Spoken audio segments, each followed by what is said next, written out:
The marble steps are cold beneath Marcus's sandaled feet as he climbs toward the Imperial Observatory in the depths of winter's longest night. Each breath forms small clouds in the frigid air, dissipating like whispered prayers to the gods above. The bronze oil lamps flicker along the spiral staircase, casting dancing shadows that seem to reach toward the star-filled heavens beyond the stone walls. At the top of the tower, Marcus pauses to catch his breath, his woolen cloak wrapped tightly against the December chill. Through the tall, arched windows, the city of Rome stretches below like a sleeping giant, its red-tiled roofs dusted with the season's first frost. Here and there, a single lamp glows in a window, perhaps a baker beginning the day's bread or a mother tending to a restless child. But mostly the great city slumbers, leaving Marcus alone with the cosmos. The observatory itself is a marvel of marble and bronze,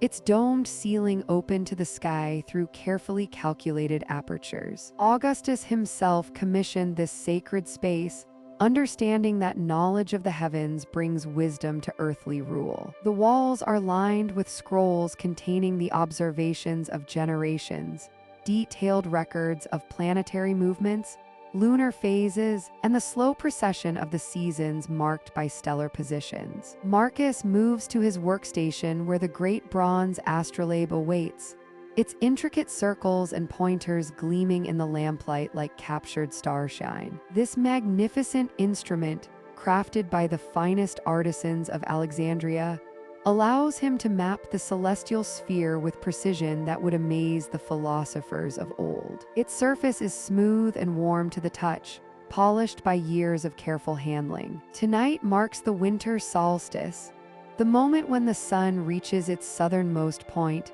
when darkness claims its longest victory before the light begins its gradual return. Marcus has prepared for weeks, calculating the exact moment when Sol Invictus will touch the horizon at dawn, marking the turning of the year. It is a sacred duty, one that connects him to the eternal rhythms that govern both gods and mortals. He adjusts the astrolabe's rings, aligning them with the constellation Perseus, which hangs like a jeweled sword above the northeastern horizon. The stars seem unusually bright tonight, perhaps because the winter air is so clear, or perhaps because they know they witness something sacred. Capella twinkles blue-white near the zenith, while red Aldebaran glows steadily in the constellation of the Bull, following its eternal path across the sky. The silence up here is profound, broken only by the gentle whisper of wind across the dome's openings and the distant sound of his own breathing. This is the hour when the boundary between earth and sky seems thinnest, when a mortal man can almost touch the mind of Jupiter himself. Marcus feels the weight of centuries pressing gently on his shoulders, all the astronomers who came before, all who will come after, each one a link in the chain of human understanding. Through the eastern window, he can see the faintest suggestion of dawn still hours away, a barely perceptible lightening at the horizon's edge. But the stars know what is coming. They have danced this same dance for millennia, marking time's passage with infinite patience. Tonight, as every solstice night, they bear witness to the sun's humility, its acknowledgement that even the brightest light must sometimes bow to darkness. Marcus records his preliminary observations on a wax tablet, noting the positions of the wandering stars, the planets that the Greeks named for their restless journeying among the fixed constellations. Venus hangs low in the west, a brilliant beacon soon to set. Mars glows red and steady in the constellation of the Twins. These celestial messengers carry news from the gods, and it is Marcus's privilege to interpret their silent language. As he works, the oil lamp's flame grows steadier, its light mingling with starlight to create an atmosphere of profound peace. This is where he belongs, in this space between heaven and earth, recording the eternal conversations between light and darkness, between motion and stillness, between the known and the unknowable. The bronze instruments seem to hum with quiet purpose, ready to capture the moment of solstice when it arrives with the dawn. The night deepens around him, and Marcus settles into his vigil, watching and waiting as the stars continue their ancient, comforting dance. Soon, very soon, the longest night will begin its transformation into the returning light, and he will be here to witness and record this most sacred of moments in the celestial year. The night air carries the faint scent of burning olive oil from the lamp that flickers beside Marcus as he kneels on the flat stones of his rooftop garden. Above him, the winter sky spreads like a vast scroll of dark papyrus,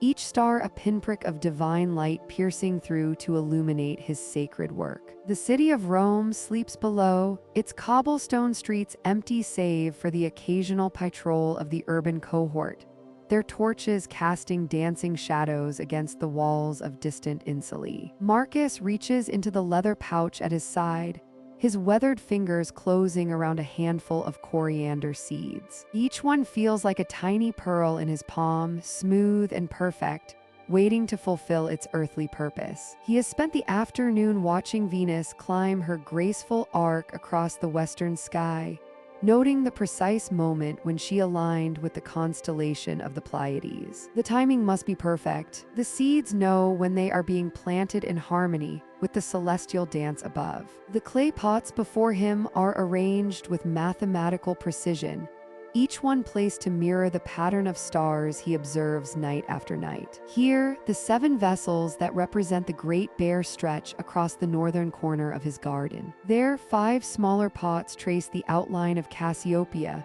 their earthen surfaces still warm from the day's sun. This is more than gardening. This is a conversation between earth and sky, between the practical needs of his household and the eternal movements of the gods. He begins with the pot that represents Polaris, the unwavering star around which all others turn. Into its dark soil, he presses a single seed of rosemary, whispering the ancient words his grandmother taught him so many years ago. Ceres, mother of all growing things, accept this offering. Let your divine breath quicken this seed as Luna waxes full. The earth feels cool and moist between his fingers, rich with the composted remains of last autumn's leaves and the blessed water he collected during the previous month's rainfall. Moving with deliberate care, Marcus continues his nighttime ritual. Each seed finds its destined place according to the wisdom passed down through generations of sky watchers and soil tenders. Sage goes into the pot aligned with Jupiter, its silvery leaves destined to grow strong under the planet's beneficent influence. Thyme, that hardy herb beloved by bees, settles into the vessel that mirrors Mercury's swift path across the heavens. The lunar calendar he has memorized guides every motion. Tonight, 3 days past the new moon, the growing light of Luna provides the perfect energy for germination. He can feel it pulling at the moisture in the soil, just as it pulls at the tides that wash distant shores. The seeds sense it too, their dormant life stirring in response to forces both seen and unseen. As he works, Marcus recalls the teachings of the Greek philosophers he studied in his youth. Ptolemy wrote of the harmony between celestial and terrestrial spheres, how the movement of planets influences all life below. But here in his garden, theory becomes practice. Each carefully placed seed is a prayer made manifest, a bridge between the wisdom of the ancients and the simple needs of daily existence. The winter wind carries the distant sound of the night watch calling the 3rd hour. Marcus pauses in his work, looking up at the river of stars that flows across the darkness above Rome. Somewhere among those countless points of light, the gods watch over his small acts of creation. Venus shines with particular brilliance tonight, her influence blessing the seeds with the promise of abundance in the seasons to come. He returns to his task with renewed reverence, covering each seed with a thin layer of blessed earth. The soil feels alive beneath his touch, teeming with invisible forces that will transform hard shell into green shoot, darkness into light, potential into nourishment. His whispered prayers mingle with the soft sound of the night breeze, rustling through the cypress trees that grow along the Tiber's banks. As the final seeds nestle into their earthen homes, Marcus sits back on his heels and surveys his work. The constellation of pots spreads before him like a star chart made real, each vessel holding the promise of herbs that will season his family's meals, ease their ailments, and connect their humble household to the grand design of creation. Above and below, heaven and earth unite in this quiet moment of completion. The oil lamp flickers lower, its flame dancing like an earthbound star. Soon it will be time to retreat to the warmth of his chamber below.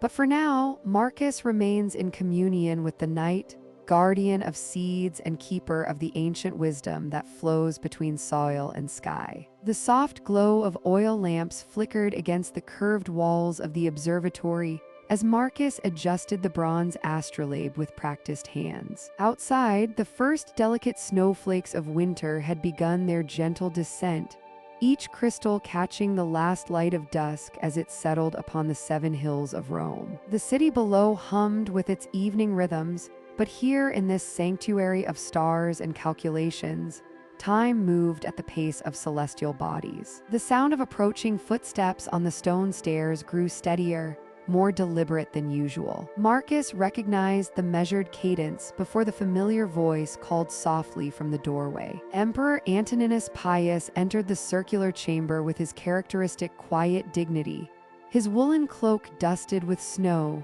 his breath forming small clouds in the cool air. "Marcus, my friend," the emperor said warmly, settling into the carved wooden chair that had been placed near the central table months ago during his first visit. "I hope I'm not disturbing your evening observations." "Never, Caesar," Marcus replied, setting down his instruments and turning to face his visitor. "The stars have been particularly cooperative tonight. Mars is rising beautifully in the east, and Jupiter continues its steady journey through the constellation of the Bull." The emperor nodded thoughtfully, his weathered hands folding over his lap as he gazed up through the open section of the dome. Above them, the winter sky stretched infinite and clear, each star a pinprick of ancient light against the deep purple darkness. "I've come seeking your counsel about the spring campaigns in Germania," he said quietly. "But first, tell me what you see in the heavens these nights." Marcus moved to the large bronze disc mounted on its stand, its surface etched with the pathways of planets and the positions of constellations. His fingers traced the careful markings as he spoke. "Mars grows brighter each evening, Caesar. In 2 months' time, it will reach opposition, the point where it appears largest and most brilliant in our sky. This happens every 26 months, following a cycle our ancestors learned to read like the pages of a scroll." "And what did they learn from this cycle?" the emperor asked, leaning forward slightly, his voice carrying genuine curiosity rather than mere politeness. "That the Red Wanderer's brightest appearances often coincided with successful military campaigns," Marcus explained, his tone taking on the gentle rhythm of a teacher sharing ancient wisdom. "Not because Mars controls our fates, but because its cycles helped our farmers and generals plan their seasons. When Mars shines brightest in winter, spring comes with abundant harvests. Well-fed soldiers fight with stronger hearts." Outside, the snow continued its quiet fall, accumulating on the windowsills and coating the bare branches of the olive trees that dotted the Palatine Hill. The emperor watched the flakes drift past the opening in the dome, each one following its own path before disappearing into the darkness below. "My grandfather used to speak of such connections," Antoninus mused, his voice soft with memory. "He said the wise ruler reads both the sky and the soil, understanding that both follow patterns older than any dynasty." Marcus nodded, moving to another instrument, a carefully calibrated sundial designed to track the sun's position throughout the year. "The agricultural calendar your grandfather followed was written in these same stars, Caesar. Our ancestors noticed that when certain constellations rose before dawn, it was time to plant. When others appeared, time to harvest. The spring campaigns you're planning follow this same ancient rhythm." "Tell me more about this rhythm," the emperor requested, settling back in his chair as if preparing for a longer conversation. Marcus selected a scroll from the neat collection on his desk, unrolling it to reveal a detailed calendar marked with astronomical events and agricultural activities. "In 7 weeks, Caesar," the constellation of the Pleiades will rise just before dawn. For 8 centuries, Roman farmers have used this as the signal to begin preparing their fields for spring planting. The soil will be soft from winter rains, the days growing longer, the earth ready to receive new seeds.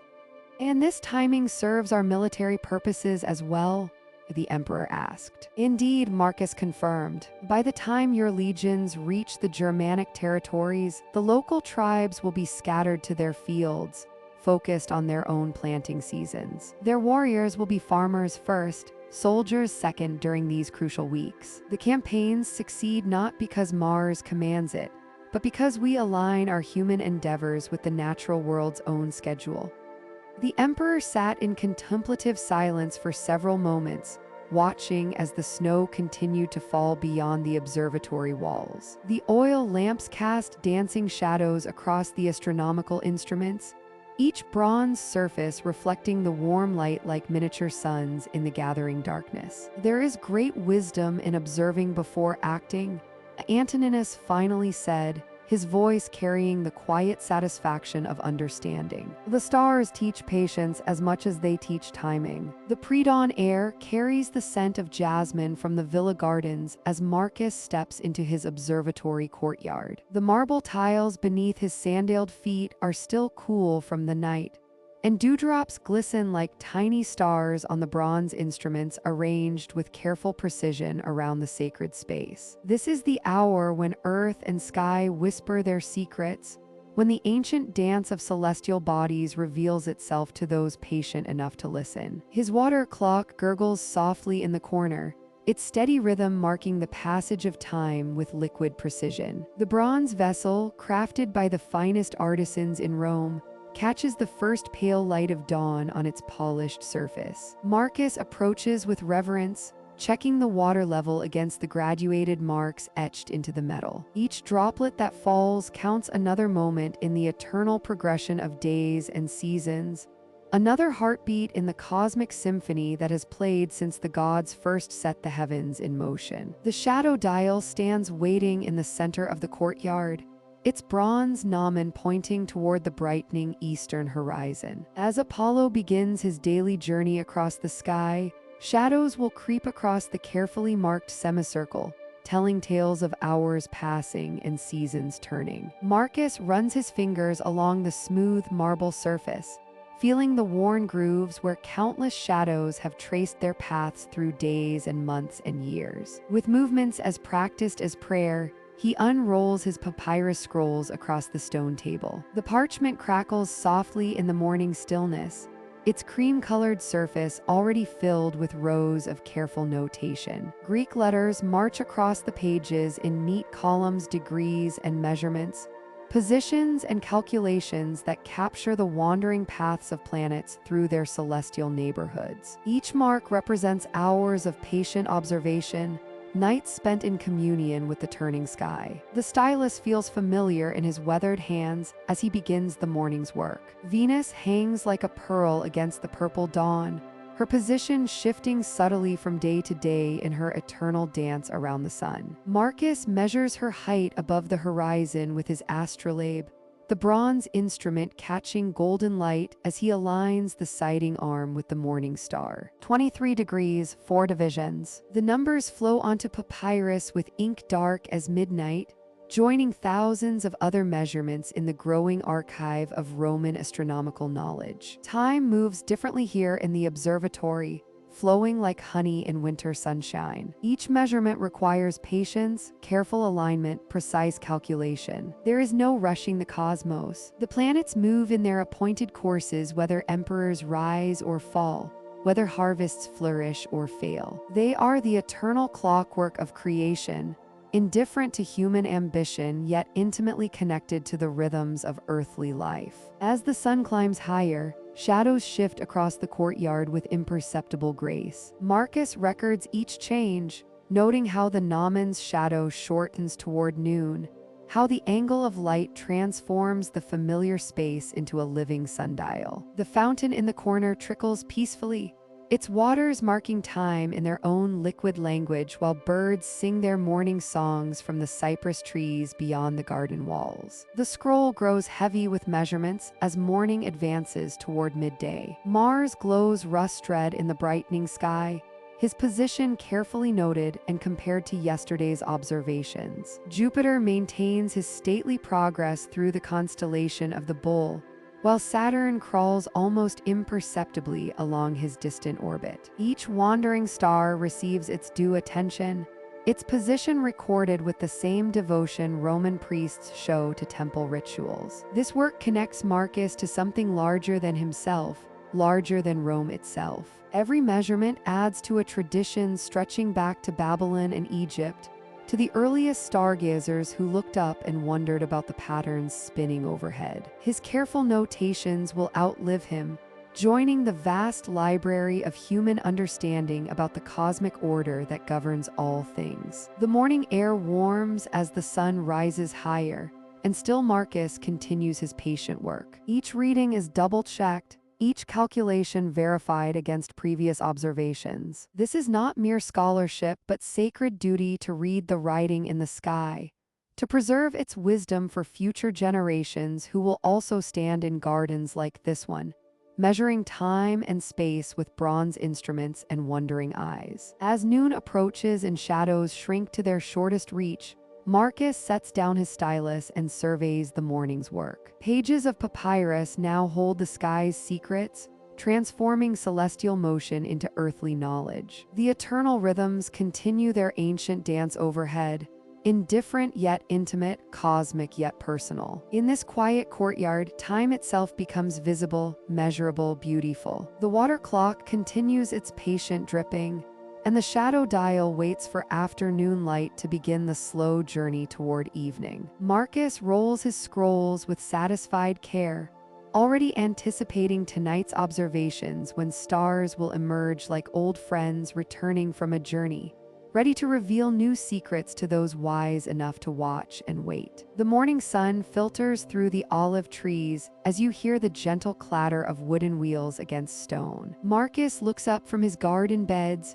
brushing soil from his hands as a weathered cart rounds the corner of the villa. The merchant who approaches is small and bent with age, his beard white as sea foam, his eyes bright with the wisdom of countless journeys across the Mediterranean. "Greetings, friend," the old Greek calls out, his voice carrying the musical accent of distant islands. "I am Dmitri of Rhodes, and I bring treasures for those who understand the language of growing things." He gestures to clay amphora nestled carefully in straw within his cart, each one sealed with beeswax and marked with symbols you cannot read. Marcus wipes his hands on a linen cloth and approaches with the measured steps of a man accustomed to careful observation. The merchant's weathered face breaks into a smile as he recognizes a kindred spirit, someone who will appreciate the precious cargo he carries. "From Alexandria," Dmitri says, lifting a small amphora with reverent hands, basil seeds blessed in the shadow of the great lighthouse. The Egyptian priests grow these in gardens where the Nile floods leave the richest earth. Each seed carries the memory of that sacred soil.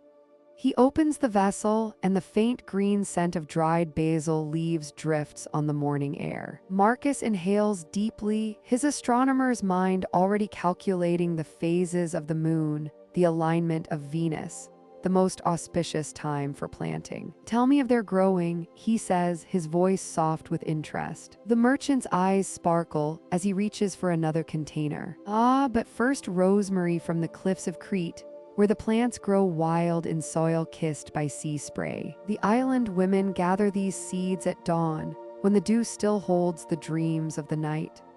The small, dark seeds rattle gently as he tilts the amphora, each one no larger than a grain of sand yet containing the essence of Mediterranean hillsides. You watch as Marcus examines each variety with the same careful attention he gives to mapping constellations. He holds a few basil seeds in his palm, feeling their weight, their texture, imagining how their roots will seek water, how their leaves will turn toward the sun. The merchant speaks of gardens in Damascus where mint grows beside fountains, of mountain slopes in Anatolia where wild thyme carpets the earth in purple blooms. The moon wanes now, Marcus observes, glancing at the pale crescent still visible in the morning sky. But in 3 days, when she begins to grow full again, these basil seeds will find their home in the east garden, where the morning sun will warm them gently.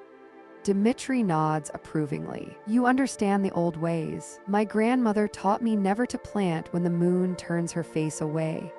He reaches into a leather pouch and withdraws seeds like tiny brown jewels. Oregano from the hills above Athens, where it grows wild among the ruins of ancient temples. The bees that visit these flowers make honey sweet as nectar.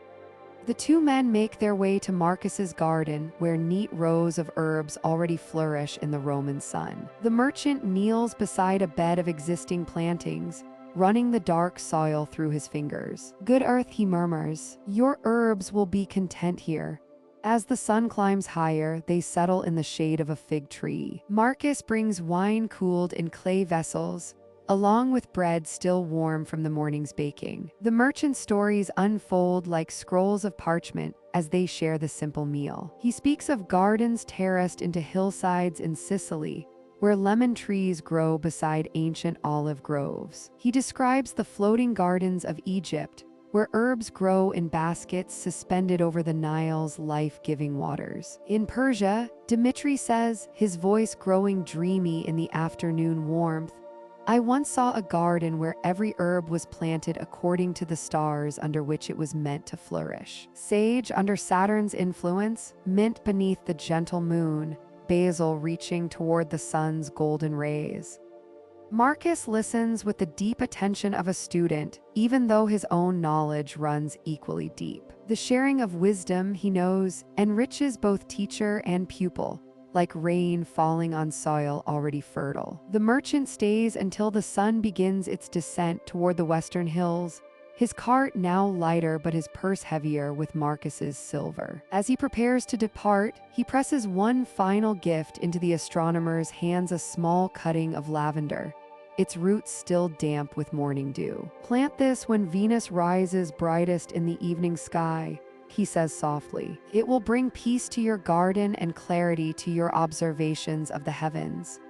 The cart wheels fade into the distance, but the promise of new growth lingers in the garden, waiting for the moon's return. The winter air carries a crystalline clarity that seems to magnify every star in the Roman sky. Marcus pulls his woolen cloak tighter as he climbs the narrow stone steps to the observatory's highest platform, his sandaled feet finding familiar grooves worn smooth by countless nights of astronomical observation. The oil lamp in his hand flickers against the gentle breeze, casting dancing shadows on the whitewashed walls. Tonight is different. Tonight, the celestial gods have arranged a performance that will not grace the heavens again for another 20 years. Jupiter and Saturn, those wandering stars that the Greeks call planets, have drawn close together in the constellation of Aquarius, creating what the ancient texts describe as a great conjunction. Marcus reaches the circular platform and sets his lamp carefully in its bronze holder. The flame settles into a steady glow,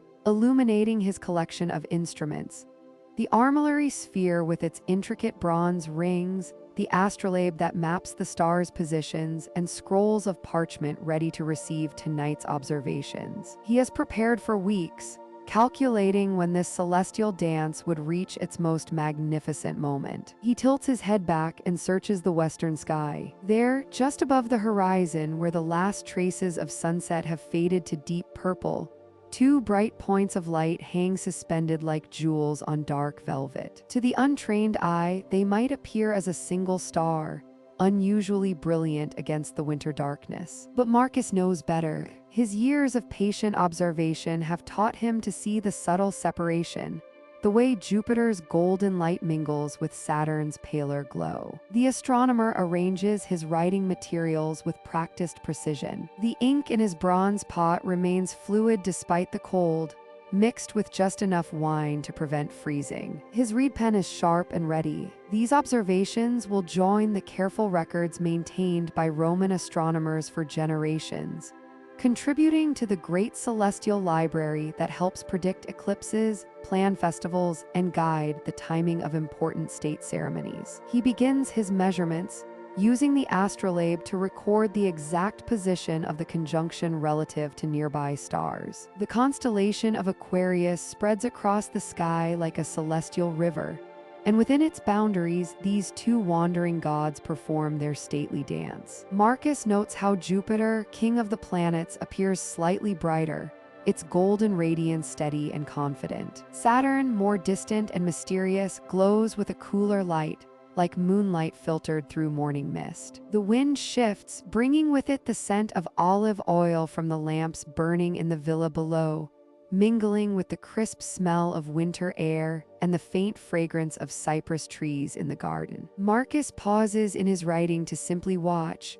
allowing himself a moment of pure wonder at the cosmic clockwork unfolding above. He recalls the writings of Ptolemy, the great astronomer of Alexandria, who described such conjunctions as moments when the celestial spheres sing together in harmony. Tonight, Marcus feels he can almost hear that music in the profound silence of the winter night. The stars seem to pulse with gentle rhythm, and the conjunction itself appears to breathe with slow, cosmic time. Hours pass as he records his observations. The conjunction gradually shifts its position across the sky, following the eternal dance of the celestial sphere. Marcus documents the changing angles, the way the light of the two planets seems to intensify when viewed together, creating a combined brightness that outshines the nearby stars of Aquarius. As the night deepens, the conjunction reaches its highest point in the sky. From his elevated platform, Marcus can see across the Roman countryside,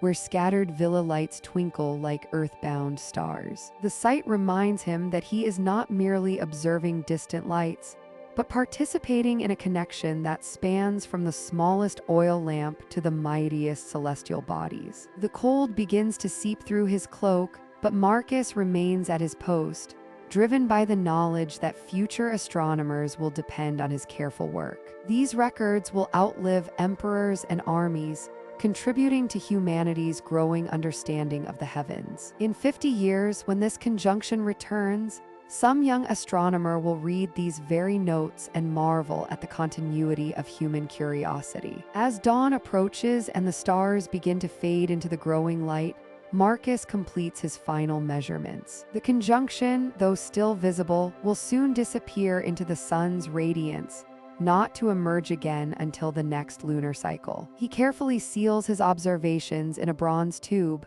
protecting them from moisture and time. The first birds begin their morning songs as Marcus descends the stone steps, carrying with him the satisfaction of a night well spent in communion with the eternal rhythms of the sky. The celestial dance continues, patient and unchanging, waiting for the next curious soul to look up and wonder at the magnificent clockwork of the gods. The first light of dawn has not yet touched the hills beyond Rome, and the world rests in that hushed moment between night and morning. Marcus steps quietly from his villa, his breath forming small clouds in the crisp winter air. The garden lies before him, transformed by frost into something magical and otherworldly. Every blade of grass wears a delicate crown of ice crystals, and the bare branches of his fruit trees are etched in silver against the deep purple sky. His sandaled feet crunch softly on the frozen ground as he makes his way along the familiar paths. The fountain in the center of the garden has stilled to silence,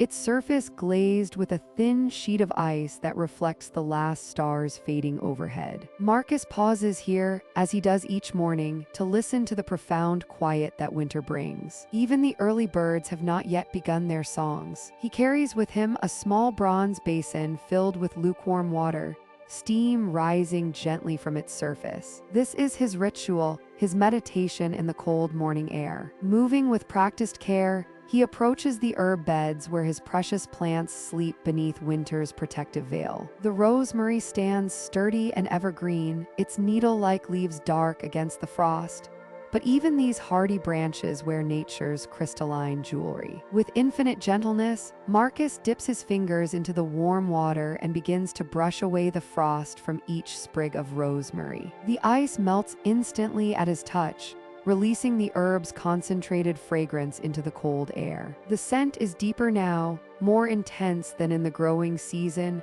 as if the plant has drawn all its essence into these woody stems to survive the winter months. He breathes in this ancient perfume, feeling it clear his mind and awaken his senses. The thyme beds require even more delicate attention. These smaller plants huddle close to the earth, their tiny silver-green leaves nearly hidden beneath their frosty covering. Marcus works slowly, his movements methodical and reverent. Each plant receives his careful touch.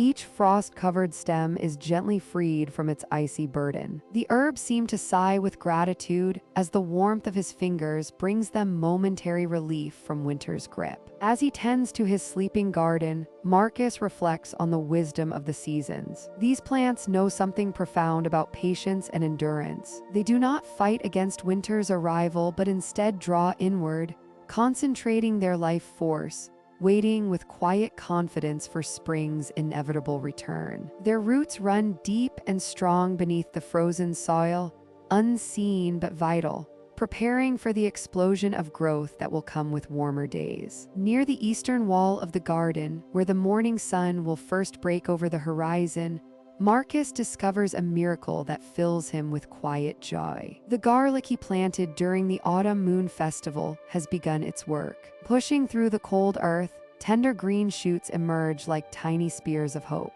These brave little sprouts seem untroubled by the frost that surrounds them, their pale green tips reaching steadily toward the sky that will soon lighten with dawn. Marcus kneels beside these emerging garlic shoots, his knees pressing into the frozen ground. With his fingertips, he gently brushes away the small accumulation of frost from each tender shoot, marveling at their determination. Life persists, he thinks, even in the deepest cold. These plants carry within them the memory of warmth and the promise of abundance to come. The sky begins its slow transformation from deep purple to soft gray, and Marcus knows that sunrise is approaching. He completes his morning rounds, visiting each bed, each sleeping plant. The sage rests beneath its covering of frost, the oregano dreams in the cold earth, and the bay laurel stands sentinel at the garden's edge, its dark leaves catching the first hint of coming light. As he makes his way back toward the villa, basin in hand, Marcus feels the deep satisfaction that comes from this daily ritual of care. His garden may appear dormant to casual observers, but he knows better. Beneath the frost, beneath the sleeping surface, life continues its eternal work. Roots deepen, dreams of spring take shape, and the promise of another season's bounty rests safely in the quiet earth. The first bird begins to sing somewhere in the olive grove beyond his walls, and Marcus smiles. Soon the sun will rise, the frost will melt naturally, and the garden will wake to another winter day. But for now, in these precious moments of dawn, he is shared in winter's secret rituals, tending his sleeping plants with the gentle devotion of a shepherd watching over his flock. The morning mist still clings to the 7 hills when Marcus receives the summons. A young scribe, barely out of boyhood, arrives at his garden gate with a scroll bearing the distinctive purple seal of the Senate House. The boy's sandals are dusty from his hurried journey across the forum, and his eyes hold that mixture of nervousness and importance that comes with carrying messages for Rome's most powerful men. Marcus breaks the wax carefully, reading the elegant Latin script in the growing daylight. The senators request his presence not for matters of war or conquest, but for something far more delicate, the timing of their deliberations. They seek to align their earthly decisions with the gentle rhythms of the heavens above. In his study, surrounded by scrolls and star charts accumulated over decades of careful observation, Marcus spreads out the great calendar he has been maintaining. The papyrus is marked with careful notations in his own hand. The phases of Luna, the wandering paths of the wanderer stars, the seasonal festivals that mark Rome's sacred year. Each symbol tells a story of celestial influence, of moments when the gods speak most clearly through the movement of their bright messengers. He traces his finger along the lunar months, feeling the smooth texture of the papyrus beneath his touch. The Senate wishes to debate new trade agreements with the eastern provinces, And Marcus knows that such discussions require the blessing of Mercury, the swift messenger who governs all forms of communication and commerce. When Mercury rises bright and clear in the pre-dawn sky, unencumbered by the sun's overwhelming radiance, words flow like honey from the tongue, and even the most stubborn senators find common ground. The soft scratch of his reed pen fills the quiet morning air as Marcus calculates the optimal dates. Venus, beautiful and bright, will reach her highest point in the evening sky just as Mercury achieves his greatest eastern elongation. The combination promises harmony in debate, wisdom in counsel,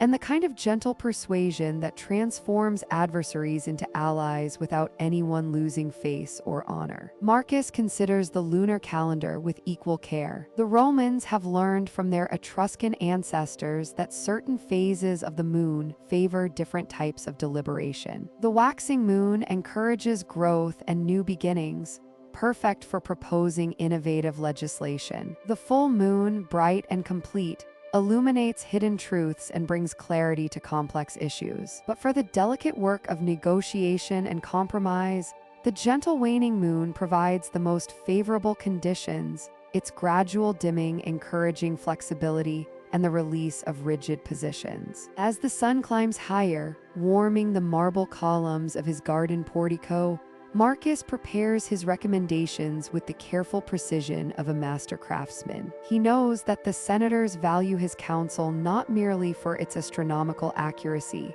but for the wisdom he has gained through years of observing both celestial and human nature. The stars may guide, but earthly wisdom must interpret their guidance. He selects 3 optimal dates, each offering different celestial advantages. The first falls during Mercury's morning brilliance, ideal for introducing new proposals and fresh perspectives. The second aligns with Venus's evening radiance, perfect for building consensus and smoothing over past disagreements. The third comes during a harmonious conjunction of Jupiter and the Moon, lending gravitas and divine favor to whatever decisions the senators might reach. In the margins of his scroll, Marcus adds gentle warnings about dates to avoid. When Mars approaches close conjunction with Mercury, debates tend toward heated argument rather than reasoned discourse. During the dark of the moon, when Luna hides her face completely, important decisions often lack the clarity they deserve and may require revisiting under more favorable skies. The afternoon light filters through the climbing roses that frame his study window,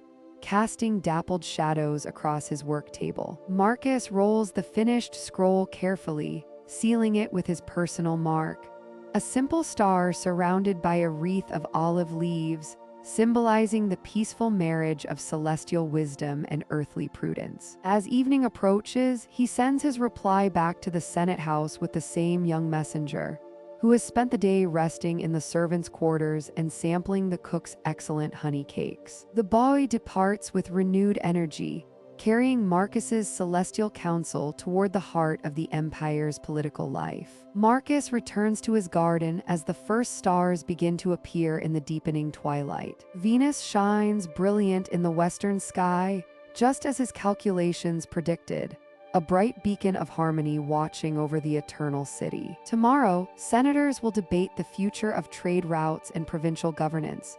But tonight, the astronomer simply stands among his herbs and flowering vines, grateful to serve as a bridge between the wisdom of the heavens and the needs of mortal men who shape the destiny of nations with their careful words and measured votes. The winter wind whispers through the bare branches of the fig tree, its skeletal limbs reaching toward a sky heavy with clouds. Marcus pulls his woolen cloak closer as he steps into his garden, the frost crunching softly beneath his sandals. The earth sleeps now, hard and unyielding, yet beneath this frozen surface, he knows that life waits patiently for spring's gentle touch. In his study, scrolls lie unfurled across the wooden table, their edges weighted with smooth river stones. The Greek scholars write of gardens that flourish in distant lands, of herbs that heal and flowers that bloom in cascading waves of color. Marcus traces his finger along the careful illustrations, imagining how these plants might take root in his own small corner of Rome. The oil lamp flickers, casting dancing shadows on the papyrus. Outside, the stars shine with winter's crystalline clarity, unobscured by the haze of summer heat. Orion stands guard in the southern sky, his belt gleaming like jewels against the dark tapestry of night. Marcus has watched this constellation rise and set through countless seasons, marking time's gentle passage with the precision of a sundial. He dips his reed pen in ink and begins to sketch. Here, along the southern wall where the morning sun lingers longest, he envisions a row of lavender bushes, their purple spikes alive with the hum of bees. The Greek text speaks of this herb's calming properties, how its fragrance can soothe troubled minds and invite peaceful sleep. Marcus imagines the sweet scent drifting through his garden on warm summer evenings. The charcoal brazier glows warmly in the corner, its gentle heat keeping the winter chill at bay. Marcus adds another small log to the embers, watching as tiny sparks dance upward like fireflies seeking their celestial cousins. The wood settles with a soft sigh, and the flames paint the room in shades of amber and gold. On the papyrus, his garden takes shape. Near the well, he draws circles for the medicinal herbs that require steady moisture. Chamomile for gentle healing, mint for digestive ailments, and rue for protection against harmful spirits. The ancients believed that certain plants could ward off evil, their aromatic leaves acting as shields against unseen dangers. Whether or not such beliefs hold truth, Marcus finds comfort in the idea of his garden as a sanctuary. Through the window, he watches the moon emerge from behind a bank of clouds, its silver light transforming the frost-covered ground into a field of diamonds. The bare earth seems almost magical in this ethereal glow, as if the gods themselves have scattered celestial dust across his sleeping garden. Even in winter's grip, beauty persists. The scroll mentions a climbing rose that blooms from early summer until the first frost, its petals the color of dawn. Marcus sketches it against the eastern wall, imagining how its fragrance will mingle with the morning air, greeting him as he steps into the garden to observe the rising sun. The Greeks say that roses grown near the kitchen garden improve the flavor of nearby herbs, their essence somehow blessing the soil with sweetness. A cat appears at the window, its green eyes reflecting the lamplight. It mews softly, and Marcus opens the shutters to allow the creature inside. The cat pads across the floor on silent paws, settling beside the brazier with a contented purr. Even animals seek warmth and companionship during winter's long reign. Marcus returns to his sketches, planning paths that will wind between the planted beds like lazy streams. He envisions stepping stones of pale limestone, warmed by summer sun and smooth beneath bare feet. The paths will lead from one fragrant corner to another, creating a journey of discovery through scent and texture and color. The night grows deeper, and the stars wheel overhead in their eternal dance. Perseus rises in the east, followed by the gentle Pleiades, that cluster of sister stars that herald winter's grip upon the land. Yet in their cold light, Marcus sees only promise. Each star marks time's passage, bringing him closer to the moment when he can press seeds into warm earth and watch new life unfold. His eyelids grow heavy as the fire burns lower. The papyrus is covered with plans and possibilities, a map of dreams waiting to take root. Outside, the garden sleeps beneath winter's blanket, gathering strength for spring's awakening. Soon enough, the frost will release its hold, and Marcus will trade his scrolls for a spade, his dreams for the patient work of planting. The cat stretches and settles more deeply into sleep, its breathing soft and rhythmic. Marcus extinguishes the lamp and makes his way to bed, carrying with him visions of purple lavender and climbing roses, of herbs that heal and flowers that bloom in endless succession through the generous seasons ahead. The morning light filtered through the olive trees as Marcus tended to his instruments in the garden observatory. Dew still clung to the bronze astrolabe, catching the early sun like tiny stars fall into earth. He had been expecting this day for weeks. A letter from Senator Lucius had arrived, written in careful script, requesting that his nephew be taught the celestial arts. Today, young Gaius would arrive to begin his apprenticeship among the stars. Marcus heard footsteps on the stone path before he saw the boy. Gaius appeared at the garden gate, a leather satchel slung across his shoulder and wonder already bright in his dark eyes. He was perhaps 16, with the kind of eager curiosity that reminded Marcus of his own youth in Alexandria, when every constellation had seemed like a doorway to mystery. "Master Marcus," the boy asked, his voice carrying the careful respect of Roman upbringing. "I am Gaius Claudius Maximus. My uncle said you would teach me to read the heavens." Marcus smiled, setting down the bronze armilla he had been polishing. "Welcome, Gaius. I have been preparing for your arrival." He gestured toward the collection of instruments arranged on the marble table. "Tell me, what do you already know of the stars?"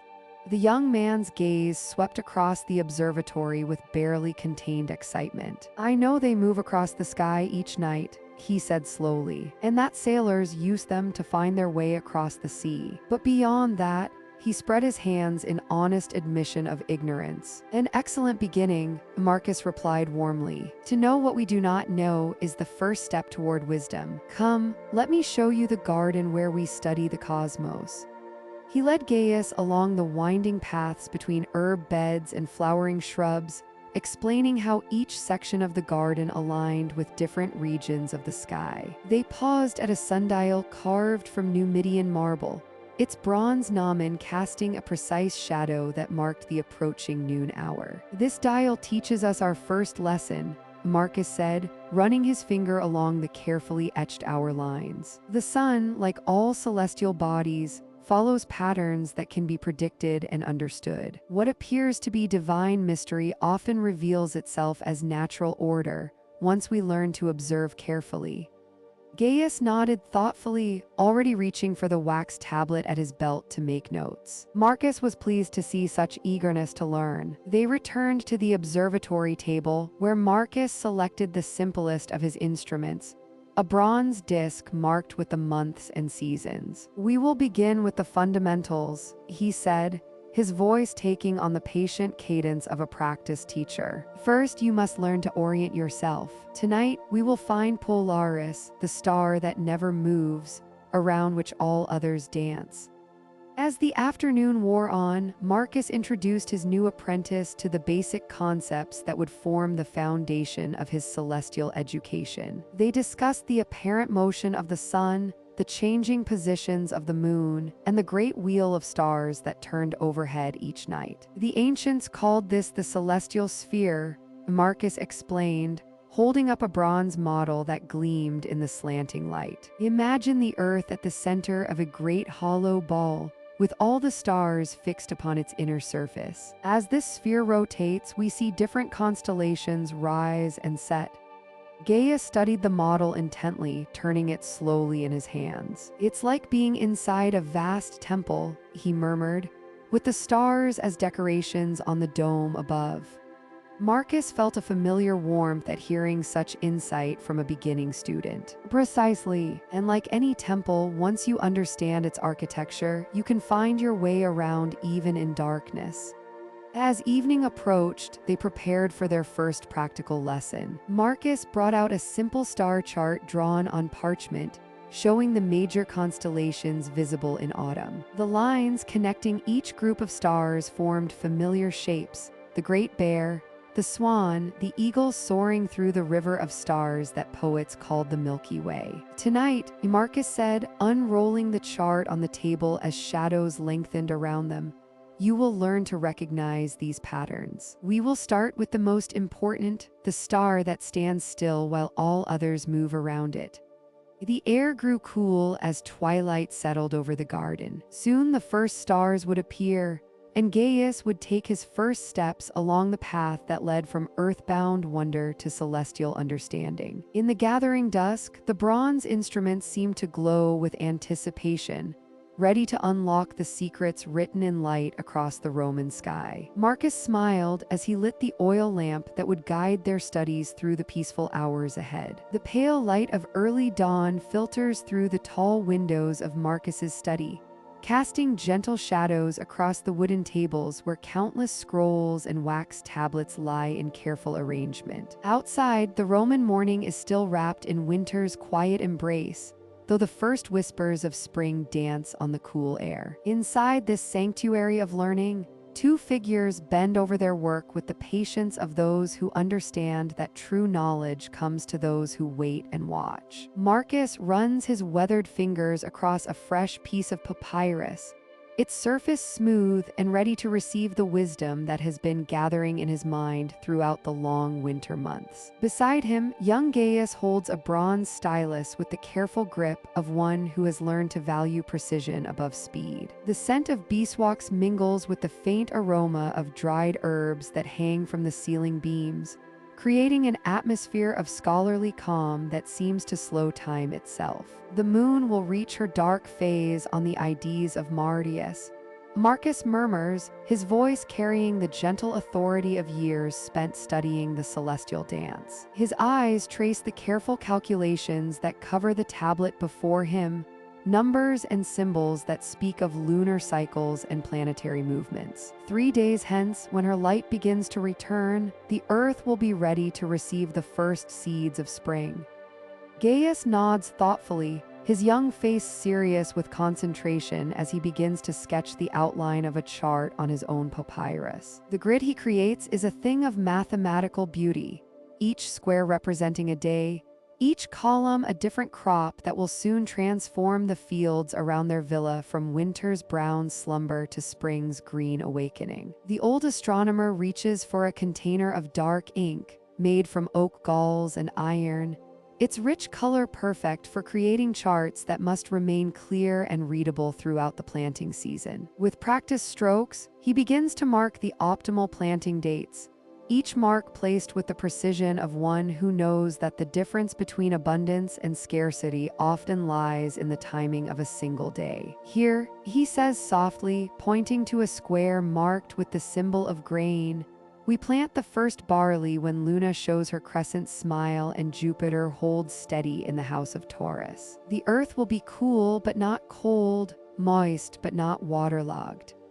His voice carries the rhythm of ancient wisdom, passed down through generations of Roman farmers who learned to read the sky as easily as others read written words. Gaius carefully copies the symbol, his stylus moving with deliberate care across the papyrus. Around them, the study seems to hold its breath, as if the very scrolls and instruments understand the importance of this quiet work. The bronze astrolabe on its wooden stand catches the growing light, its intricate circles and pointers seeming to whisper of the cosmic forces that guide all earthly endeavors. As the morning deepens, the two astronomers work in companionable silence, each focused on their portion of the great chart that will guide the spring planting. Marcus draws delicate lines connecting lunar phases to planting windows, while Gaius adds careful notations about soil preparation and seed selection. Their work is unhurried, methodical,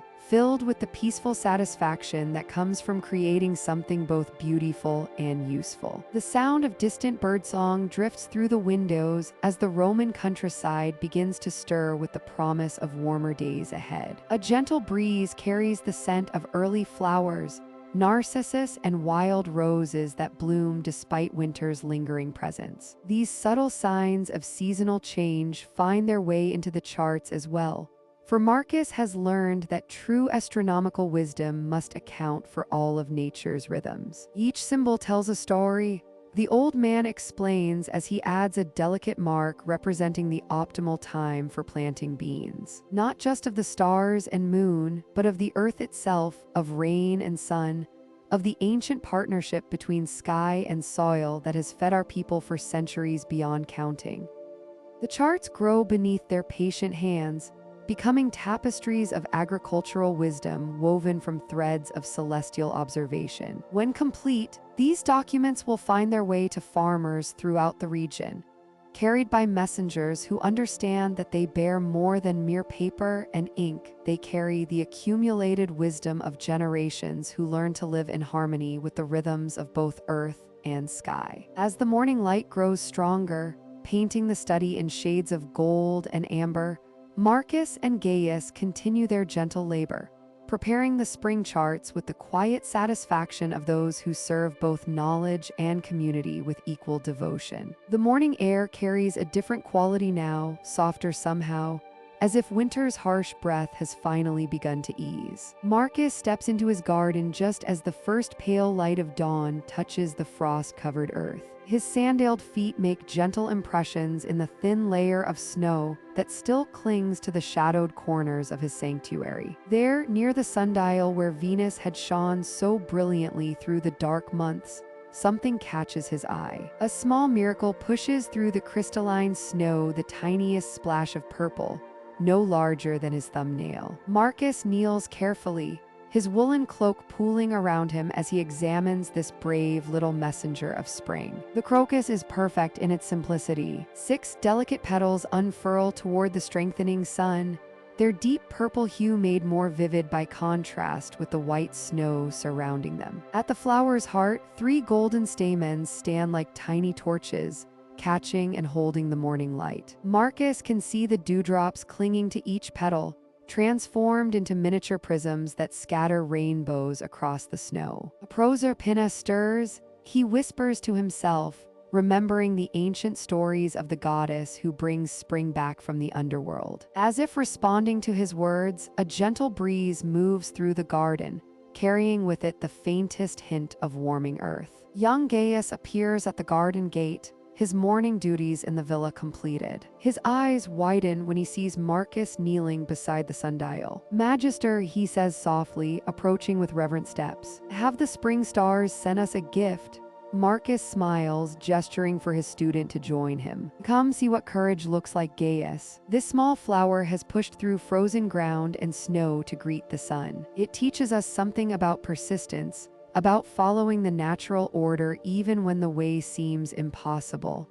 Together, they examine the crocus more closely. Gaius traces the air above the petals with his finger, careful not to disturb their perfect form. "The color is so rich," he observes, "like the robes of Jupiter himself, or the evening sky when Venus rises," Marcus adds. "Nature often mirrors the heavens, showing us the same beauty in different forms." He points to where the flower's base disappears into the dark earth. Beneath the soil, this plant has been preparing all winter. While we watched the stars wheel overhead, while snow fell and frost hardened the ground, life was stirring in the darkness, following its own celestial timing. The sun climbs higher now, its rays reaching deeper into the garden. As the light strengthens, they discover they are not alone with their purple herald. 3 more crocuses have emerged near the wall where the climbing roses sleep, their purple heads nodding gently in the morning breeze. Another cluster appears beside the herb garden, where rosemary and sage wait beneath their protective covering of straw. "They know something we cannot see," Marcus muses, settling more comfortably on the cold ground. "Some signal from the sun, some whisper from the turning earth that tells them it is time to wake." He watches as a small bee, drowsy from winter's long sleep, discovers the golden treasures within the crocus cups. Gaius shivers slightly in the cool air, but his attention never wavers from the flowers. "Will there be more?" "Oh yes," Marcus assures him. "This is only the beginning. In the coming days, you'll see the soil crack and shift as more bulbs answer spring's call. The daffodils will follow, and then the early tulips we planted last autumn. Each has its appointed time, its place in the great cycle."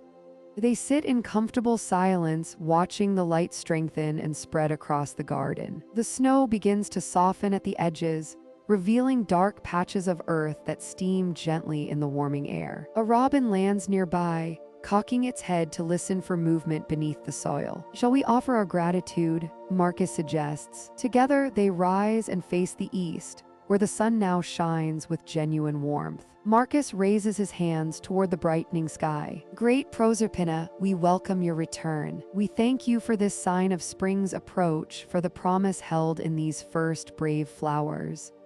Gaius echoes the prayer, his young voice carrying across the awakening garden. As they lower their hands, a cloud passes over the sun, casting everything in gentle shadow. When the light returns moments later, it seems even warmer than before. The crocuses seem to lift their faces higher, as if they too are grateful for this moment of recognition. Around them, the garden holds its breath, poised between winter's end and spring's true beginning. In the strengthening light, Marcus and Gaius can almost hear the earth stirring, preparing for the season of growth that lies ahead. The first flowers have spoken. Spring is coming home. The first hint of dawn touches the eastern horizon as Marcus steps quietly from his villa into the cool morning air. The sky above Rome still holds the deep indigo of night, scattered with the last persistent stars, but there, brilliant and unwavering in the east, Venus hangs like a celestial beacon, her silver light casting the faintest shadows across the garden paths. Gaius, Marcus calls softly toward the servants' quarters, his voice barely above a whisper in the sacred stillness of dawn. Come, see how the morning star announces spring's arrival. The young man emerges, still wrapping his woolen cloak around his shoulders against the gentle chill. His eyes find Venus immediately, drawn to her radiant presence among the fading constellations. She burns with a steady, peaceful fire that seems to pulse with the rhythm of the awakening earth beneath their feet. Look how she holds court above the horizon, Marcus murmurs, settling onto the stone bench beside his herb garden. The poets call her Lucifer, the light bearer, when she appears before sunrise. But we know her true nature. Venus, goddess of gardens, of growing things, of all that blooms and flourishes under her protective gaze. The air carries the fresh scent of damp earth and the first tender shoots pushing through the soil. Around them, the garden stirs with subtle signs of spring's gentle approach. New leaves unfurl on the bay laurel trees, and tiny buds swell along the branches of the fig tree that grows against the villa's southern wall. Gaius breathes deeply, watching Venus's reflection shimmer in the small fountain at the garden center. She seems so close this morning, Dominus, as if I could reach up and touch her light. The ancients believed she descended each dawn to bless the gardens of faithful Romans, Marcus says, his voice taking on the reverent tone he reserves for the old stories. They would rise early, just as we do now, to welcome her with offerings of spring water and prayers for abundant harvests. He reaches for the bronze vessel beside the bench, filled with water that has sat beneath the stars all night, absorbing their celestial influence. The metal feels cool and smooth in his hands, and the water within seems to hold a faint luminescence, as if it has captured some of Venus's radiant energy. Shall we honor the old custom? Marcus asks, though his tone makes it clear this is more invitation than question. Venus watches and the earth waits. Spring has come to Rome once more.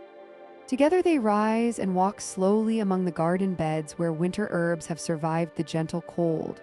Rosemary with its needle-like leaves dark against pale stems, thyme clustered in compact silver-green mounds, sage with its soft, dusty foliage releasing fragrance at the slightest touch. Marcus begins the ritual with deliberate care, tilting the vessel to release a thin stream of blessed water over the rosemary. The drops catch the growing dawn light, each one a tiny prism reflecting Venus's steadfast glow. For wisdom in the kitchen, he murmurs, following the ancient words, and clarity of mind. Gaius watches intently as his master moves to the thyme, the water falling in a gentle cascade over the small, aromatic leaves. For courage in daily tasks, Marcus continues, his voice blending with the soft sounds of water meeting earth and strength for the season ahead. The ritual continues in peaceful rhythm, water blessed by starlight falling upon each plant in turn. The sage receives its blessing for health and long life, while the bay laurel, standing tall and proud, is honored for victory over hardship and the promise of renewal.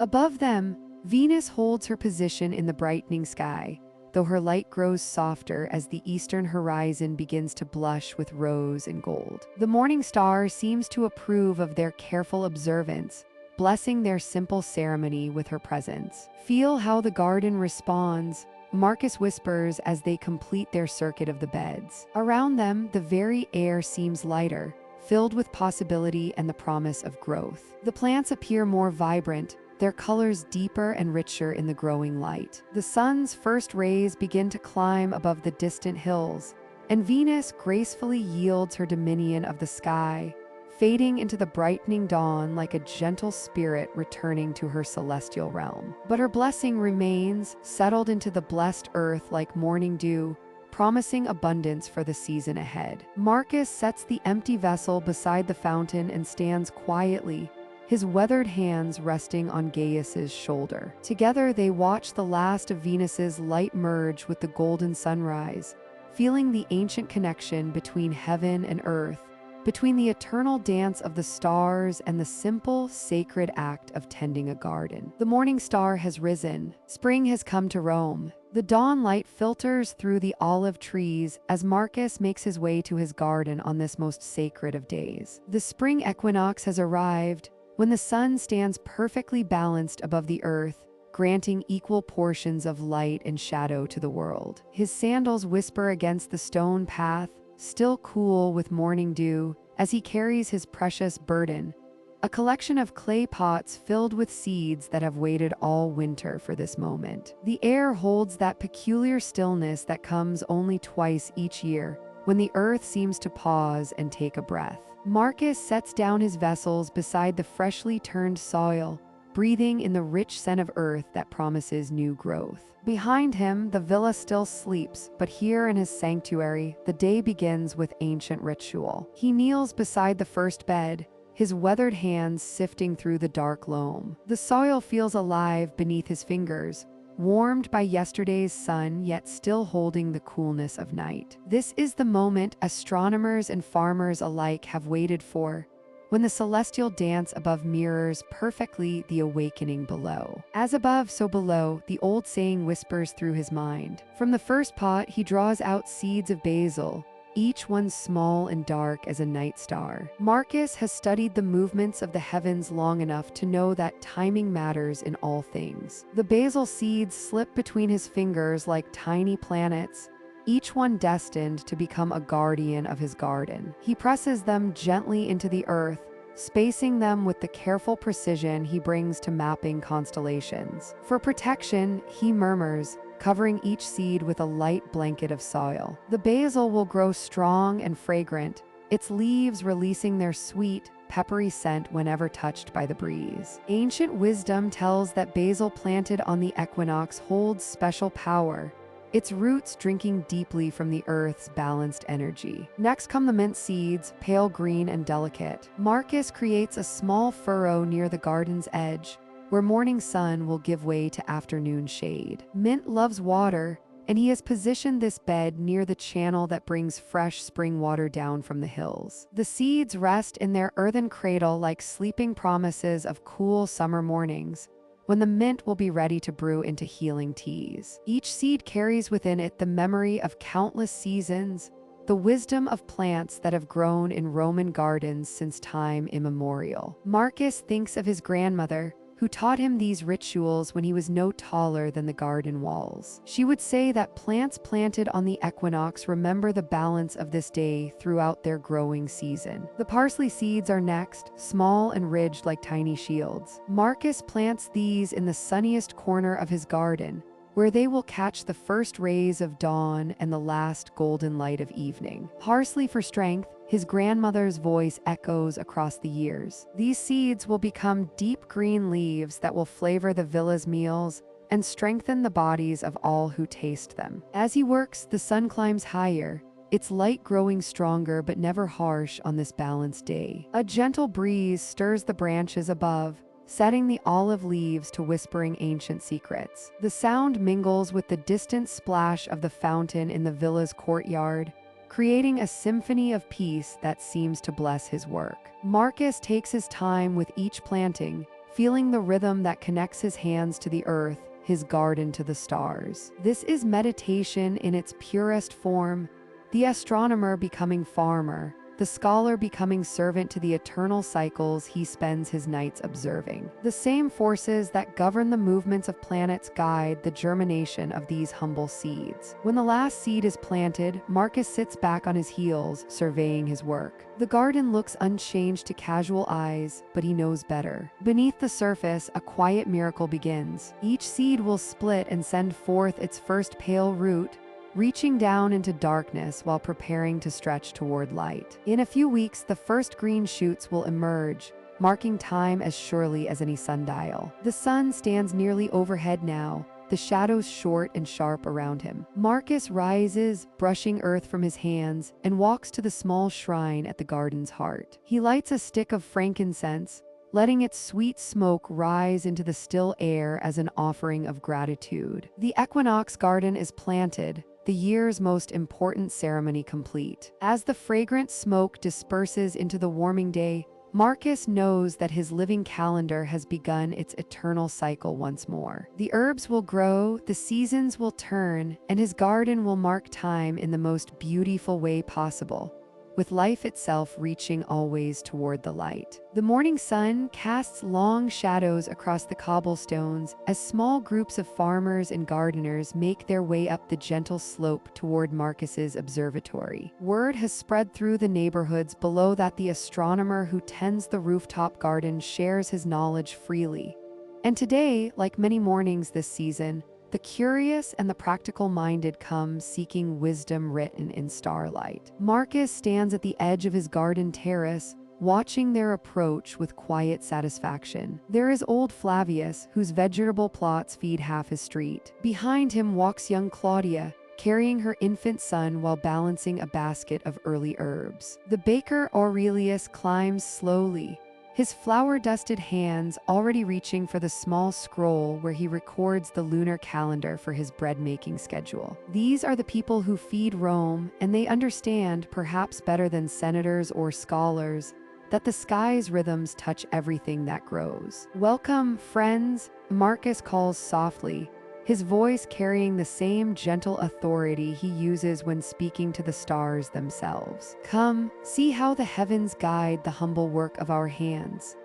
They gather in a loose circle near the garden center, where rows of carefully tended herbs and vegetables demonstrate the practical marriage of astronomy and agriculture. The morning light filters through the pergola overhead, creating patterns of sun and shadow that shift like celestial movements themselves. A gentle breeze carries the scent of rosemary and thyme, planted according to the moon's phases, their growth vigorous and true. "Tell me, Flavius," Marcus begins, kneeling beside a row of young bean plants, "when did you sow these seeds?"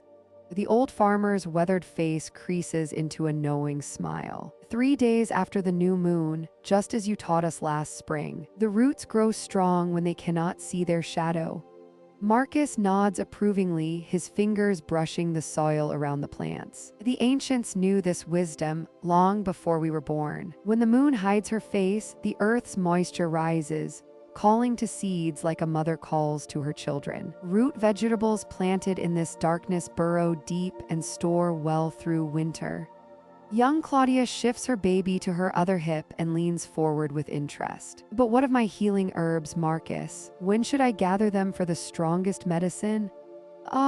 Marcus rises slowly, moving to where clusters of silvery sage and bright calendula catch the morning light. Each herb has its moment of greatest power. Sage, gathered at dawn when Mercury rises before the sun, holds its healing oils most concentrated. Calendula, picked at midday when the sun stands highest, channels that solar strength into its golden petals.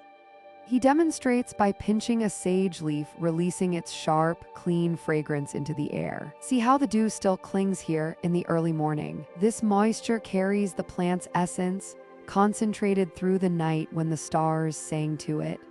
The baker Aurelius steps closer, his practical mind already working through the implications. "Inbred friend Marcus, my customers say my loaves rise higher since I began timing my kneading with the moon's growth."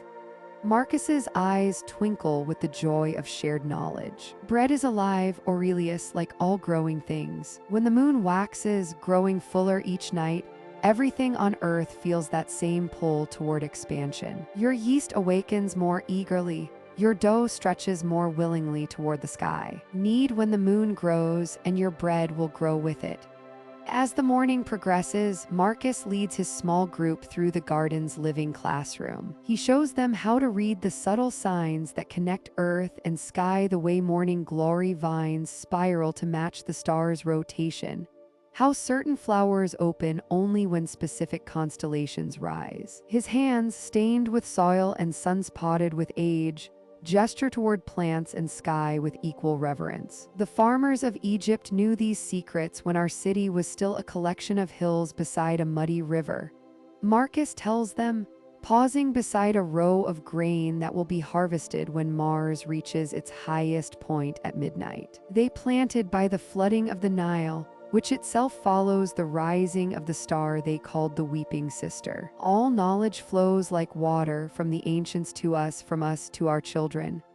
The sun climbs higher as the lesson continues, but the pace remains unhurried, measured like the seasonal turning Marcus teaches. Questions flow naturally, answers come gently, and practical wisdom passes from the astronomer's weathered hands to the eager soil of receptive minds. When the gathering finally disperses, each visitor carries something new: a sense of connection to the vast, ordered dance overhead, an understanding that their daily work participates in something larger than themselves. The wisdom of the stars has become as practical as sunshine, as essential as rain, as natural as the turning of seasons in the eternal garden of the sky. The night air carries the soft warmth of advancing spring as Marcus steps into his garden, his worn leather sandals silent against the smooth stone path. Above him, the vast dome of the Roman sky stretches endlessly, adorned with countless points of light that have witnessed the rise and fall of empires,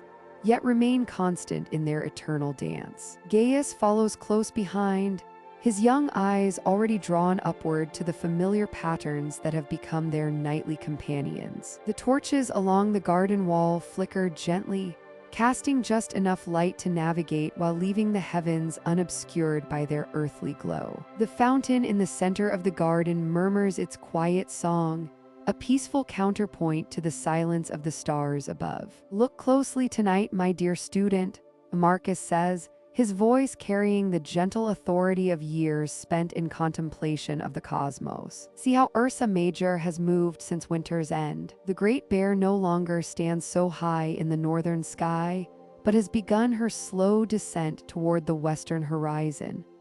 Gaius tilts his head back, tracing the familiar pattern of 7 bright stars that form the bear's distinctive shape. She seems different somehow, he observes, his voice filled with wonder, as if she's traveling somewhere new. Marcus nods approvingly, settling onto the marble bench that has become his favored observation point. The stone still holds a hint of the day's warmth, though the night air brings a refreshing coolness that speaks of spring's gentle progression. Indeed, she is on a journey, as are all the stars. They are Rome's most faithful servants, never straying from their appointed duties, never failing to mark the passage of time. The astronomer extends his arm toward the eastern sky, where new constellations are beginning their nightly ascent. Observe how Virgo rises earlier each evening now. The maiden carries her sheaf of wheat, reminding us that the planting season approaches. Our farmers look to her appearance as surely as they consult any earthly calendar. A gentle breeze stirs the olive trees at the garden's edge, their silver-green leaves whispering secrets in the darkness. The scent of blooming jasmine drifts through the air, mingling with the earthy fragrance of the herb garden where mint and rosemary release their aromatic oils into the warming nights. The stars are migrants, Marcus continues, his tone taking on the rhythm of a patient teacher sharing ancient wisdom. Each night they shift their positions by the smallest measure, so subtle that only careful observation reveals their movement. Like birds following invisible paths across vast distances, they traverse the dome of heaven according to laws older than Rome itself. Gaius settles beside his mentor, his young mind absorbing these profound truths with the eagerness of spring soil receiving rain. Above them, the constellation Perseus begins to fade toward the western horizon, making way for the rising stars of the warmer months. The changing of the celestial guard happens so gradually, so peacefully, that it might go unnoticed by those who do not take time to truly see. In the great libraries of Alexandria, Marcus shares, his voice taking on the distant quality of one recalling treasured memories. The learned men have calculated these stellar movements with remarkable precision. They know that the stars complete their full journey through the seasons every year, returning to their starting positions like faithful messengers completing their appointed rounds. The fountain's gentle splash provides a soothing rhythm as they sit in comfortable contemplation. A night bird calls softly from somewhere in the darkness beyond the garden walls, its song a liquid melody that seems to complement the silent symphony of the stars above. The city of Rome sleeps peacefully around them, unaware of the cosmic ballet unfolding overhead. Watch how Boötes the herdsman follows the great bear across the sky. Marcus instructs, pointing toward the constellation that trails behind Ursa Major. Even in the heavens, there is order, purpose, a divine arrangement that speaks to the harmony underlying all creation. As if responding to their observation, a meteor streaks silently across the darkness, a brief, brilliant reminder of the dynamic nature of the cosmos they observe. It appears and vanishes in the span of a heartbeat, leaving no trace except in the memory of the two watchers who witnessed its fleeting journey. The night deepens around them, bringing with it a profound sense of peace and continuity. Here in this quiet garden, surrounded by the familiar patterns of stone and growing things, they participate in an observation as old as human consciousness itself, the nightly tracking of the stars as they pursue their eternal migration across the vast expanse of heaven. Above them, countless points of light continue their ancient dance, each one a faithful keeper of time, marking the seasons with precision that no earthly timepiece can match. The stars migrate through their celestial sphere, and in their movement, the cosmos itself keeps time for all who have eyes to see and hearts to understand their eternal message. The morning sky above the astronomer's garden hangs heavy with clouds, their bellies swollen with the promise of rain. Marcus stands beneath the fig tree, his weathered hands cupped upward, feeling the first tentative drops kiss his palms. The air carries that distinctive scent that comes before a spring shower, petrichor, the Romans call it, though they know it simply as the earth's sweet breath awakening. Gaius emerges from the villa carrying an armful of clay vessels, each one glazed in the traditional blue of the Mediterranean sky. These are no ordinary pots, but sacred containers blessed by the household gods, vessels that have caught rainwater for 3 generations of this family. The young man's sandals whisper against the stone paths as he arranges them throughout the garden with reverent care. The herbs are thirsty, Marcus observes, his voice barely above a murmur as he watches the basil leaves droop slightly in their beds. They've been waiting for this gift from Jupiter Pluvius.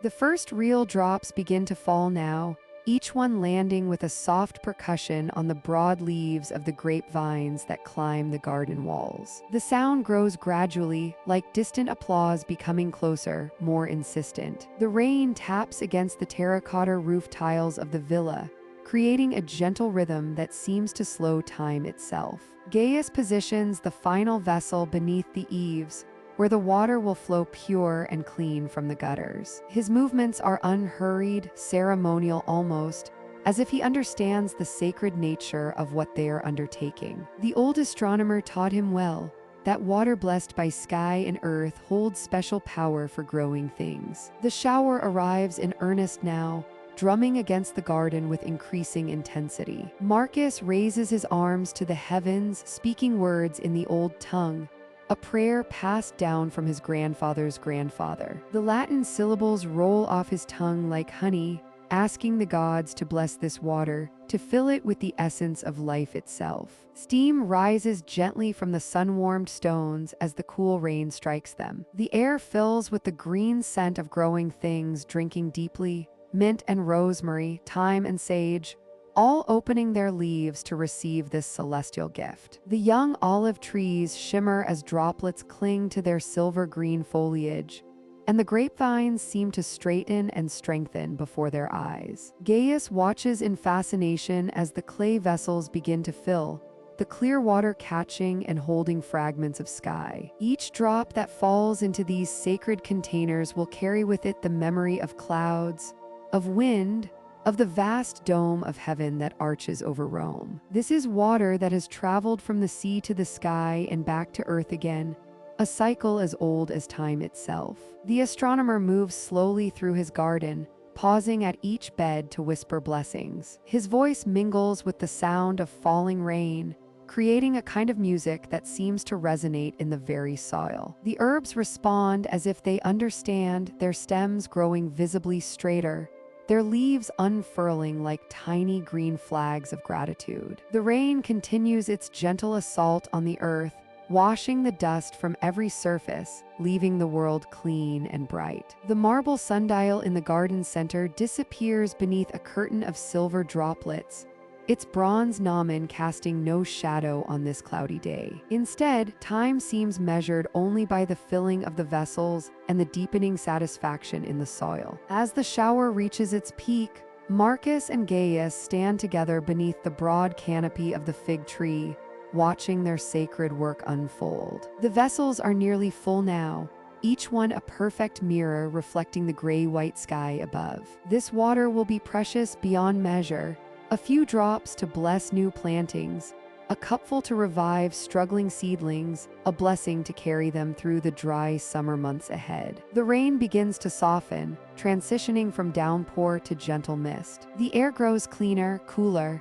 filled with the green promise of new growth. Every surface in the garden gleams, the glossy leaves of the bay laurel, the rough bark of the olive trees, the smooth stones of the garden paths. Marcus touches the rim of the nearest vessel, feeling the coolness of the blessed water against his fingertip. This simple ceremony, repeated countless times by countless generations, connects him to something eternal. The same rain that falls on Caesar's palace falls here in this quiet garden. The same water that fills the great aqueducts now fills these humble pots. The clouds begin to part as afternoon light filters through, casting everything in a soft, golden glow. The ceremony is complete. The vessels are full. The garden is blessed. And in the gentle aftermath of rain, surrounded by the green promise of spring, both men stand in perfect peace, knowing that earth and heaven have joined once more in the ancient dance of growth and renewal. The first light of dawn filters through the olive trees as Marcus steps into his garden, dew still glistening on the broad leaves of the fig tree. Above him, the sky holds the last whispers of night, and there, suspended like a ruby jewel among the stars, Mars glows with its distinctive red fire. The planet has traveled through the heavens to rest within the constellation of Taurus, the great celestial bull whose stars have watched over farmers and gardeners since time immemorial. Marcus breathes deeply, inhaling the cool morning air scented with earth and growing things. His weathered hands cradle a woven basket filled with small clay pots, each one nurturing a different herb seedling. Today, while Mars blesses his garden from its position in Taurus, he will plant the protective border that will guard his sanctuary throughout the coming seasons. He begins at the eastern edge of the garden, where the morning sun first touches the soil. Kneeling carefully on a worn leather pad, Marcus lifts the first rosemary cutting from his basket. The needle-like leaves release their sharp, clean fragrance as he gently loosens the roots. For remembrance, he whispers to the plant, his voice barely audible above the soft rustling of leaves. Remember to protect this place, to keep it safe from harm. The small hole he digs is precise, just deep enough to cradle the roots without drowning them. As he settles the rosemary into the earth, Marcus glances up at Mars, still visible in the lightening sky. The ancient Romans believed this red wanderer carried the strength of their god of war, But Marcus knows its gentler nature too, how it guides the cycles of planting and harvest.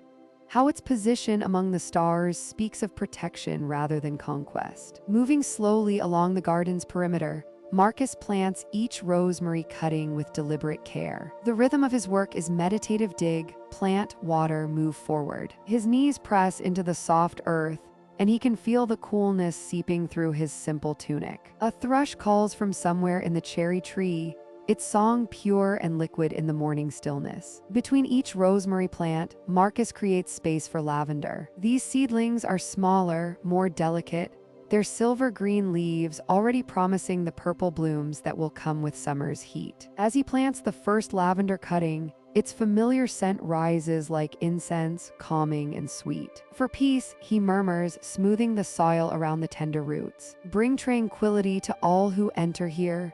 The sun climbs higher as Marcus continues his work, its warmth beginning to chase the coolness from the air. Sweat beads on his forehead, but his pace remains unhurried. This is not work to be rushed. Each plant must be welcomed properly, given its place with ceremony and respect. The garden responds to such attention. He has learned this over many seasons of watching and tending. A butterfly settles briefly on his shoulder, its wings a flash of yellow against the brown wool of his tunic. Marcus smiles but doesn't pause in his planting. The creatures of the garden have always accepted him as part of their world, perhaps sensing his gentleness, his reverence for the growing things around him. As he rounds the southern corner of the garden, Marcus pauses to drink from his water jar. The liquid is cool and sweet, drawn from the household's private well. Above him, Mars has faded with the growing daylight, but he can still sense its presence, still feel its protective influence settling over his work like a blessing. The lavender plants seem to respond to his touch,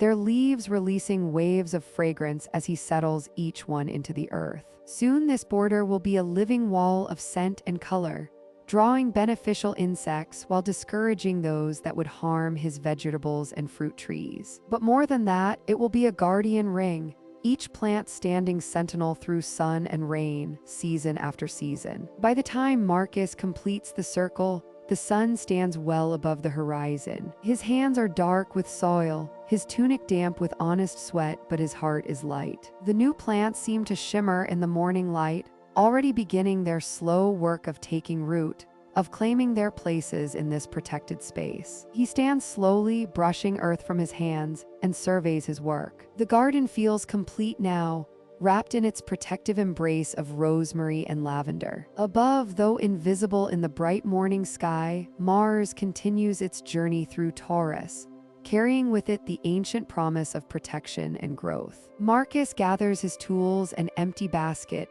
but lingers a moment longer. Around him, his green sentinels stand ready, their roots already reaching deep into the generous earth, their leaves already beginning the quiet work of keeping his garden safe. The first day of May arrives with a gentle warmth that seems to breathe life into every corner of the garden. As the sun begins its descent toward the western hills, Marcus moves slowly between the rows of herbs, his weathered hands brushing against the tender leaves of rosemary and thyme. The plants have grown lush in the spring rains, their fragrances rising on the still evening air like invisible offerings to the gods above. Gaius emerges from the villa carrying a bronze brazier, its surface polished to a warm glow. The old astronomer's eyes twinkle with anticipation as he sets the vessel carefully in the center of their sacred space, where the sundial casts its final shadows of the day. This ancient ritual of Beltane has been observed for countless generations, a blessing of fire for the growing season, a bridge between earth and sky. Marcus gathers small branches of apple wood that have been drying since the winter pruning. Each piece is chosen with care, the bark smooth and pale, promising a clean flame that will dance without harsh smoke. He arranges them in the brazier like the spokes of a wheel, leaving space for air to flow between them, for fire breathes just as surely as any living thing. The first spark catches on a twist of dried grass, and soon a small flame flickers to life in the gathering dusk. The fire grows slowly, fed by gentle breaths and patient tending, until it burns with a steady golden light. The apple wood releases a sweet fragrance that mingles with the cooling air, carrying hints of orchards in bloom and promises of autumn's harvest. Gaius selects sprigs of sage from the garden beds, their silver-green leaves soft as velvet between his fingers. He places them carefully at the edge of the flames, where they curl and release their purifying essence into the smoke. The aromatic cloud rises straight into the still air, carrying with it the prayers and hopes of two old friends who have spent their lives studying the mysteries above. Marcus adds bundles of lavender, their purple flowers already dried by the day's warmth. The fragrance that emerges is profound and calming, a scent that speaks of peaceful sleep and gentle dreams. The smoke drifts over the beds of growing herbs, blessing each plant with its passage, from the sturdy rosemary that will flavor winter stews to the delicate mint that promises cooling drinks in the heat of summer. As the fire settles into a bed of glowing coals, the western sky begins to reveal its evening treasures. Venus appears first, a brilliant jewel suspended above the horizon, her light so pure and steady that she seems to pulse with divine presence. The goddess of love and beauty watches over their simple ceremony, her radiance growing stronger as the sky deepens from gold to deep blue. The two men stand in comfortable silence, their faces warmed by the fire's glow, their eyes lifted to the emerging stars. The evening air carries the mingled fragrances of burning herbs and growing plants,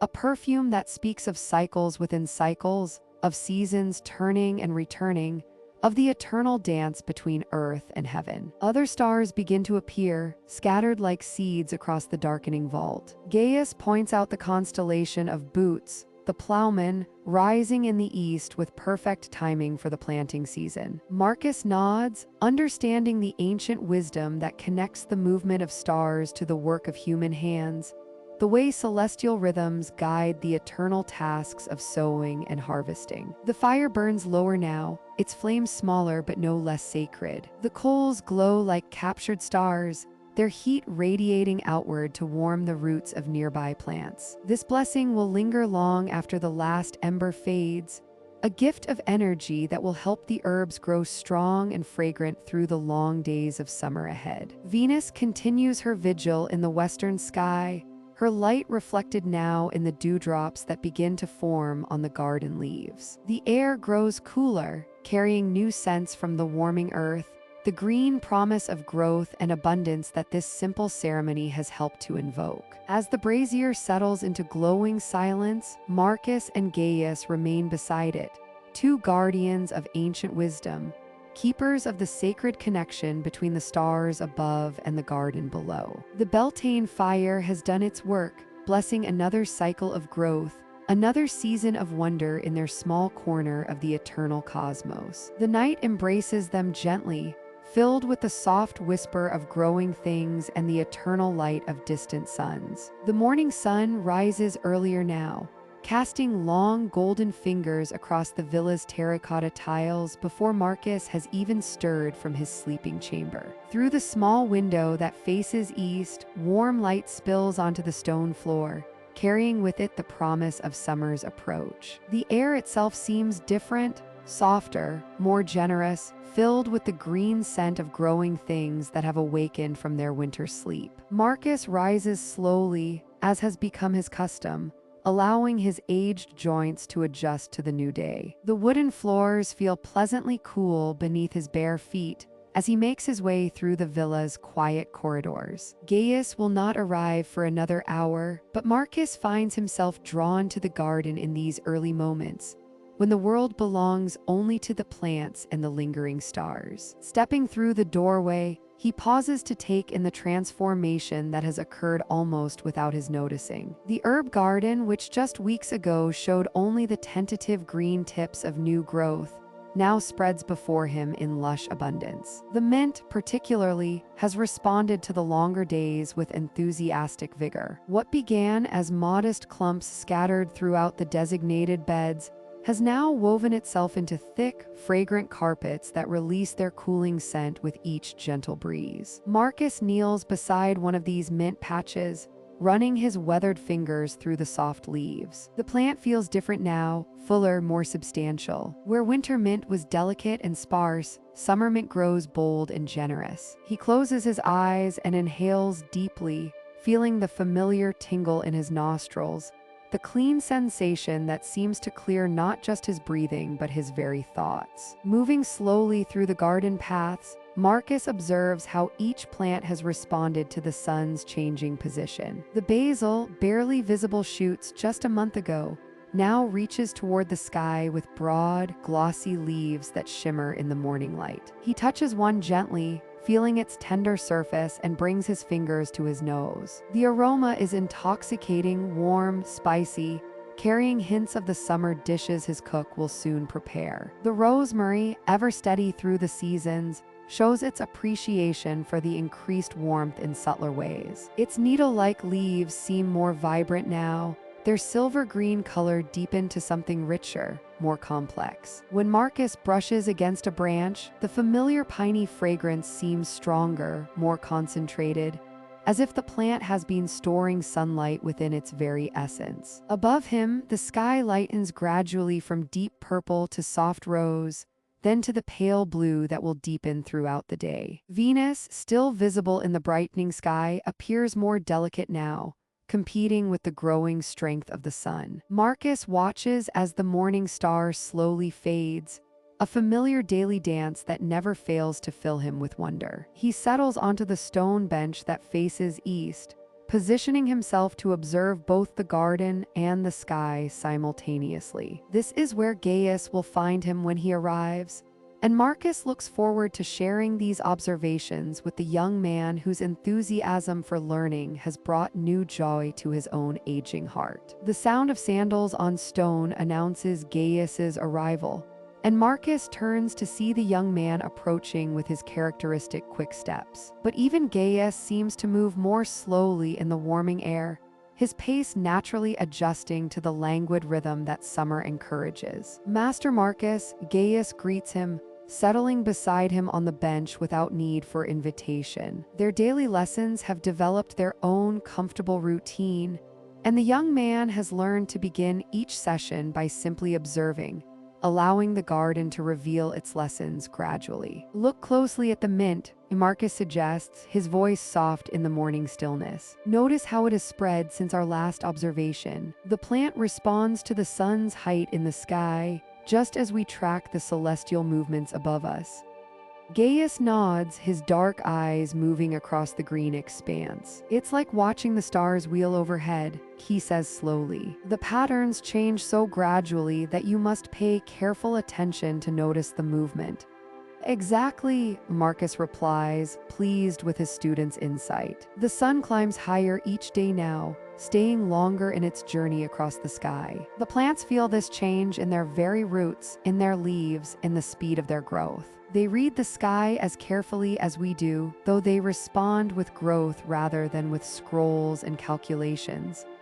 They sit together in companionable silence, watching as the garden continues its slow awakening. The longer days ahead promise even greater abundance, and Marcus feels a deep satisfaction in witnessing this eternal cycle, in sharing its lessons with eager young eyes that see wonder in the simple miracle of mint spreading beneath the climbing sun. The first pale light of dawn finds Marcus already in his garden, moving with the quiet purpose of one who has spent countless mornings in communion with the stars. Today marks 3 days before the summer solstice, and every instrument, every carefully positioned stone, every bronze surface must be prepared for the year's most sacred astronomical event. He begins with the great sundial at the garden's heart, running his fingers along the bronze gnomon that has tracked the sun's path for over a decade. With gentle, practiced movements, he polishes the metal until it gleams like liquid gold in the early morning light. The patina of years dissolves under his cloth, revealing the bright copper beneath. Each stroke is meditation, each reflection a promise of the precision to come. The armillary sphere stands nearby, its nested bronze rings representing the celestial sphere itself. Marcus adjusts each ring with the delicacy of a jeweler, checking the alignment against his carefully maintained star charts. The metal is warm to the touch, heated by the previous day's sun, and he can feel the weight of accumulated knowledge in every curve and angle. His grandfather built this instrument with his own hands, and his grandfather's grandfather before that. The bronze remembers their touch, their dedication to understanding the heavens. Around the garden's perimeter, smaller instruments await their turn. The water clock bubbles softly in its marble housing, marking time with the steady drip that has measured Roman hours since before Marcus was born. He cleans the bronze fittings, ensuring that water flows in perfect rhythm, each drop a heartbeat of the cosmos itself. The sound mingles with the gentle splash of the fountain at the garden's eastern edge, where carved dolphins dance in eternal bronze celebration. The herb beds stretch in careful geometric patterns between the instruments, their fragrance intensifying in the growing warmth of the morning. Lavender and rosemary release their oils into the air, while the broader leaves of the fig tree provide dappled shade for the more delicate measuring devices. Marcus moves between them like a gardener tending both earth and sky, understanding that the two are inseparable in their ancient dance. Near the western wall, the great armillary sphere's shadow has begun its daily journey across the calibrated stones. Marcus kneels beside the markers his family has set over generations, each one precisely placed to mark significant celestial events. The summer solstice stone stands slightly apart from the others, carved with symbols that speak of the sun's triumph over darkness, of the moment when day reaches its longest breath before beginning its slow retreat toward winter. He spreads fresh sand in the observation area where he will spend the coming nights, raking it smooth with wooden tools his father carved decades ago. The sand will catch the precise shadows, record the exact moments when celestial bodies align with his carefully positioned instruments. Every grain must lie perfectly level, every surface must reflect light with mathematical precision. The bronze astrolabe hangs from its stand near the center of the garden, its intricate network of rings and pointers catching the strengthening sunlight. Marcus lifts it carefully, feeling its familiar weight in his palms. The metal has been worn smooth by countless hands, polished by decades of use until it gleams like a mirror. He adjusts the moving parts with infinite care, each click and whisper of bronze against bronze a note in the symphony of preparation. As the sun climbs higher, warming the stones beneath his feet and the bronze surfaces around him, Marcus feels the deep satisfaction of readiness. Every instrument stands prepared, every surface cleaned and calibrated, every measurement tool positioned with the precision his ancestors would recognize and approve. The garden breathes around him, alive with the scent of herbs and the soft sounds of water and rustling leaves. The fountain's gentle splash provides a constant rhythm, like the heartbeat of the earth itself. Bronze dolphins leap forever in their carved dance, their surfaces polished by years of sun and rain until they seem almost alive in the shifting light. The water catches the sun's rays and scatters them in tiny rainbows across the nearby measuring stones. In 3 days, the sun will reach its highest point, marking the moment of perfect balance between light and shadow, between the celestial realm and the earthbound garden where Marcus keeps his ancient watch. Every bronze surface will catch and reflect that triumphant light. Every carefully positioned stone will record the sun's moment of greatest power. Tonight, he will sleep deeply, surrounded by the quiet sounds of his prepared garden, knowing that tomorrow will bring him closer to witnessing the year's most magnificent celestial event. The stars will wheel overhead in their eternal patterns, and the bronze instruments will stand ready to capture their ancient wisdom for another generation of watchers. The summer solstice arrives like a gentle benediction over the Roman countryside, painting the eastern horizon in shades of rose, gold, and amber. Marcus awakens before dawn in his modest chamber, the air already warm and heavy with the promise of the year's longest day. Through his window, he can see the first tentative light touching the tops of the olive trees that border his astronomical garden, their silver-green leaves catching and scattering the early radiance like scattered coins. In the garden, every plant seems to pulse with an almost visible energy. The lavender stands tall and proud, its purple spikes heavy with oil that will be most potent on this day when the sun reaches its highest arc across the heavens. The sage leaves appear almost luminous in the growing light, their surfaces covered with the finest dew that will evaporate the moment Saul's chariot begins its grand procession. Gaius arrives as the eastern sky deepens to coral, his sandals silent on the stone path that winds between the carefully tended beds. The old astronomer's eyes are bright with anticipation, for this day represents the culmination of months of careful observation and preparation. Together, the two men move through their garden sanctuary, checking the positioning of their bronze sundials and ensuring their water clocks are precisely calibrated. The sun crests the horizon with magnificent deliberation, casting long shadows that will grow shorter and shorter until midday, when they will nearly disappear entirely. Marcus adjusts the orientation of his largest gnomon, the bronze pointer that will track the sun's journey with mathematical precision. The shadow it casts is sharp and dark against the white marble base, a perfect indicator of time's passage. As the morning progresses, the garden transforms around them. The mint releases its cooling fragrance in gentle waves, the broad leaves rustling with the slightest breeze. The thyme creeps low along the borders, its tiny flowers alive with the quiet humming of bees who seem to understand the sacred nature of this day. The rosemary stands sentinel-like, its needle-shaped leaves pointing skyward as if in worship of the ascending sun. Marcus kneels beside a patch of vervain, the sacred herb that Roman priests have used for centuries in their most important ceremonies. Today, at the height of summer's power, its healing properties will be at their peak. He cuts the stems with careful reverence, laying them gently in his woven basket. Each plant seems to offer itself willingly, understanding its role in the great cycle of growth and harvest, healing and renewal. Gaius tends to the calendula, its orange petals bright as miniature suns scattered throughout the garden. The flowers follow the true sun's movement across the sky, their faces always turned toward the light. He gathers them with practiced hands, knowing that today's harvest will provide the most potent healing oil for the winter months ahead. The air grows warmer as the sun climbs higher, but the garden provides its own cooling refuge. The broad leaves of the comfrey create pools of gentle shade, while the fountain at the garden's heart sends up a soft spray that catches the light and fractures it into countless tiny rainbows. The sound of the water is constant and soothing, a liquid melody that seems to harmonize with the quiet buzz of industrious insects. At midday, when the sun reaches its zenith, both men pause in their work to observe the moment of perfect balance. The shadows have shrunk to almost nothing,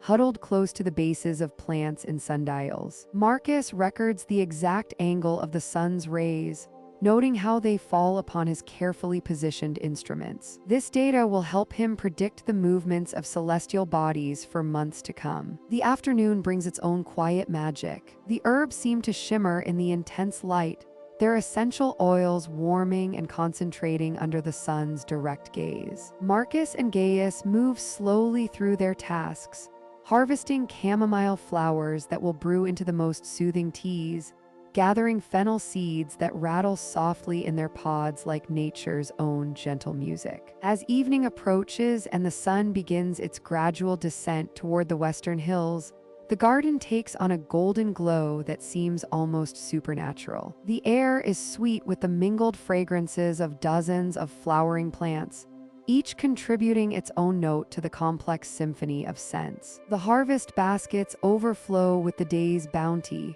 a testament to the garden's generous response to patient care and astronomical precision. The solstice sun finally touches the horizon, painting the sky in brilliant oranges and purples that rival any artist's masterpiece. Marcus and Gaius sit quietly on their stone bench, surrounded by the fruits of their labor and the enduring cycles of earth and sky. The garden settles into evening's embrace, its mission for the longest day complete, its gifts preserved for the seasons yet to come. The morning mist clings to the garden paths like silk veils, carrying the scent of rosemary and thyme on the gentle breeze. 3 days have passed since the summer solstice, and the healing plants have absorbed the sun's most powerful energy. Now, in these sacred hours just after dawn, Marcus guides young Gaius through the ancient art of the healing harvest. Each plant has its moment, Marcus whispers, his weathered hands cradling a bronze knife that gleams dully in the soft light. The wise herbalist learns to read these signs as clearly as we read the movements of Jupiter across the heavens.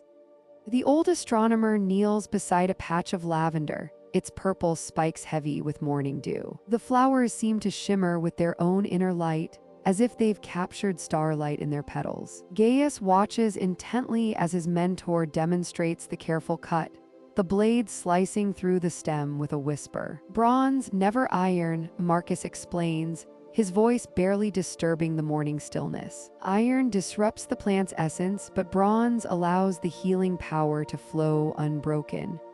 The severed lavender releases its fragrance into the air, a cloud of purple sweetness that seems to slow time itself. They move through the garden like priests conducting a sacred ritual. The chamomile flowers, white as tiny moons, are gathered when Venus still hangs in the morning sky. Marcus shows Gaius how to feel for the plant's readiness, the way the petals spring back when gently pressed, the subtle warmth that radiates from stems filled with concentrated life force. My grandfather taught me these ways, Marcus murmurs as they collect sprigs of sage, its gray-green leaves soft as velvet beneath their fingers. He learned them from his grandfather, who served in the court of Augustus himself. This knowledge flows like a river through generations, carrying the wisdom of countless healers who understood that plants and stars dance together in perfect harmony.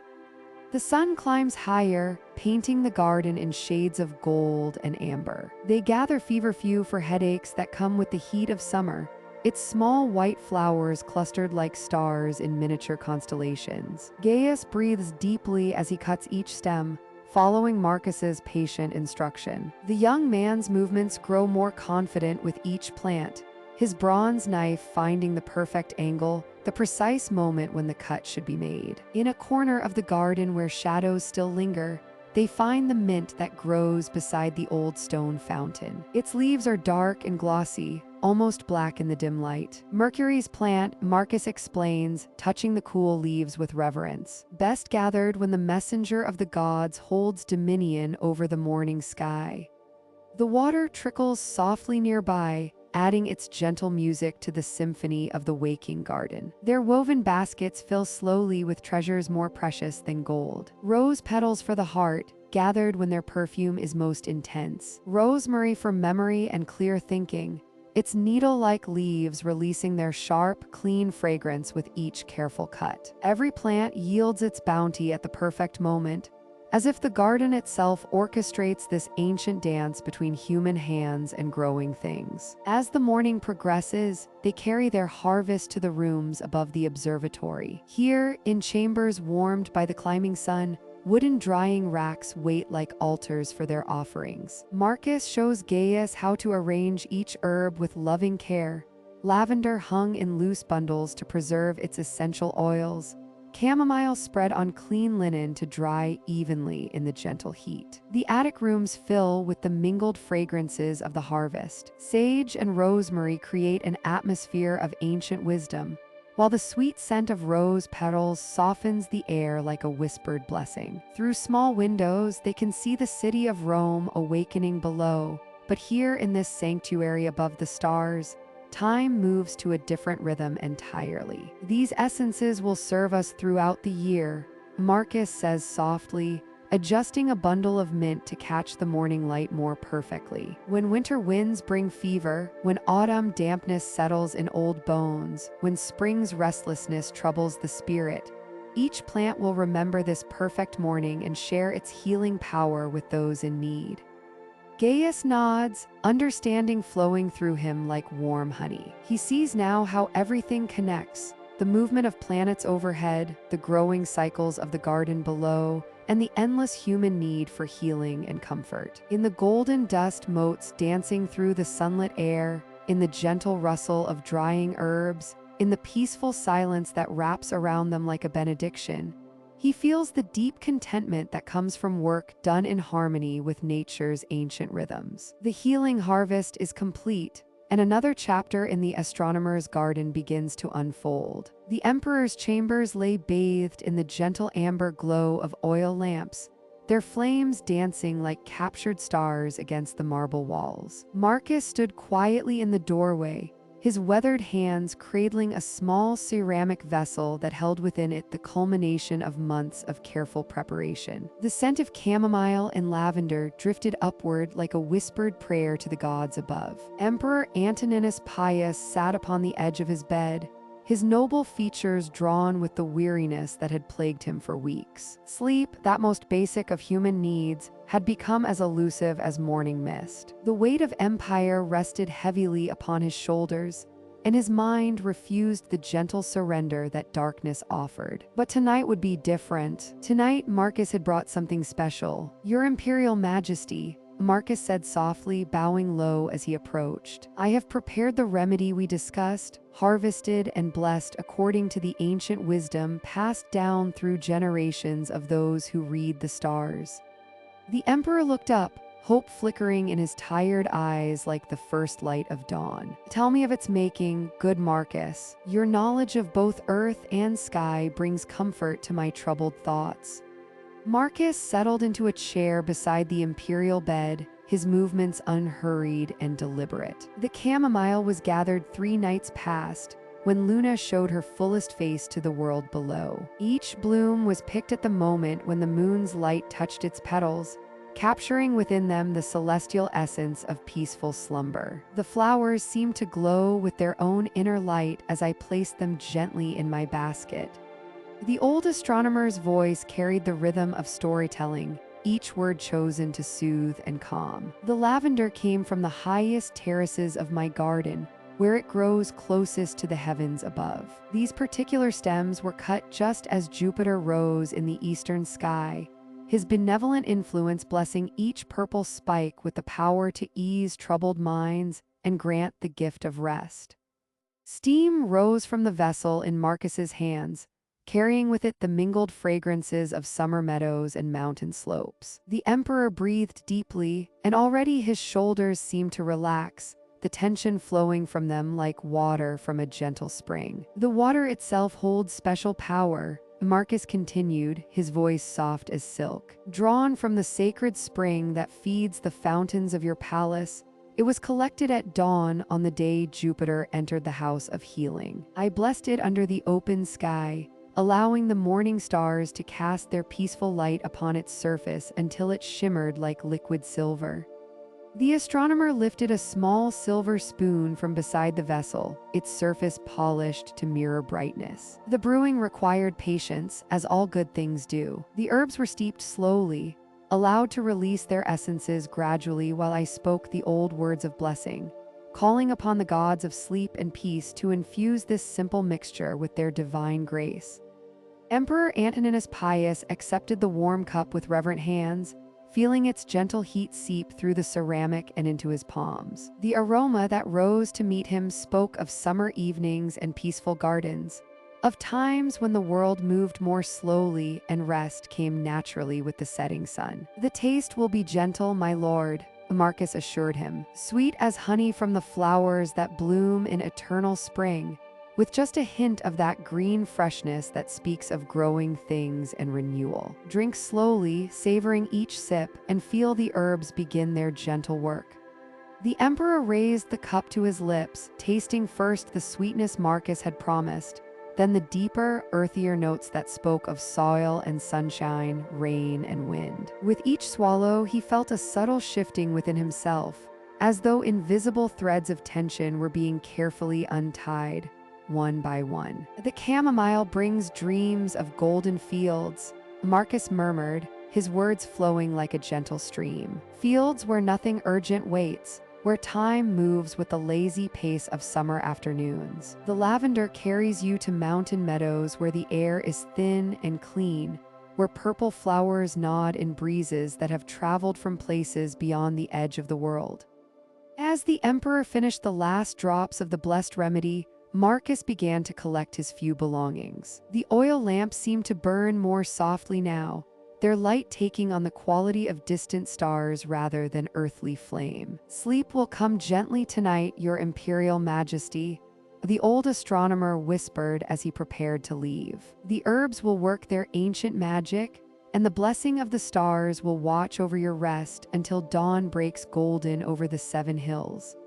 Emperor Antoninus Pius lay back against his pillows, already feeling the peaceful weight of approaching slumber settling over him like the finest silk. For the first time in weeks, his mind grew quiet, his breathing deep and regular, and sleep came at last. The pre-dawn darkness wraps around the garden like a gentle embrace as Marcus steps carefully along the familiar stone path. His sandaled feet know every uneven stone, every curve where the herbs have grown beyond their borders. The air carries the cool promise of morning, though he knows that in just a few hours, the summer sun will transform this peaceful sanctuary into a furnace of shimmering heat. Above, the sky begins its slow transformation from deep indigo to the softest purple. Stars that blazed brilliantly in the midnight hours now fade one by one, surrendering to the approaching dawn. But there, low on the eastern horizon, a single star burns with extraordinary brilliance, Sirius,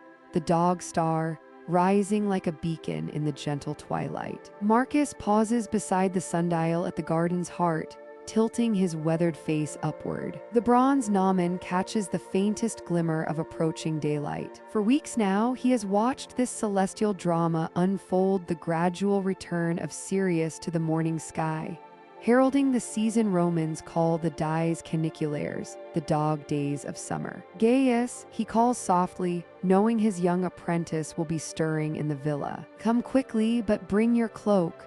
Footsteps pad across the courtyard, and soon Gaius appears, wrapping his woolen cloak around his shoulders. His eyes are heavy with sleep, but there's eagerness there too. These early morning lessons have become precious to both teacher and student. "Look there," Marcus points eastward, just above where the olive trees meet the sky. "Do you see her? Sirius, the brightest star in all the heavens."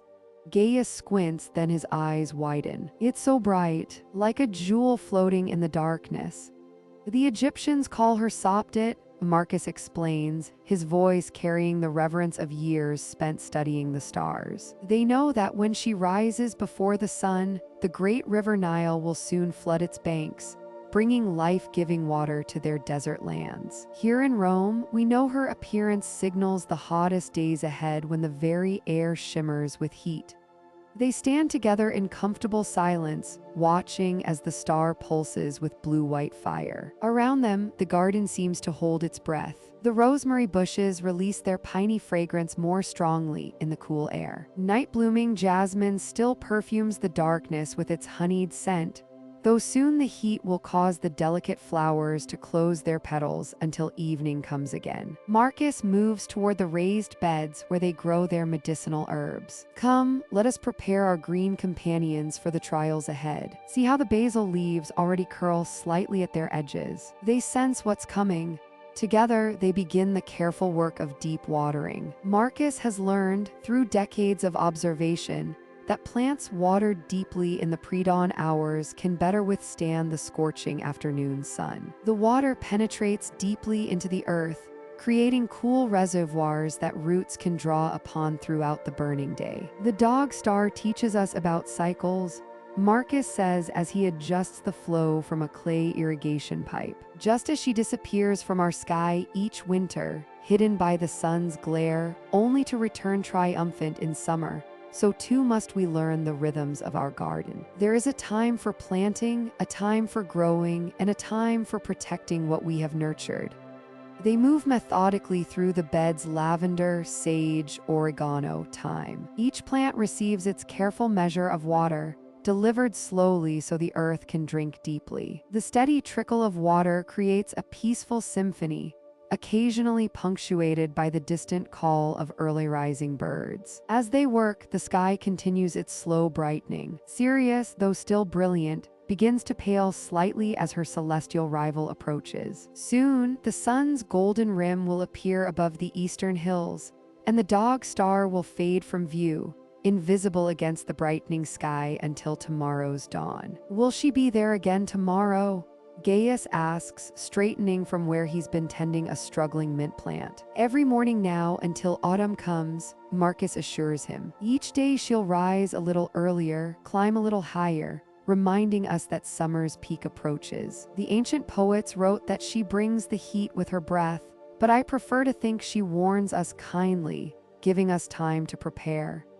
The eastern sky blushes rose and gold now, and Sirius begins her daily fade into invisibility. But Marcus knows she'll return tomorrow, faithful as the seasons themselves, continuing her eternal dance with sun and earth. Around them, the garden rests peacefully, roots drinking deeply from their morning gift of water, ready to face whatever heat the dog star's season may bring. In the growing light, dewdrops catch the first rays of sun, transforming every herb leaf into a tiny mirror of the morning's gentle beauty. The morning sun climbs over the 7 hills of Rome, casting long shadows across Marcus's rooftop garden. The air is warm and still, heavy with the scent of blooming lavender that spills over the terracotta planters like purple waterfalls. Among the herbs, rosemary bushes release their sharp, piney fragrance with each gentle breeze that stirs their needle-like leaves. Marcus kneels beside his astronomical instruments,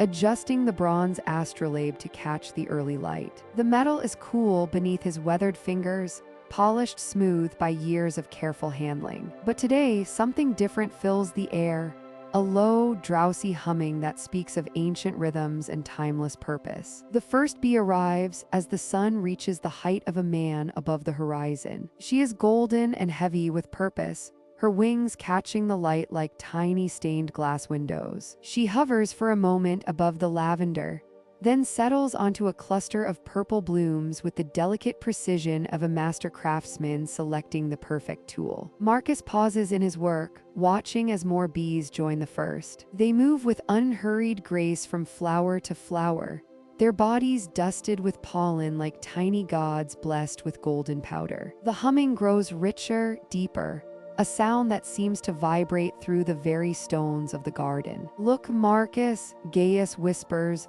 appearing at the top of the stairs with a cup of honey-sweetened wine in his hands. His voice is soft with wonder. "They've found us." The bees pay no attention to the 2 men. They are intent on their work, visiting each blossom with the methodical patience of scholars studying ancient texts. A large worker bee lands on a sprig of rosemary, her movements deliberate and careful as she gathers the pale blue nectar from flowers no bigger than teardrops. Marcus sets down his astrolabe and rises slowly, his joints creaking like old leather. "Welcome, little friends," he murmurs, his voice barely above a breath. "This garden has room for all who seek wisdom in the patterns of nature." The bees continue their dance, moving in loops and spirals that remind Marcus of the paths the planets trace across the night sky. He watches one bee perform a curious wiggling motion near the edge of the lavender bed, her body tracing out angles and directions with mathematical precision. Other bees gather around her, their antennae twitching as they receive her message. She's telling them where to find more flowers. Marcus explains to Gaius, his voice filled with quiet amazement. "See how she moves? The angle of her dance, the duration of her steps, it's all information. Distance, direction, the richness of the nectar source." Gaius settles beside his old friend on a marble bench worn smooth by years of stargazing. The wine in his cup reflects the morning light like liquid amber. "Like the way you map the stars," he observes. "Each movement has meaning." The comparison sends a thrill of recognition through Marcus's chest. Yes, exactly like mapping the stars. These small creatures navigate by the sun, calculate distances, communicate through movement and vibration. They are astronomers in their own right, reading the sky with senses he can barely imagine. A bee lands on the rim of the water basin where Marcus washes his instruments. She drinks carefully, her reflection wavering in the still water like a tiny, golden constellation. Others join her, forming a living necklace around the basin's edge. The sound of their wings mingles with the gentle splash of water and the distant calls of merchants in the streets below. The morning passes in peaceful companionship. Marcus continues his calculations, occasionally glancing up to watch the bees at their work. They show no fear of him, these ancient partners in the dance of earth and sky. When he moves to water the herbs, they simply lift off for a moment, hovering patiently until he finishes,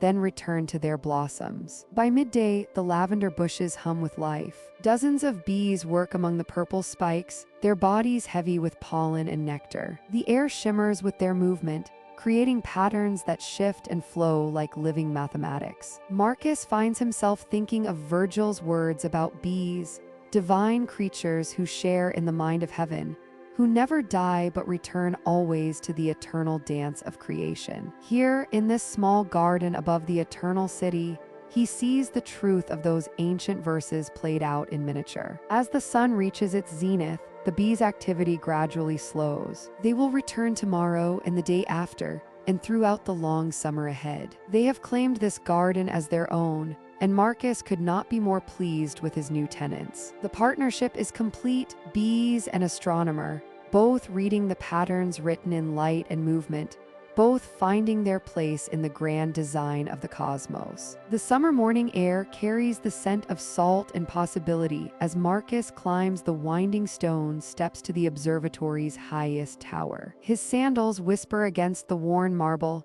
each step bringing him closer to the expansive view that never fails to fill him with wonder. Behind him, Gaius follows at his usual measured pace, a wooden tablet clutched in his weathered hands, ready to record whatever observations this day might bring. At the tower's peak, the Mediterranean stretches before them like a sheet of hammered silver, its surface dancing with countless points of light as the early sun kisses the waves. The air here is different, thinner, cleaner, carrying whispers of distant lands and unknown shores. Marcus places his hands on the smooth stone parapet, feeling the warmth already beginning to seep into the marble despite the early hour. "Look there, my friend," Marcus says softly, his voice carrying the quiet excitement of discovery. "The morning brings visitors to our shores." Gaius squints against the brightness, following Marcus's gaze toward the harbor of Ostia. There, emerging from the golden haze where sea meets sky, the distinctive shapes of merchant vessels slowly materialize. Their broad sails billow with the favorable winds, painted in rich ochres and deep blues, some bearing the symbols of trading houses from Alexandria, others marked with the distinctive patterns of Syrian merchants. The ships move with stately grace across the water, their hulls sitting heavy with cargo from the far reaches of the empire. Marcus counts them slowly, 7 vessels in total, each one a floating repository of treasures gathered from lands where different constellations wheel overhead. The largest ship bears a sail decorated with the image of Isis, suggesting its journey began in the spice markets of Egypt. Another displays the cedar tree of Lebanon, its hold likely filled with precious woods and resins. "The timing is perfect," Marcus murmurs, watching as the ships adjust their course toward the harbor entrance. The summer winds have carried them here just as the constellation of the Plowman reaches its highest point. The ancients would have seen this as a most auspicious sign for new plantings.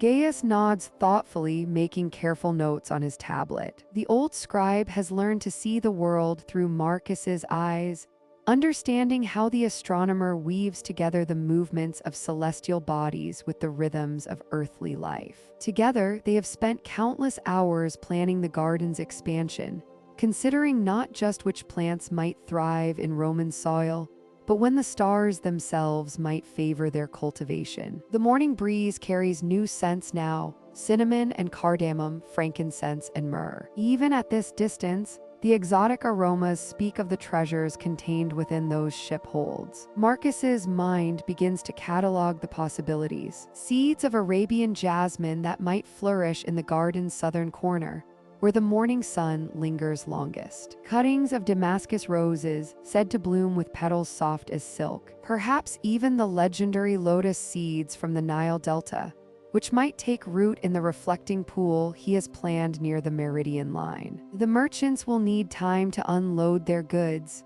Marcus observes, watching as the ships begin their careful approach to the harbor. But by the afternoon, they will be displaying their wares in the market squares. We should prepare a list of what our garden requires. The astronomer's voice takes on a dreamy quality as he envisions the changes another year might bring to his carefully tended sanctuary. He pictures new colors blooming among the familiar herbs and vegetables, the deep purple of Phoenician lavender, the brilliant orange of saffron crocus, the delicate pink of cherry blossoms from the distant lands beyond Persia. Each plant would find its proper place according to the celestial map he carries in his mind, positioned where the influence of favorable stars might nurture its growth. The ships draw closer now, their details becoming clearer in the strengthening light. Sailors move purposefully about the decks, preparing lines and adjusting sails for the final approach to harbor. Marcus can almost hear their calls carried on the sea breeze, voices speaking in a dozen different tongues, all united in the ancient dance of commerce and discovery. Tomorrow we shall visit the markets, Marcus decides, his eyes still fixed on the approaching vessels. But for now, let us simply watch and dream of all the wonders these ships might contain. The stars that guided them safely across the waters will guide us too, in choosing which treasures might best serve our garden's greater design. As the morning progresses and the ships complete their stately procession toward harbor, Marcus feels the familiar sense of connection that links all things: earth and sky, seeds and stars, the vast movements of trade, and the quiet growth of a single flower reaching toward the sun. The August night settles over the garden like a soft woolen blanket, warm and encompassing. Marcus adjusts the linen cushions on the low couch, positioned perfectly beneath the open sky where no olive branches or grapevines obstruct the view above. The marble pathways still radiate the day's heat, releasing the gentle fragrance of sun-warmed stone into the cooling air. Beside him, Gaius arranges his own couch, the two friends preparing for one of nature's most reliable spectacles. Above them, the constellation Perseus rises steadily in the northeastern sky, that mythical hero carrying his celestial sword through the star-scattered darkness. Tonight, this ancient pattern serves as the radiant point for something far more magnificent than static stars. The Perseid shower, arriving with the dependable rhythm of the seasons, promises to paint streaks of light across the Roman heavens. Around the garden, night-blooming cereus unfurls its pristine white petals, releasing waves of sweet perfume that mingles with the earthier scents of damp soil and growing herbs. The fountain continues its gentle murmur, creating a soothing backdrop as water cascades over smooth stones. Fireflies begin their nightly dance among the rosemary bushes, tiny golden sparks that mirror the grander illumination soon to grace the sky above. Marcus breathes deeply, drawing in the mingled fragrances of jasmine and mint, of cooling earth and distant wood smoke from the villa's kitchen fires. His eyes have adjusted to the darkness now, revealing the subtle silhouettes of familiar plants and the soft gleam of the marble bench where they often sit during daylight hours. Tonight, though, the couches offer the perfect angle for sky watching, allowing them to rest comfortably while keeping their gazes fixed upward. The first meteor appears without fanfare, a brief silver thread drawn across the tapestry of night, lasting barely 2 heartbeats before dissolving into memory. Gaius points silently, unnecessary words when such beauty speaks for itself. The shooting stars seem to originate from Perseus, as the ancient texts predicted, streaking southward before vanishing somewhere above the distant hills. As minutes pass, more celestial visitors make their appearance. Some flash bright and quick, like silver coins tossed by invisible hands. Others linger longer, leaving glowing trails that persist for several seconds, as if the sky itself remembers their passage. Each meteor carries with it a sense of wonder, these fragments of distant wanderers finally completing journeys that began in the cold depths between worlds. The garden seems to respond to this cosmic display with its own quiet magic. Night-blooming moonflowers begin opening their trumpet-shaped blossoms,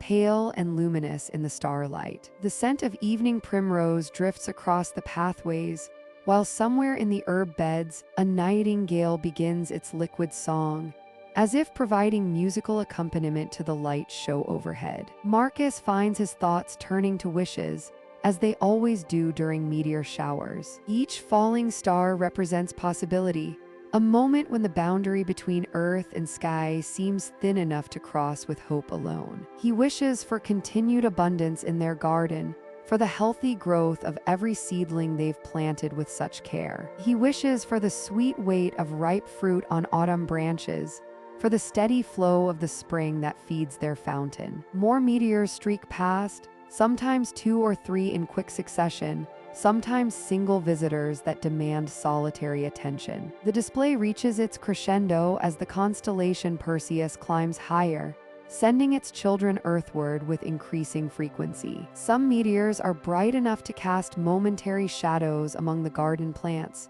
brief illuminations that reveal the intricate architecture of leaves and stems. The warm August air carries the sounds of night creatures settling into their rhythms. Crickets provide their steady chorus from hidden places among the herbs, while somewhere in the darkness, an owl calls with haunting beauty. The combination of celestial wonder and earthly peace creates a perfect harmony, a reminder of humanity's place within the vast cycles of nature. As the hours deepen and the meteor shower continues its ancient display, both men find themselves growing drowsy. The soft cushions beneath them seem to embrace their relaxed forms, while the warm night air acts like the gentlest of blankets. Above them, shooting stars continue their brief journeys across the Roman sky, each one carrying wishes for abundance and peace. The garden holds them in its fragrant embrace, surrounded by the patient growth of herbs and flowers, blessed by falling stars,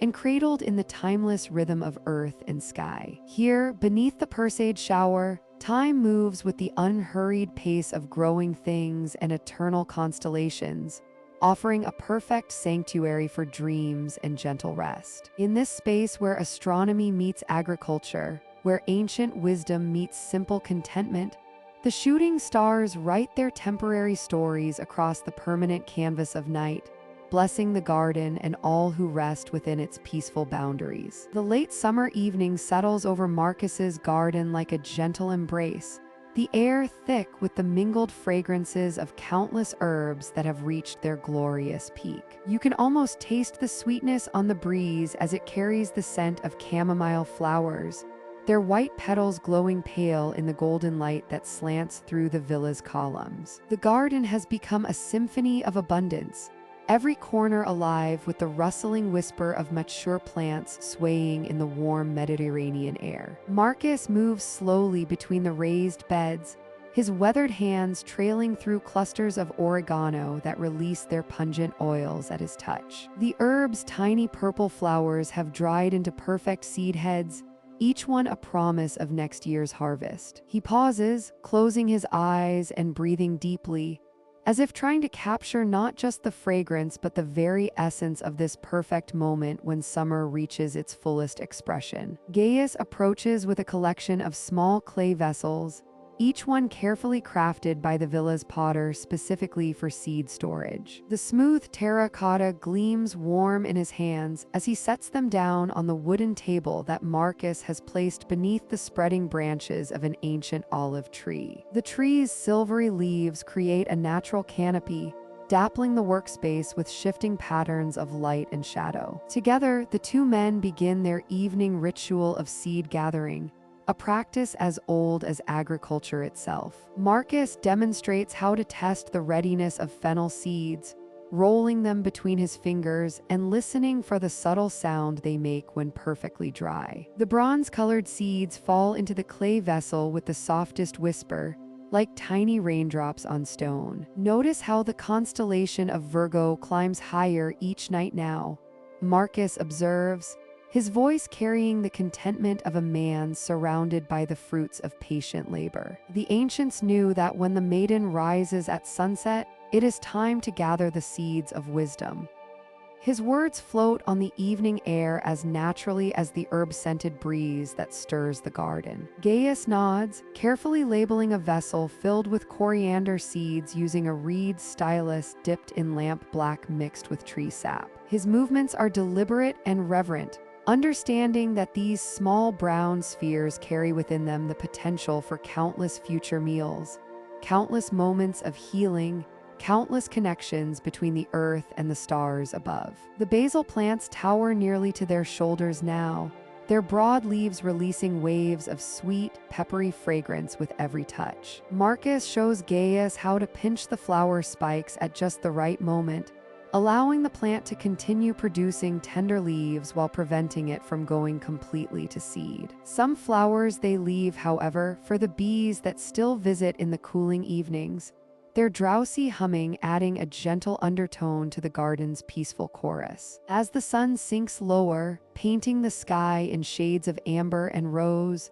the two gardeners work their way through beds of thyme that have grown into fragrant carpets. The tiny gray-green leaves release their distinctive scent with each footstep, creating an aromatic pathway that seems to lead toward the emerging stars. Marcus explains how the Romans believed that thyme carried the essence of courage and clarity, making it perfect for burning as incense during important astronomical observations. The evening star appears first, brilliant and steady in the deepening sky. Venus, the Romans called her, goddess of beauty and abundance. How fitting that she should shine so brightly over this garden that embodies both qualities so perfectly. Marcus pauses in his harvesting to point her out to Gaius, his voice soft with wonder despite having witnessed this celestial display countless times before. Sage plants stand like small silver trees throughout the garden, their textured leaves catching the last light of day. Marcus runs his hands through them,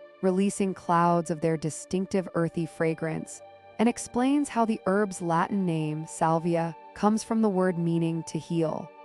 The seeds they collect from these plants will grow into future medicine, future wisdom, future connections between human need and nature's generous provision. As full darkness settles over the garden, the two men light an oil lamp and continue their gentle work by its flickering glow. The flame dances in the evening breeze, casting moving shadows among the abundant plants, creating an atmosphere of timeless ritual. Above them, the stars begin their nightly procession across the heavens, the same constellations that guided the planting and tending of this garden, now blessing its generous harvest. The last seeds fall into their vessels with whispered promises of springs yet to come, summers yet to unfold, and endless cycles of growth and abundance beneath the eternal, watching stars. The morning air carries a different quality now, crisp and clean with the promise of change. Marcus steps into his garden as the first light of dawn touches the eastern horizon,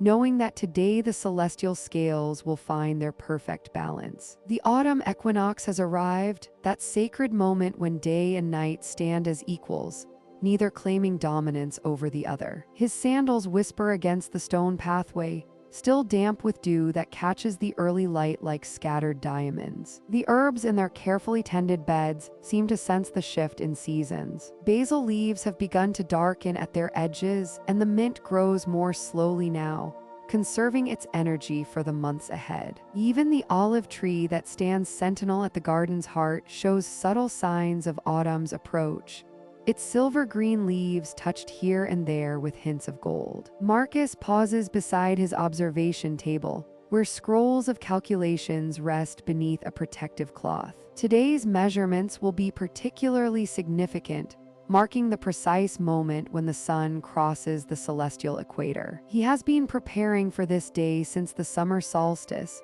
tracking the gradual shortening of daylight hours with the devotion of a priest attending temple rites. The garden gate creaks softly as young Gaius arrives, his face bright with curiosity and the cool morning air. The boy has grown taller over the summer months, Marcus notices, his understanding of the heavens deepening like roots seeking water. Today's lesson will be one he remembers for the rest of his life. Master Marcus, Gaius says quietly, his voice respectful of the morning's tranquil atmosphere. The sun feels different today. Weaker somehow, but not in a troubling way. Marcus smiles, pleased by the boy's growing sensitivity to the natural world. You feel truly, my young friend. The sun's path grows shorter each day now, its arc across the sky becoming lower and more gentle. Today marks the moment of perfect balance, when light and darkness share the world equally.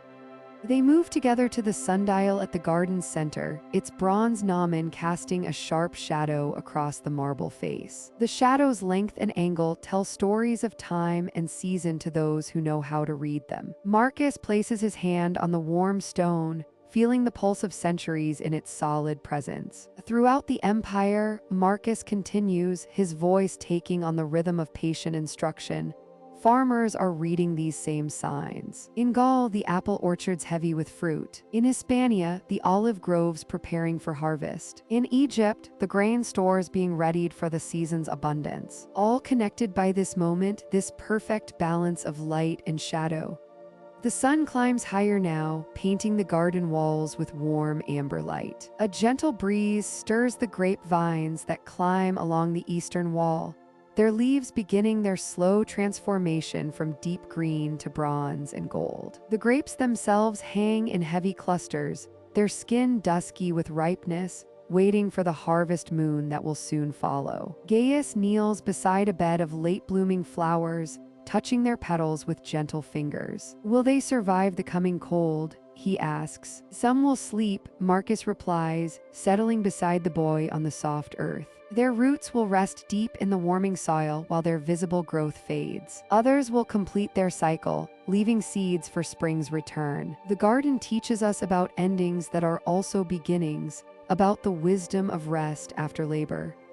A sparrow lands nearby, pecking at seeds scattered along the pathway. Its movements are quick and purposeful now, driven by instincts older than Rome itself. Soon it will join others in great migrations, following routes written in the stars that Marcus studies each night. The morning progresses with gentle deliberation. Marcus demonstrates how to measure the sun's position using the simple tools of his trade: a straight staff, careful shadows, and patient observation. Gaius proves an eager student, his calculations growing more precise with each attempt. In the old stories, Marcus says, as they work, the gods decided that neither summer nor winter should rule forever. The equinox reminds us of this wisdom, that all things must have their season, their time to grow and their time to rest.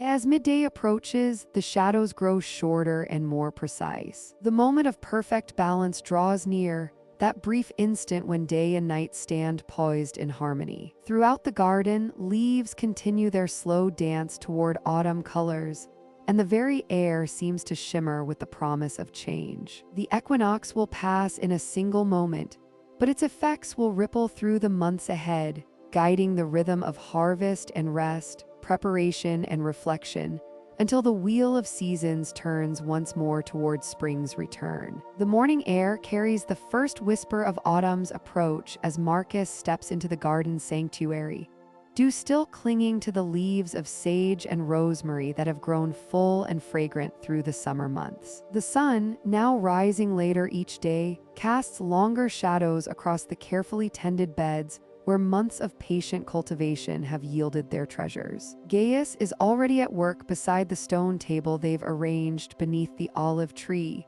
his weathered hands moving with practiced precision as he examines the lunar calendar carved into a small bronze tablet. The moon, now waning in its third quarter, creates the perfect conditions for gathering and drying the more delicate herbs, those whose essences must be captured and concentrated before winter's cold arrives. The vervain is ready, Marcus observes, running his fingers along the purple flower spikes that have reached their peak potency. Venus was bright in the pre-dawn sky yesterday, and today marks the ideal moment for harvest.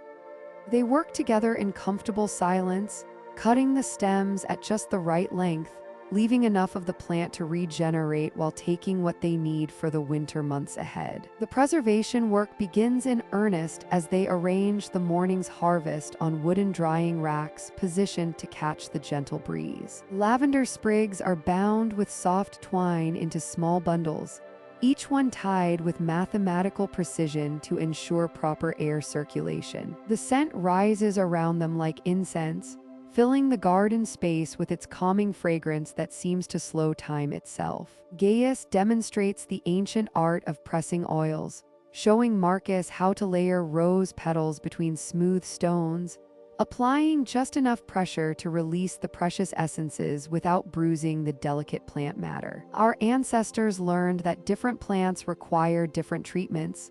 He explains, his voice carrying the wisdom of generations. What works for robust rosemary would destroy the subtle nature of chamomile flowers.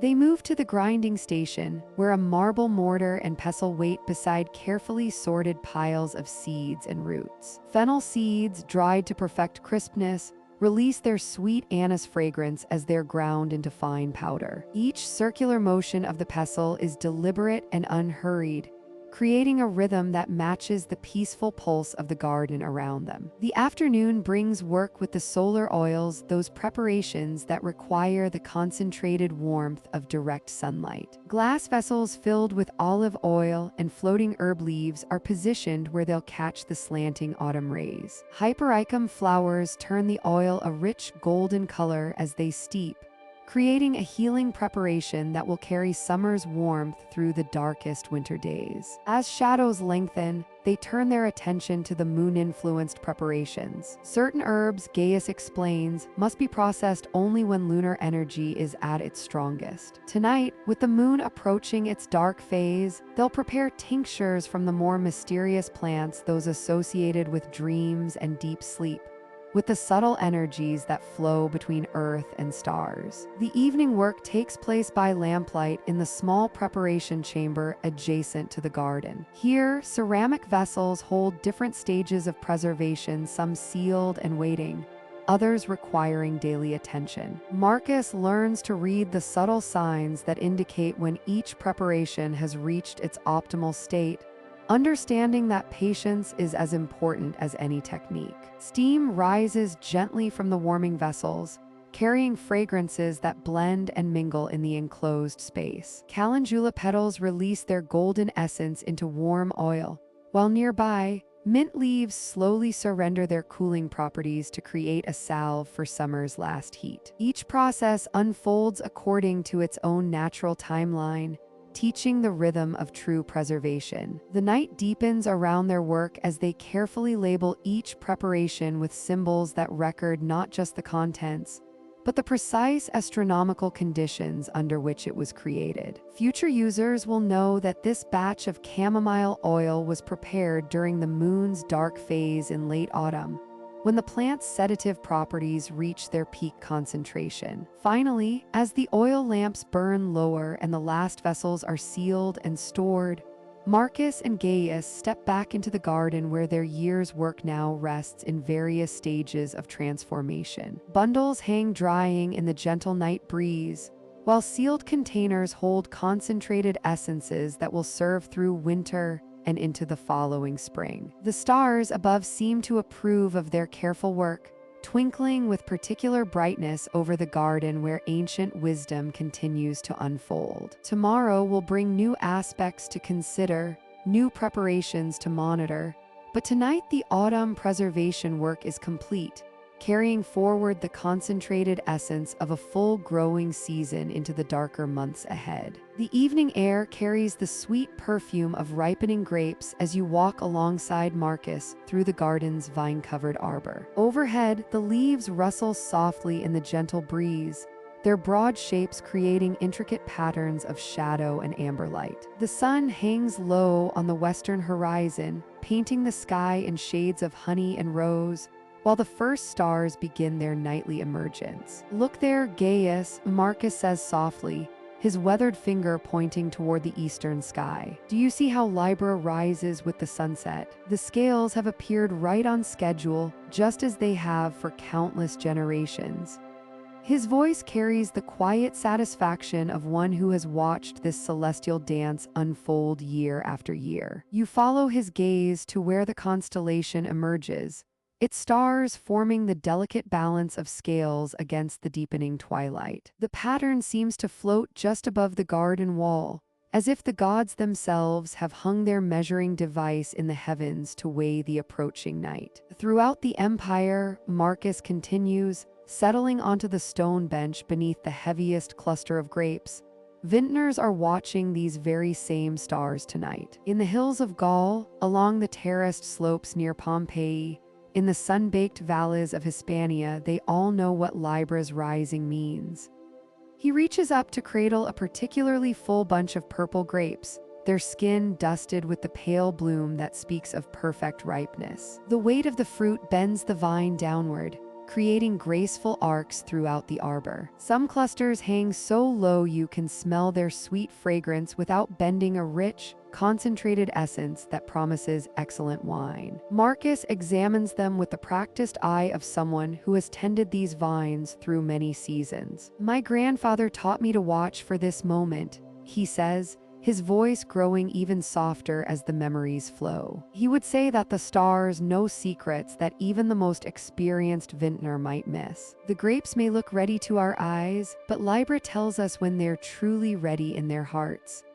A barn owl calls from somewhere in the olive grove beyond the garden walls, its voice adding to the evening's peaceful chorus. Cicadas hum their drowsy song among the herbs, while somewhere in the distance, you can hear the gentle lowing of cattle being led to their evening rest. The world seems to exhale, releasing the day's warmth into the cooling air. Marcus stands and moves deeper into the arbor, where the vines create a natural tunnel of green. Here, the light filtering through the leaves takes on an almost underwater quality, soft and shifting. He stops beside a vine whose grapes have taken on the deep purple hue that speaks of perfect sugar content. "Feel this," he invites, guiding your hand to touch the fruit. The grape yields slightly under gentle pressure, not too firm, not too soft, but perfectly balanced. When Libra rises at sunset, and the grapes feel like this, the vintners know that tomorrow's dawn will bring the harvest.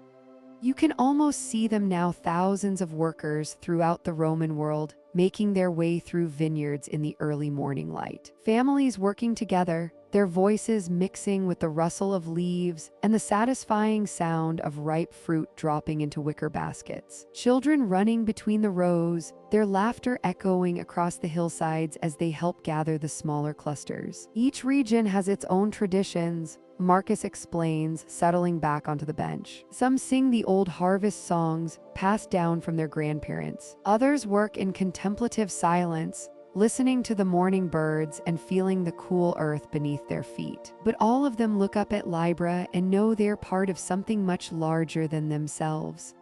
The stars grow brighter as full darkness approaches. Libra now stands clear and unmistakable in the eastern sky, its scales perfectly balanced, as if weighing the merits of the day just past against the promise of the night to come. The constellation seems to pulse gently with its own inner light, a cosmic heartbeat that connects this small Roman garden to vineyards across the known world. Marcus reaches for a small bunch of grapes and gently separates a few to taste. The sweet juice runs down his chin as he chews thoughtfully, and his satisfied smile tells you everything you need to know. These grapes, watched over by the same stars that guide vintners from Britannia to Egypt, are ready for their transformation into wine. The evening breeze carries new scents now, the cooling earth, the last roses of summer, the promise of dew forming on the grass. Tomorrow will bring the harvest, but tonight belongs to quiet contemplation under Libra's gentle watch,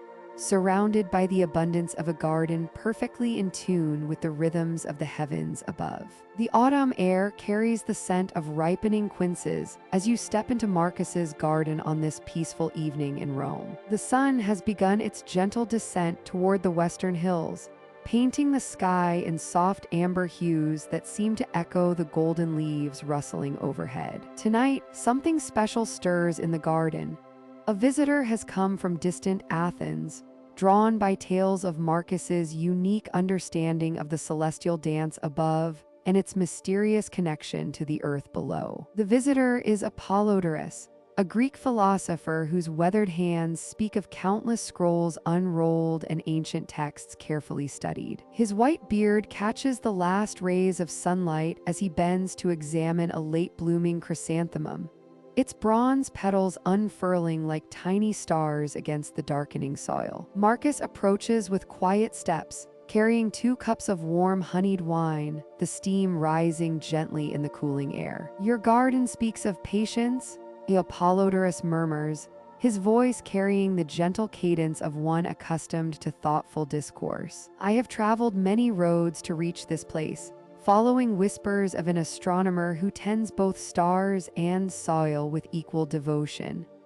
Marcus sets down the cups on a weathered stone bench, worn smooth by countless seasons of contemplation. The 2 men settle beside each other, their conversation beginning as naturally as the evening shadows that lengthen across the garden paths. Young Gaius emerges from behind a trellis of grapevines, their leaves now turned to burnished copper, drawn by the soft murmur of voices and the promise of ancient wisdom. "Tell me," Apollodorus continues, "how do you read the patterns above in the movement of your plants below? In Athens, we speak much of harmony between the spheres, yet here I sense you have found something more tangible, more—" He pauses, searching for the word as he watches a late butterfly dance among the sage blossoms. Marcus's smile carries the warmth of autumn sunlight. "Come," he says, rising from the bench. "Let me show you what the seasons have taught me." They begin to walk the familiar paths, their footsteps soft on the packed earth. The garden has transformed since spring's first tender shoots. Now it wears the rich tapestry of autumn's abundance. Pomegranate trees hang heavy with ruby fruit, their surfaces gleaming like polished gems in the fading light. The olive trees whisper secrets in an ancient tongue, their silver-green leaves catching the first evening stars that begin to pierce the deepening blue above. "Watch how the moonflower buds prepare for their nightly opening," Marcus says, pausing beside a trellis where the white blooms remain tightly furled, waiting for darkness to call them forth. They follow Luna's rhythm as faithfully as any astronomer follows his calculations, yet they do so without conscious thought, moved by the same celestial forces that guide the tides and mark the seasons. Apollodorus nods slowly, his philosopher's mind grasping the deeper meaning. "Ah, I begin to understand. You do not merely observe the harmony, you participate in it. Your garden becomes a living calendar, each plant a marker of time's passage, each bloom a celebration of cosmic order." Gaius walks silently between them, his young ears drinking in every word. He reaches out to touch the bark of a fig tree, feeling its rough texture beneath his fingertips, wondering at the invisible forces that draw its sap upward toward the stars while roots delve deep into the earth's hidden wisdom. As full darkness approaches, they pause beside the fountain where water trickles steadily over smooth stones, its gentle music mingling with the evening chorus of crickets. The first stars emerge overhead, bright Arcturus in the constellation of Boötes, followed by the familiar pattern of the Great Bear wheeling slowly across the northern sky. "In my homeland," Apollodorus muses, "we speak of the music of the spheres, that celestial harmony beyond mortal hearing. But here, in this garden, I think perhaps we come closer to hearing those divine notes, in the whisper of leaves, the splash of water, the quiet breathing of earth as it prepares for winter's rest." Marcus ladles fresh water from the fountain, offering it first to his guest, then to young Gaius. The water tastes of earth and stone, of rain that fell from star-filled skies and soaked into roots that reach toward hidden springs. They drink in comfortable silence, 3 generations of seekers sharing the timeless ritual of evening's peaceful close. The air grows cooler now, carrying hints of the approaching season's change. Soon the garden will sleep beneath winter's gentle blanket, dreaming of spring's return while the stars wheel overhead in their eternal dance. But for now, in this perfect moment between day and night, wisdom flows as freely as the fountain's song, and the harmony between heaven and earth reveals itself to those patient enough to listen. The autumn air carries a gentle chill as Marcus steps into the garden at dawn, his breath forming small clouds that dissipate quickly in the growing light. The sun sits lower in the sky now,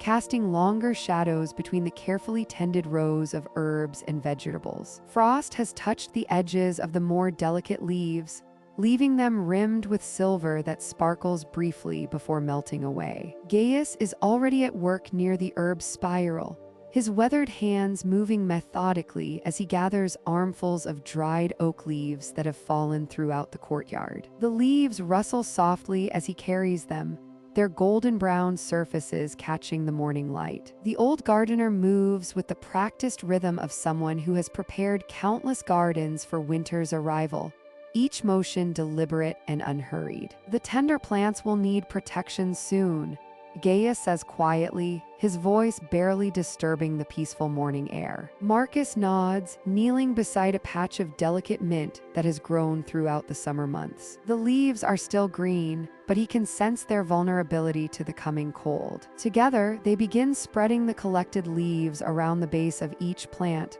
creating protective blankets that will insulate the roots from frost. The mulching work is meditative, requiring no conversation beyond the occasional gentle instruction. Marcus learns to judge the right thickness for each type of plant, a generous layer for the more tender herbs, a lighter covering for those that can better withstand the cold. The leaves make a soft whispering sound as they settle into place, and soon the garden paths are bordered by neat mounds of natural protection. Near the olive trees, Marcus watches Gaius prepare bundles of straw, shaking out each armful to ensure the stems lie evenly. The straw carries the sweet scent of harvested grain, a reminder of the season's abundance. They use this to cover the more precious herbs, the imported sage from distant provinces, the rare varieties of thyme that took years to establish. Each plant receives its covering like a warm blanket, tucked carefully around the base while leaving room for air to circulate. The work continues throughout the morning,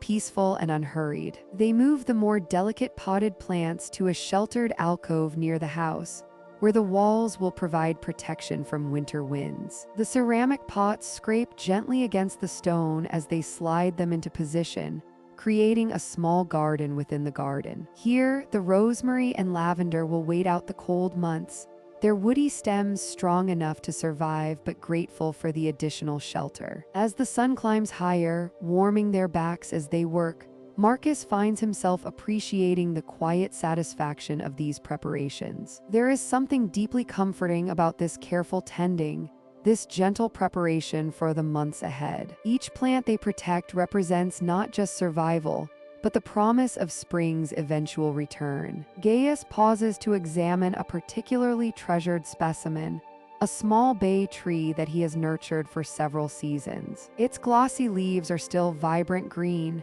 but the older man knows its limits. Together, they construct a simple framework of wooden stakes around it, then drape heavy cloth over the structure, creating a protective tent that will shield it from the harshest weather while still allowing light to filter through. The afternoon brings a gentle warmth that makes their work pleasant rather than laborious. They take time to water each newly mulched area, ensuring the protective coverings settle properly and the soil beneath remains moist but not waterlogged. The water darkens the leaves and straw, and steam rises faintly from the sun-warmed ground. As evening approaches, they stand together at the garden center, surveying their day's work. The space looks different now, quieter somehow, tucked in and ready for rest. The mulched beds create patterns of brown and gold against the darker soil, while the covered plants resemble small sleeping forms beneath their protective blankets. The garden knows how to sleep, Gaius says softly, brushing dirt from his hands. We simply help it prepare for its dreams. Marcus nods, feeling the truth of these words. There is no sadness in this preparation, no sense of ending. Instead, there is a deep peace in knowing that beneath the coverings and mulch, life continues its patient cycle. Roots will rest but remain strong, seeds will wait in the soil for warmth's return, and the garden will emerge renewed when spring finally arrives. As darkness settles over the courtyard, Marcus takes one last walk among the prepared beds. The protective coverings rustle softly in the evening breeze, a gentle lullaby for the sleeping plants. Tomorrow there will be more preparations, more careful tending, but tonight the garden rests peacefully, ready for whatever winter may bring. The morning sun filters through the olive tree's silvery leaves, casting dancing patterns of light and shadow across the garden's stone pathway. Marcus and Gaius have risen early for this sacred ritual, one that has been observed by Roman families for countless generations. The small olive tree, no taller than a grown man, stands at the heart of their contemplative space,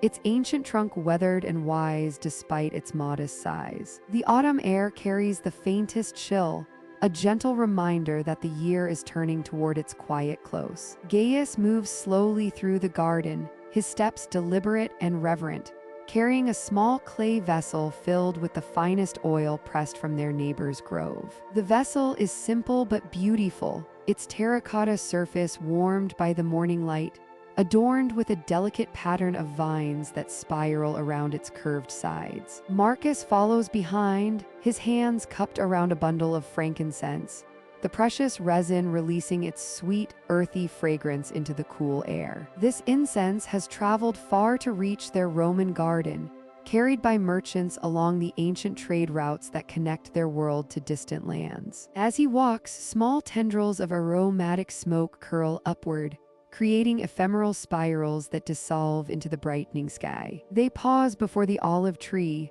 their footsteps settling into silence. The tree's leaves whisper softly in the gentle breeze, their silvery undersides catching the light like scattered coins. Each leaf seems to hold a story, a memory of seasons past and seasons yet to come. The trunk, though slender, bears the characteristic gnarled texture of its kind, speaking to the tree's resilience and enduring strength. Gaius sets the oil vessel carefully at the tree's base, his movements slow and purposeful. The clay makes the softest sound as it touches the earth, barely audible above the tree's gentle rustling. He kneels beside the vessel, his knees finding the soft soil that has been lovingly tended throughout the growing season. His weathered hands reach for the oil, fingers dipping into the golden liquid that gleams like captured sunlight. The oil is warm despite the cool morning air, carrying within it the essence of Mediterranean sunshine, the patient work of countless harvests, and the blessing of earth and sky. As Gaius anoints the olive tree's trunk, the oil seeps slowly into the bark's crevices,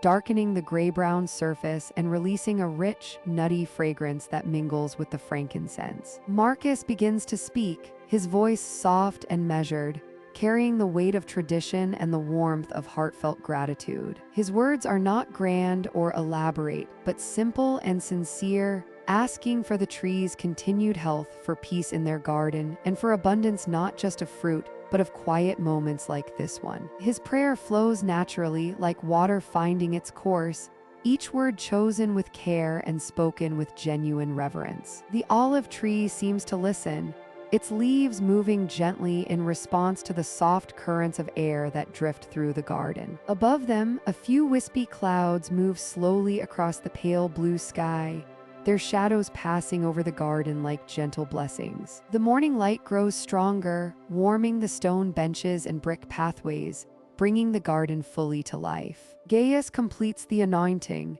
his hands now glistening with the sacred oil. He rises slowly, brushing the soil from his knees, and steps back to admire their work. The olive tree's trunk gleams softly where the oil has been applied, creating an almost imperceptible aura of sanctity around this living symbol of peace and abundance. Together, they stand in comfortable silence, watching as a small sparrow lands on one of the olive tree's lower branches. The bird seems unafraid of their presence, perhaps recognizing the solemnity of the moment, or simply drawn by the garden's atmosphere of tranquility. It preens its feathers briefly before taking flight again, disappearing over the villa's red-tiled roof. The frankincense continues to burn, sending delicate spirals of fragrant smoke into the warming air. The scent mingles with the olive oil's richness and the garden's natural fragrances, the last roses of the season, the herbs that grow in neat rows along the pathways,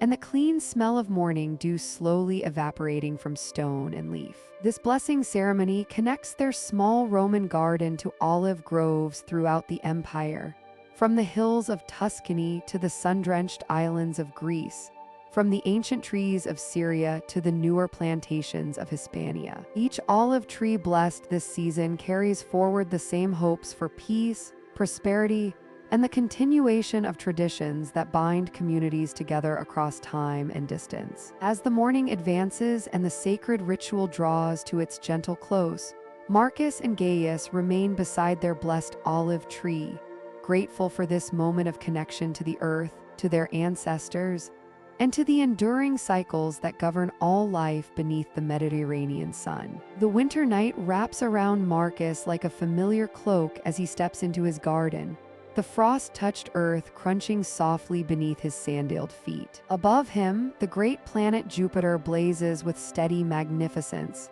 having moved into its most protective configuration, a celestial guardian positioned perfectly to watch over his sleeping sanctuary. The astronomer pauses, tilting his weathered face upward, feeling the ancient pull of that distant world's benevolent influence. Tonight calls for ceremony, for acknowledgement of the divine protection that Jupiter offers. Marcus has prepared for this moment throughout the day, gathering sacred water from the temple of Jupiter Optimus Maximus, blessing it with frankincense and prayers whispered in the old Latin tongue. The ceramic vessel feels warm in his hands despite the December chill, as if the great god's favor has already begun to flow through the liquid. He begins at the eastern edge of his garden, where the herb beds lie dormant beneath their careful covering of straw and wool cloth. The sage plants sleep deeply, their silver-green leaves tucked protectively beneath the mulch. Marcus dips his fingers into the blessed water, letting 3 drops fall onto the covered bed while murmuring the ancient words. Jupiter, protector of growth, guardian of seasons, watch over these humble plants as they rest. The water seems to shimmer in the starlight before disappearing into the protective covering. Moving slowly through his garden, Marcus continues the ritual with meditative precision. Each step is deliberate, each gesture filled with reverence for both the earthly plants and their celestial protector. At the lavender hedge, now stripped bare but still fragrant with memory, he sprinkles the holy water while observing how Jupiter's light catches the remaining dried flower heads, transforming them into tiny silver crowns. The astronomer's voice carries softly through the still air as he recites prayers learned from his grandfather, words passed down through generations of Roman gardeners who understood the connection between heaven and earth. As Jupiter rules the heavens with wisdom and justice, Marcus intones, so may his influence guide these roots through winter's darkest hours. The ritual words feel ancient on his tongue, connecting him to countless other gardeners who have stood beneath these same stars, seeking the same divine protection. At the center of his garden stands the small altar he erected years ago, a simple stone table dedicated to the agricultural gods. Tonight, it serves as the focal point for Jupiter's blessing ceremony. Marcus places the vessel of sacred water upon the altar's surface, then reaches into his leather pouch for the frankincense he prepared earlier. The aromatic resin catches fire easily in the small bronze brazier, sending spirals of sweet smoke up toward the watching planet. The scent of frankincense mingles with the clean smell of frost and sleeping earth, creating an atmosphere of profound peace. Marcus closes his eyes, feeling Jupiter's presence as a warm weight settling over his garden like an invisible blanket. In this moment, astronomer and plants exist in perfect harmony with the cosmic order,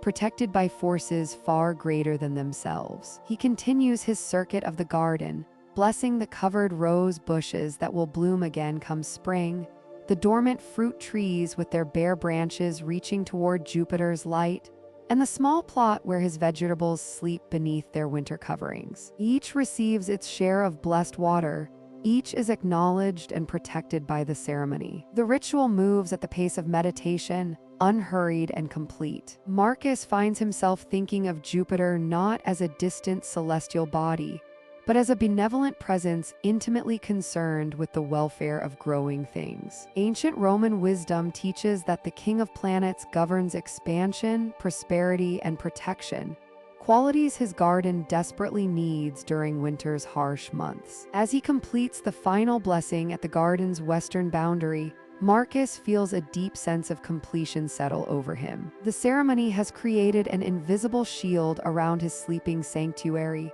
a divine protection that will endure until spring's return. Jupiter will continue its slow journey across the winter sky, watching over this small patch of earth with paternal care. Standing once more at his garden center, Marcus offers a final prayer of gratitude. The blessed water vessel is now nearly empty, its contents having been shared with every corner of his domain. Above him, Jupiter continues its steady vigil, a celestial lamp burning with eternal flame. The astronomer gathers his ceremonial items slowly, reluctant to break the spell of this sacred moment. His garden rests peacefully under Jupiter's protection, each plant wrapped not only in cloth and straw but in divine favor. Winter may bring its trials, but tonight Marcus knows his sanctuary is safe, watched over by the greatest guardian in the Roman sky. The morning air carries a whisper of winter's approach as Marcus steps into the garden, his breath forming gentle clouds in the crisp dawn light. The olive trees cast longer shadows now, their silver leaves catching the golden rays of the autumn sun. Today marks the final harvest before the frost claims what remains of the growing season. Gaius emerges from the villa carrying 2 wicker baskets, their weathered surfaces smooth from countless harvests. The old gardener's movements are unhurried, each step deliberate as he follows the stone pathway between the raised beds. His eyes scan the remaining herbs with the practiced gaze of one who has witnessed 40 seasons in this sacred space. The rosemary bushes stand resilient, their needle-like leaves releasing their pine-scented fragrance into the cool air. These hardy survivors will endure the winter months, but their current growth offers the most potent oils. Marcus runs his fingers along a sturdy branch, feeling the slight give of tender new growth at the tips. With careful precision, he clips the youngest shoots,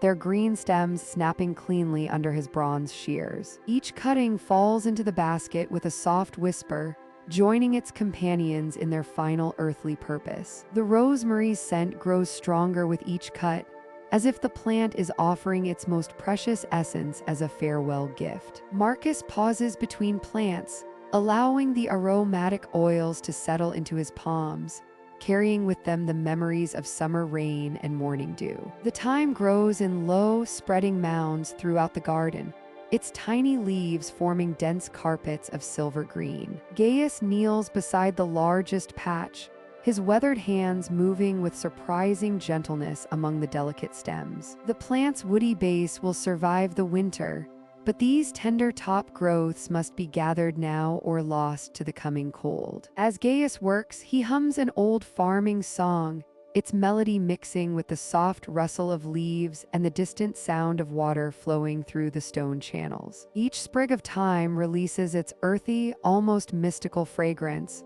filling the air with the promise of countless future meals and healing teas. The harvest continues in peaceful rhythm, man and plant working together in this ancient dance of giving and receiving. Near the villa's wall, where the morning sun lingers longest, the basil plants stand in their final glory. Their broad, tender leaves have grown lush and fragrant through the warm season, but they know their time is ending. The slightest touch of frost will turn their vibrant green to black, so today they must surrender their treasure. Marcus approaches the basil with particular reverence, for these plants have been his most faithful companions in the art of healing. Their leaves, when crushed, release oils so pure and sweet that they seem to contain the very essence of summer itself. He begins at the top of each plant, pinching the youngest, most tender leaves with his fingertips, careful not to bruise their delicate structure. The basil leaves accumulate in his basket like emerald coins,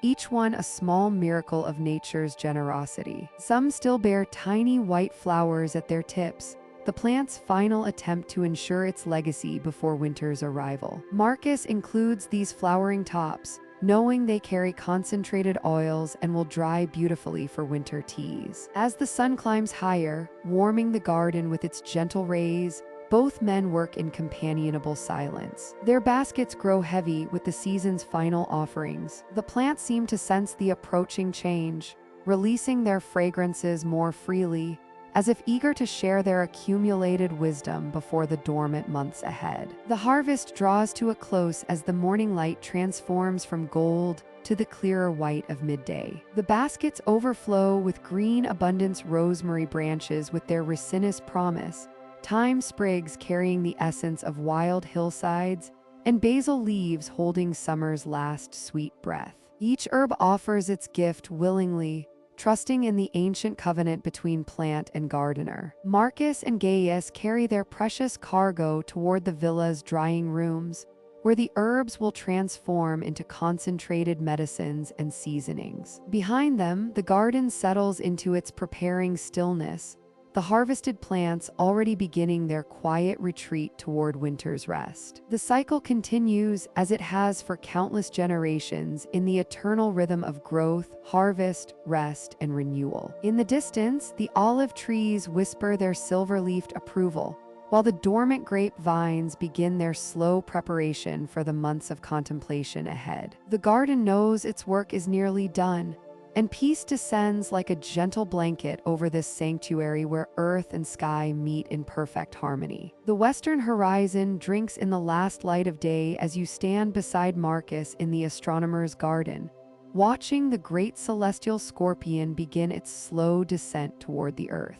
Scorpius, that ancient guardian of the autumn sky, stretches its mighty claws across the darkening heavens, its segmented tail curving through a river of stars that the Greeks call the Milky Way. "Look there, Gaius," Marcus whispers, his weathered finger tracing the constellation's outline against the deepening purple sky. "Do you see how Antares burns like a coal from Vulcan's forge? The red giant star pulses at the heart of the scorpion, a ruby beacon that seems to breathe with the rhythm of the cosmos itself. Antares, the rival of Mars, the Romans call it, glows with an ancient fire that has watched over countless harvests, countless generations who have stood in gardens much like this one, wondering at the mysteries written in light above their heads. The evening air carries the scent of dying roses and the last sweet breath of summer's herbs. Rosemary and thyme release their oils into the cooling atmosphere, mixing with the earthier fragrances of turned soil and falling leaves. A gentle breeze stirs the olive trees at the garden's edge, their silver leaves whispering secrets to the gathering dusk. Marcus moves slowly along the gravel path, his sandals making soft, crunching sounds against the small stones. The garden sleeps differently now than it did in summer's height. The fountain still murmurs its eternal song, but the water seems cooler, more contemplative, as if it too understands that the wheel of seasons turns inexorably toward winter's rest. The ancients believed, Marcus continues, his voice taking on the cadence of a storyteller, that when Scorpius rises in the east, it chases mighty Orion from the sky. But now, as autumn deepens, the scorpion itself must yield to the changing seasons. Watch how it settles toward the horizon, as if returning to the underworld from whence it came. Young Gaius nods solemnly, his eyes following the constellation's majestic arc. The boy has grown taller these past months, and his understanding of the celestial dance has deepened like the evening shadows that now pool between the garden's raised beds. Where once he saw only points of light scattered randomly across the darkness, now he perceives the great stories, the eternal patterns that connect earth to sky. The scorpion's tail sweeps through the constellation Sagittarius, that cosmic archer whose bow is forever aimed at the galactic center. Here, where the stars crowd most thickly, the night sky resembles spilled flour across a baker's dark table. Each tiny light represents a sun like our own, Marcus has taught him, perhaps warming worlds where other philosophers stand in other gardens, marveling at the same infinite display. A night-blooming jasmine releases its perfume into the cooling air,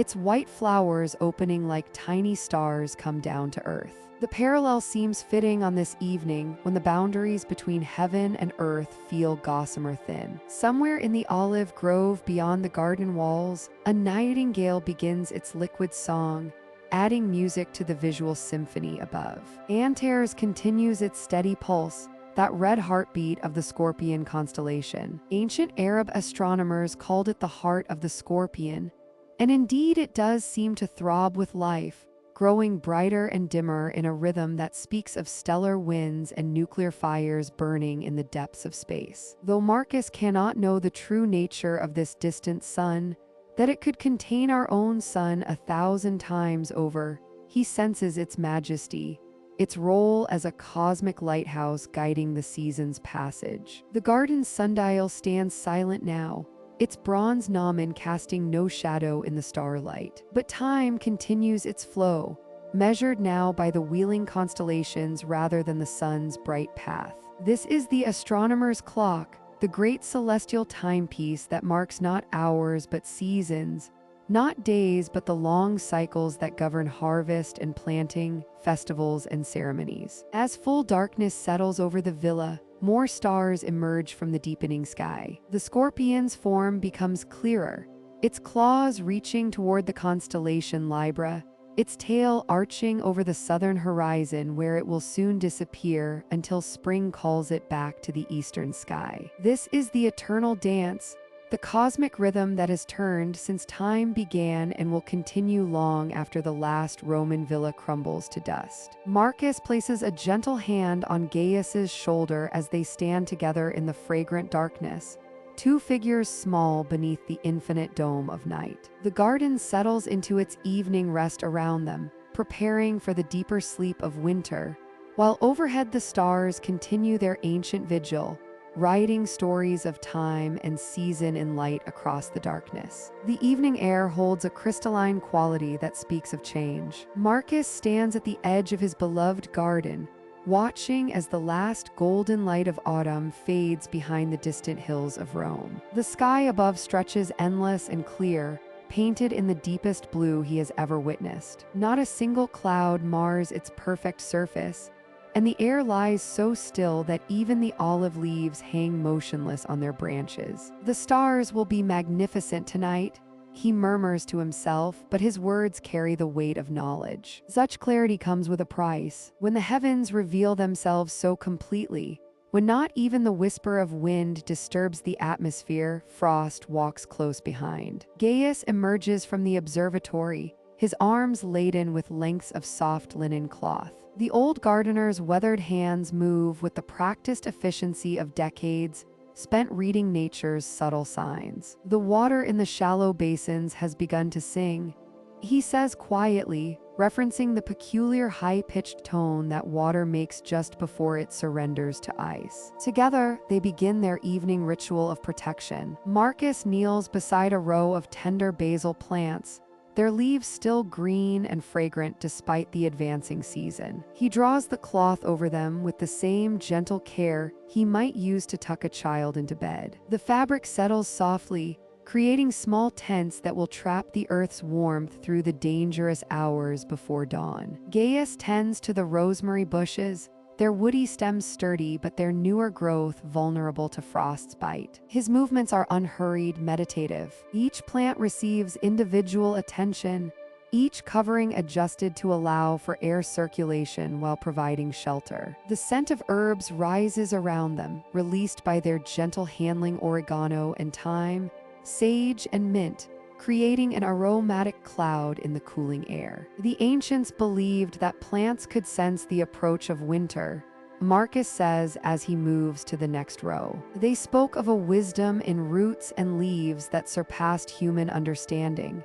The potted plants require different care. One by one, they carry the terracotta vessels into the observatory's lower chambers, where stone walls will hold the day's warmth longer. The lemon tree, still bearing small green fruits, finds its place near the great window where morning sun will reach it first. The delicate herbs from distant lands, coriander from the east, Exotic mints traded from far provinces nestle together in the room's warmest corner. As darkness deepens, the temperature begins its gentle but relentless descent. Marcus can feel it in the way the moisture in his breath becomes visible, small puffs of white that dissipate quickly in the dry air. The flagstones beneath their feet release the day's stored heat in almost imperceptible waves, a last gift from the sun now hidden beyond the Earth's curve. They work by lamplight now, the warm glow of oil flames dancing across the garden's transformed landscape. What was once a tapestry of green and brown has become a field of ghostly white shapes, the cloth coverings creating mysterious forms in the amber light. The fountain at the garden's heart continues its gentle murmur, though Gaius has reduced its flow to prevent the pipes from freezing. There, the old gardener says with satisfaction as they secure the last covering, they will sleep safely tonight, dreaming of spring while winter tests its strength. Marcus lifts his gaze to the heavens, now fully revealed in all their glory. The stars shine with unusual brilliance, each point of light sharp and distinct against the black canvas of night. Jupiter hangs low on the horizon, a steady beacon of golden light. The constellation of the Hunter rises in the east, his belt gleaming like jewels on dark velvet. The cold air enters his lungs with each breath, clean and sharp, carrying the promise of transformation. In a few hours, if their preparations prove insufficient, they might wake to find silver tracery decorating every surface, nature's delicate artistry painted in ice. But the true garden will endure, protected by their careful work and the ancient wisdom that guides the cycle of seasons. As they gather their tools and prepare to retreat indoors, Marcus takes one final look at their handiwork. The covered plants rest peacefully, tucked beneath their protective blankets like sleeping creatures waiting for dawn's warmth to call them back to life. Above them, the eternal stars continue their silent watch, bearing witness to this small act of stewardship in the vast tapestry of time. Tomorrow will bring its own revelations, perhaps the first frost, perhaps another reprieve. But tonight, the garden sleeps safely, cradled between earth and sky, while the astronomer and his faithful companion rest in the satisfaction of work well done. The morning light filters through the narrow windows of the observatory's lower chamber, casting gentle patterns across rows of clay vessels that line the stone shelves. In this quiet sanctuary beneath the star-watching tower, Marcus moves with the deliberate care of one who tends to precious things. His weathered hands reach for a small amphora, its surface smooth from years of handling, and he places it gently among its companions. The seed archive has grown throughout the turning year, jar by jar, season by season. Each container tells a story written in the language of earth and sky. Here, the pale seeds of spring's first lettuce rest in their terracotta home, labeled with careful script that notes not only the variety but the moon phase under which they were gathered. There, the dark, oil-rich seeds of summer's sunflowers fill a wider vessel, their collection timed to the constellation's rise above the eastern hills. Gaius enters the chamber carrying a wooden tray laden with the autumn's final harvest. His young eyes take in the organized abundance before him, dozens of jars arranged not by size or plant family, but according to the celestial calendar that has guided their garden work throughout the year. Seeds gathered under the full moon occupy one shelf, their containers marked with silver symbols. Those collected during the new moon rest on another level, their jars bearing dark crescents scratched into the clay. Together, the astronomer and his student work in companionable silence, sorting through the season's collection. Marcus lifts a handful of fennel seeds, their pale green forms catching the filtered sunlight like tiny moons. He explains in low, measured tones how these were gathered just as the constellation of the Swan reached its highest point in the night sky, when the plant's essential oils would be most concentrated, ensuring the strongest germination in springs to come. The process is both scientific observation and sacred ritual. Each seed variety has its proper place in the cosmic order, its ideal time for gathering determined by centuries of careful watching. The broad beans, collected during the month of Scorpius, fill heavy jars that rest on the lower shelves. Their weight speaks of earthbound patience, of crops that will push through spring soil with steady determination. Gaius carefully measures poppy seeds into a delicate vessel, marveling at their minute size and infinite number. Marcus shows him how to seal the container with beeswax, pressing his signet ring into the warm surface to mark it with the symbol of Venus, under whose influence these sleeping seeds were gathered. The sweet scent of the wax mingles with the earthy aroma of dried seeds and the lingering incense from the upper observatory. Along the eastern wall,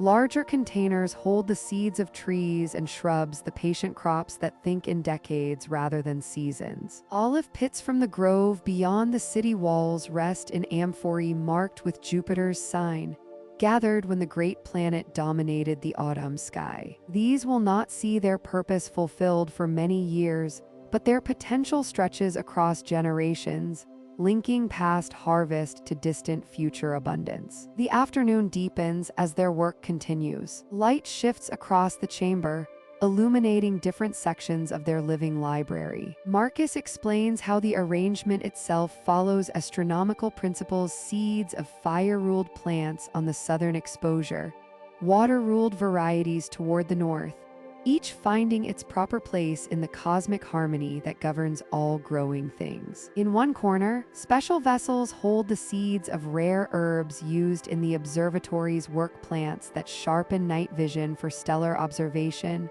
or those whose burning creates the fragrant smoke that accompanies celestial calculations. These seeds, gathered under specific planetary alignments, represent knowledge that reaches back to the earliest star watchers. As evening approaches, the last of the autumn's collection finds its place among the archive's careful order. Gaius runs his fingers along the labeled jars, reading the notations that mark not just what each contains, but when and how and under what celestial circumstances each was gathered. The seeds rest in patient darkness, their life force suspended but undiminished, waiting for the wheel of seasons to turn again. The seed archive stands complete, a testament to the marriage of earth and sky that guides their work. In this quiet chamber, the year's labor takes its rest, organized according to principles as old as agriculture itself. Each jar holds promise and possibility, the continuation of gardens yet to be planted under stars yet to rise. The astronomer's harvest is preserved, ready to bloom again when spring returns to kiss the Roman hills with new life.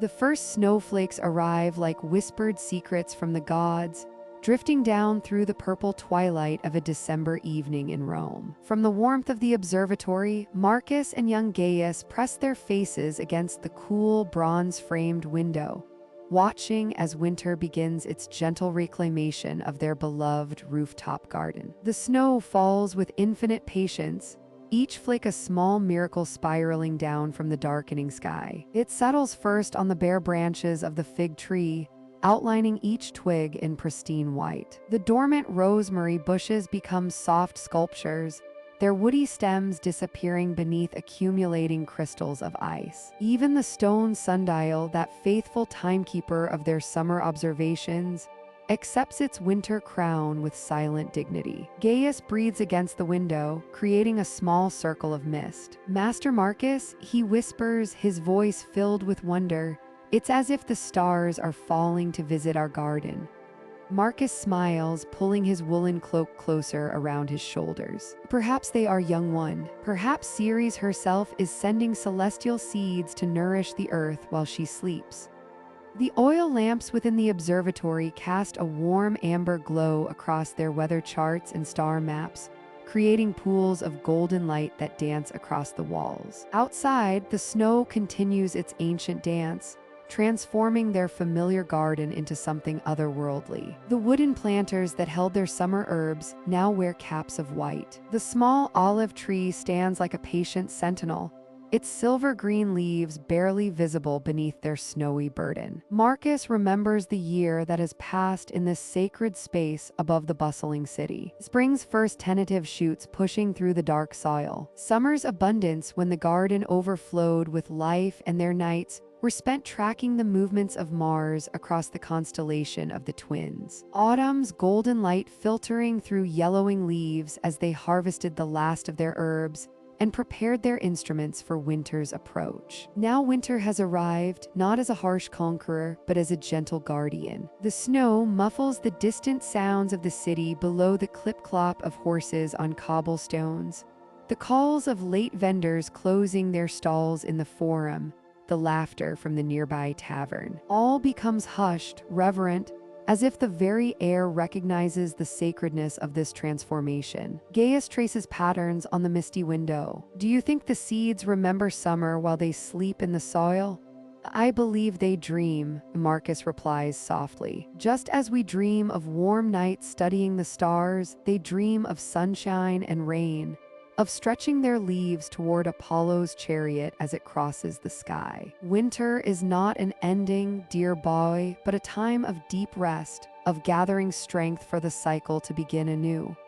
The snow continues to accumulate, creating a blanket of silence over their garden sanctuary. Each clay pot becomes a perfect white dome. The wooden bench where they often sat to discuss their observations now resembles a long, soft pillow placed by the gods for weary travelers. Even their small brazier, cold now for the season, wears a delicate crown of snow crystals. Through the falling snow, a few determined stars begin to pierce the gathering darkness. Polaris, ever faithful, emerges first, followed by the bright jewels of Ursa Major. Marcus points them out to Gaius, their constellations made somehow more precious by the veil of snow between earth and sky. See how they shine through winter's curtain, Marcus observes. They remind us that even in the deepest cold, light endures. Just as life endures beneath this snow, waiting patiently for spring's call.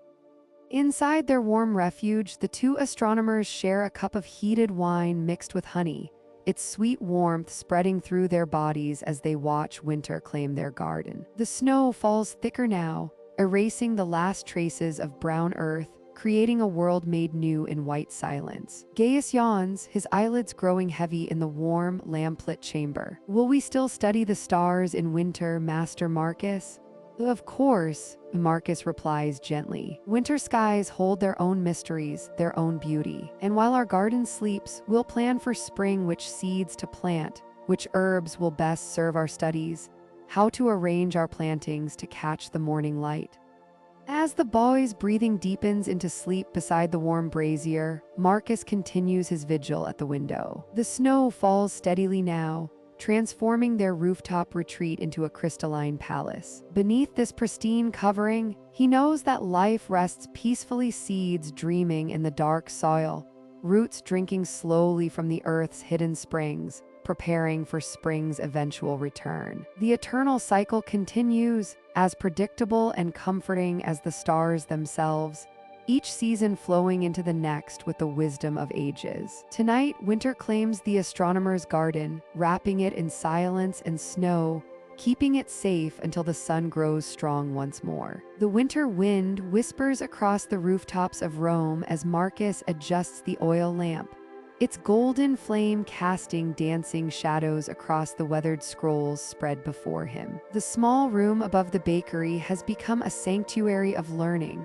where the scent of parchment mingles with the distant aroma of bread rising in the ovens below. Outside, snow dusts the terracotta tiles, and the stars shine with crystalline clarity through the frosted window. Gaius sits across from his teacher, his young face illuminated by the warm lamplight, eyes wide with curiosity as Marcus unfurls another ancient manuscript. The papyrus crackles softly, revealing hieroglyphs and star charts drawn by hands that touched the banks of the Nile centuries ago. These are the sacred texts of Egyptian temple priests, guardians of astronomical wisdom that flows like the great river itself through the corridors of time. See here, Marcus murmurs, his finger tracing the delicate symbols that dance across the page like constellations made manifest. The priests of Karnak understood what we are only beginning to learn. Each plant in their temple gardens was chosen not merely for beauty or sustenance, but for its connection to the celestial sphere above. The lamp flame flickers gently as Marcus points to an intricate diagram showing a garden laid out in perfect harmony with the night sky. Lotus pools reflect the positions of stars, while rows of sacred herbs mirror the constellations that wheel overhead. It is a map of heaven brought to earth, a place where the divine and mortal realms touch like fingers reaching across the vast darkness of space. Gaius leans closer, his breath creating small clouds in the cool air. Master, how did they know which stars to follow? The sky holds so many lights. Marcus smiles, turning to another scroll where careful observations record the rising and setting of stars throughout the Egyptian year. Patience, young astronomer. They watched season after season, generation after generation. They understood that Sirius, the brightest star, heralded the flooding of the Nile. When it appeared before dawn, they knew to prepare their gardens for the life-giving waters. Outside their window, the constellation Orion stands guard over the sleeping city, his belt of stars pointing towards Sirius, invisible now in the winter sky but faithfully keeping its cosmic appointment. Marcus explains how the Egyptian priests would plant their sacred barley when certain stars appeared, knowing that the celestial timing would ensure the richest harvest. The scrolls reveal gardens that were living calendars, where every flower bed and herb row corresponded to movements in the heavens. Jasmine was planted when the moon reached a particular phase, its sweet fragrance designed to honor lunar deities. Frankincense trees were tended according to the cycles of planets, their precious resin harvested when Jupiter rose at dawn. Our little rooftop garden follows these same principles. Marcus continues, his voice soft and contemplative. When we planted our rosemary beneath the constellation of the Virgin, we were following wisdom that stretches back to the temple gardens of Memphis. Each herb we tend connects us to this ancient knowledge. The winter night deepens around them as teacher and student explore scroll after scroll. They discover how temple gardeners would rise before dawn to study the eastern horizon, noting which stars appeared first in the growing light. These careful observations guided every decision, from the spacing of plants to the timing of pruning, creating gardens that existed in perfect harmony with the cosmic dance above. Gaius traces the star charts with wonder, beginning to understand how their modest collection of pots and raised beds participates in a tradition stretching across centuries and continents. The thyme that releases its fragrance when brushed, the lavender that perfumes their evening meals, the mint that grows wild near their water jar, all are part of this greater pattern. The priests knew something we are remembering, Marcus says, rolling up a scroll with reverent care, that we are not separate from the stars, but part of their story. Our gardens are pages in a book written by light itself, chapters in an endless tale of growth and rest, season and cycle. The oil lamp burns lower as the lesson draws to a close, its flame steady and warm in the winter darkness. Through the window, the stars continue their ancient procession, the same lights that guided Egyptian priests as they tended their sacred gardens beside the Nile. In this small Roman room, surrounded by wisdom preserved on papyrus and parchment, two gardeners connect themselves to this unbroken chain of astronomical knowledge. As Marcus extinguishes the lamp, the starlight streams through the window, silver and eternal, blessing their winter studies and the sleeping garden on the rooftop above, where dormant seeds wait patiently for spring's return, guided by the same celestial wisdom that has nurtured gardens since the dawn of civilization. The winter solstice has arrived in Rome, bringing with it the joyous celebration of Saturnalia. In the quiet garden tucked behind Marcus's villa, frost sparkles like scattered diamonds on the bare branches of fig trees and sleeping herb beds. The astronomer and his young apprentice Gaius move slowly through their sanctuary, their breath forming gentle clouds in the crisp December air, as they gather the precious gifts they have prepared for this sacred season. Marcus carries a woven basket filled with small treasures, bundles of lavender and rosemary dried carefully throughout the autumn months, their purple and gray-green stems bound with soft linen threads. Each bundle holds the essence of summer sunshine, captured and preserved for the darkest days of winter. The herbs release their fragrance as he walks, creating an invisible trail of peace that follows him along the garden paths. Beside him, Gaius cradles a collection of tiny clay pots, each one no larger than a child's cupped hands. Within these humble vessels lie seeds and bulb, starts promises of the spring to come. Narcissus bulbs rest in beds of dark earth, their pale roots already beginning to stir with life. Wheat seeds nestle alongside barley, while tiny cuttings of mint and thyme wait patiently for longer days and warmer soil. The two friends pause at the sundial that marks the center of their garden. Even in winter's grip, this bronze instrument continues its ancient work,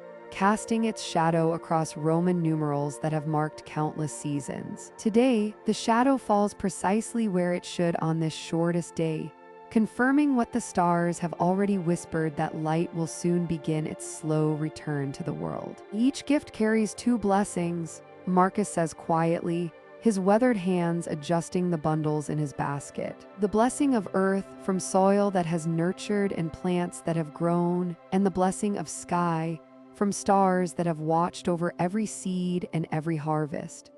They make their way to the villa's entrance, where friends and neighbors have begun to gather for the traditional exchange of gifts. The atrium glows with oil lamps and candles, their warm light reflecting off polished marble floors and painted walls. Children laugh and play between the columns, while adults share cups of mulled wine spiced with cinnamon and honey. Marcus approaches each guest with the gentle reverence of a priest making an offering. To Senator Flavius, who has been suffering from sleepless nights, he presents a sachet of dried chamomile and lavender, explaining how the herb should be tucked beneath his pillow to invite peaceful dreams. The senator accepts the gift with genuine gratitude, pressing the fragrant bundle to his nose and breathing deeply. Young Claudia, the baker's daughter who has shown such interest in the garden's mysteries, receives a small clay pot containing mint cuttings. Plant these when the frost ends, Marcus tells her, his eyes twinkling with warmth. Water them gently each morning as you would tend to your own hopes,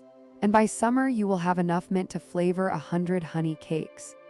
Gaius distributes his own carefully prepared gifts, tiny scrolls of parchment on which he has copied celestial observations, illustrated with simple drawings of constellations and planetary movements. Each scroll is tied with a thread dyed the deep blue of midnight sky. To the children, he gives these astronomical treasures like precious secrets, explaining how to find the Great Bear or follow the path of Venus across the heavens. As the evening deepens, the celebration moves to the villa's garden courtyard, where braziers have been lit to warm the winter air. The group gathers in a loose circle, sharing stories and songs while the stars emerge one by one in the clear December sky. Jupiter shines particularly bright tonight, a beacon of good fortune for the year ahead. Marcus points upward with his staff, drawing attention to the constellation of Capricornus rising in the east. The sea goat climbs toward spring, he says, his voice carrying the gentle authority of years spent studying the heavens. Even in winter's deepest hour, the stars remind us that all seasons turn, all cycles complete themselves, and new growth always follows rest. The herbs in their bundles seem to release one final breath of summer fragrance into the winter air. The seeds in their clay pots rest quietly, dreaming of sunshine and rain to come. And in the villa's garden, surrounded by friends and bathed in starlight, the astronomer and his apprentice feel the deep contentment that comes from sharing Earth's bounty and heaven's wisdom with grateful hearts. The celebration continues softly into the night, a gentle prelude to winter's peaceful sleep and spring's inevitable awakening. The winter air carries a crystalline clarity as Marcus steps into his garden on this final evening before the Roman New Year dawns. Above him, the stars shine with an intensity that seems to promise renewal, each point of light a beacon calling him toward the ancient ritual that will bridge one year to the next. His breath forms gentle clouds in the cold air, and he pulls his woolen cloak closer as he begins the sacred walk that his grandfather taught him so many years ago. Starting at the eastern gate where the sun will rise tomorrow to herald the new cycle, Marcus places his weathered hands upon the stone threshold. The marble is cold beneath his palms, worn smooth by countless seasons of growth and rest. He closes his eyes and feels the pulse of the earth beneath his feet, that steady rhythm that has carried this garden through spring's awakening, summer's abundance, autumn's harvest, and winter's quiet contemplation. Blessed ancestors, he whispers to the star-filled sky, guide this garden through another turning of the wheel. His words float upward like incense, carrying with them the gratitude of a year well tended and the hope of seasons yet to come. The constellation of Orion watches over him from the southern sky, that eternal hunter who has witnessed countless new years in this very spot. Marcus begins his slow procession along the garden's perimeter, his footsteps quiet on the frost-touched path. To his left, the dormant herb beds sleep under their blanket of straw, the rosemary and sage releasing faint fragrances even in winter's grip. The lavender stalks stand like silver sentinels in the starlight, their summer purple now a memory held in dried bundles hanging in his study. At the northern wall, where the shadows fall deepest even in daylight, Marcus pauses beside the ancient olive tree that serves as the garden's guardian. Its gnarled trunk tells stories of decades past, its roots running deep into soil that has nourished Roman hands for generations. He places his palm against the rough bark and feels the slow, patient life force that courses through the tree even in its winter rest. "Grant us wisdom," he murmurs, addressing both the tree and the stars above, to know when to act and when to wait, when to plant and when to harvest.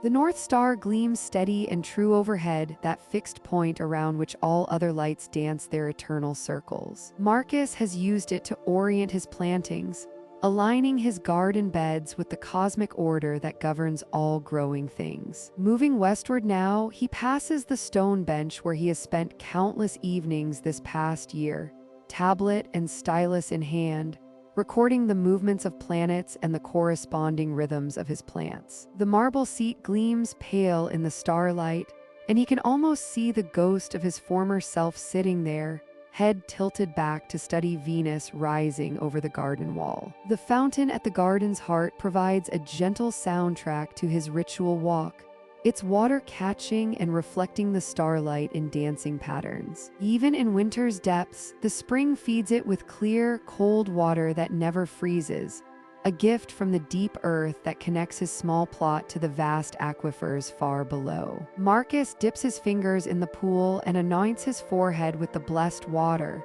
feeling its coolness awaken his senses to the sacred nature of this moment. As he rounds the southern border, where the sun lingers longest even in winter, Marcus can see the first tender shoots of snowdrops pushing through the mulch. These brave harbingers of spring always appear in the darkest days, reminding him that renewal lives even in apparent dormancy. He kneels beside them, his knees creaking slightly, and offers a prayer of protection for these first messengers of the coming year. "May you bloom in safety," he whispers to the tiny green spears, "and may your courage inspire all that grows here."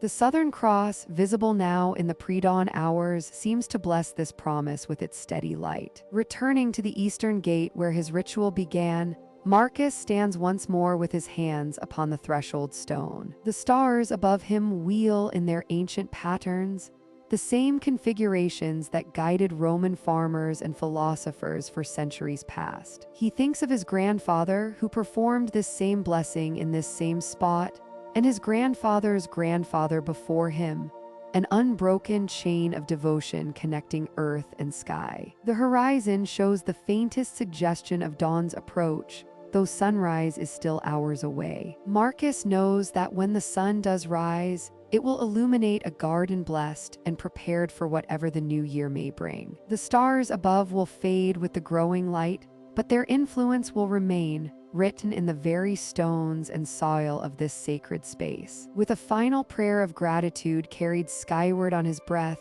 Marcus completes the ritual and begins the slow walk back to his villa, leaving behind a garden blessed and ready for renewal. The pre-dawn air carries the gentle chill of late winter as Gaius makes his way through the garden paths, his sandals quiet against the stone walkways still damp with dew. In his hands, he carries a wax tablet covered with careful calculations, the surface marked with the patient work of hours spent beneath oil lamplight. Today, for the first time, he will present his master Marcus with a complete planting schedule for the coming spring, calculated entirely through his own understanding of the celestial movements above. The garden sleeps peacefully around him, dormant vines wrapped carefully in protective cloth, bare fruit trees standing like patient sentinels against the lightning sky. But Gaius sees beyond the winter, quiet to the abundance that will come. His calculations tell him exactly when each seed should meet the earth,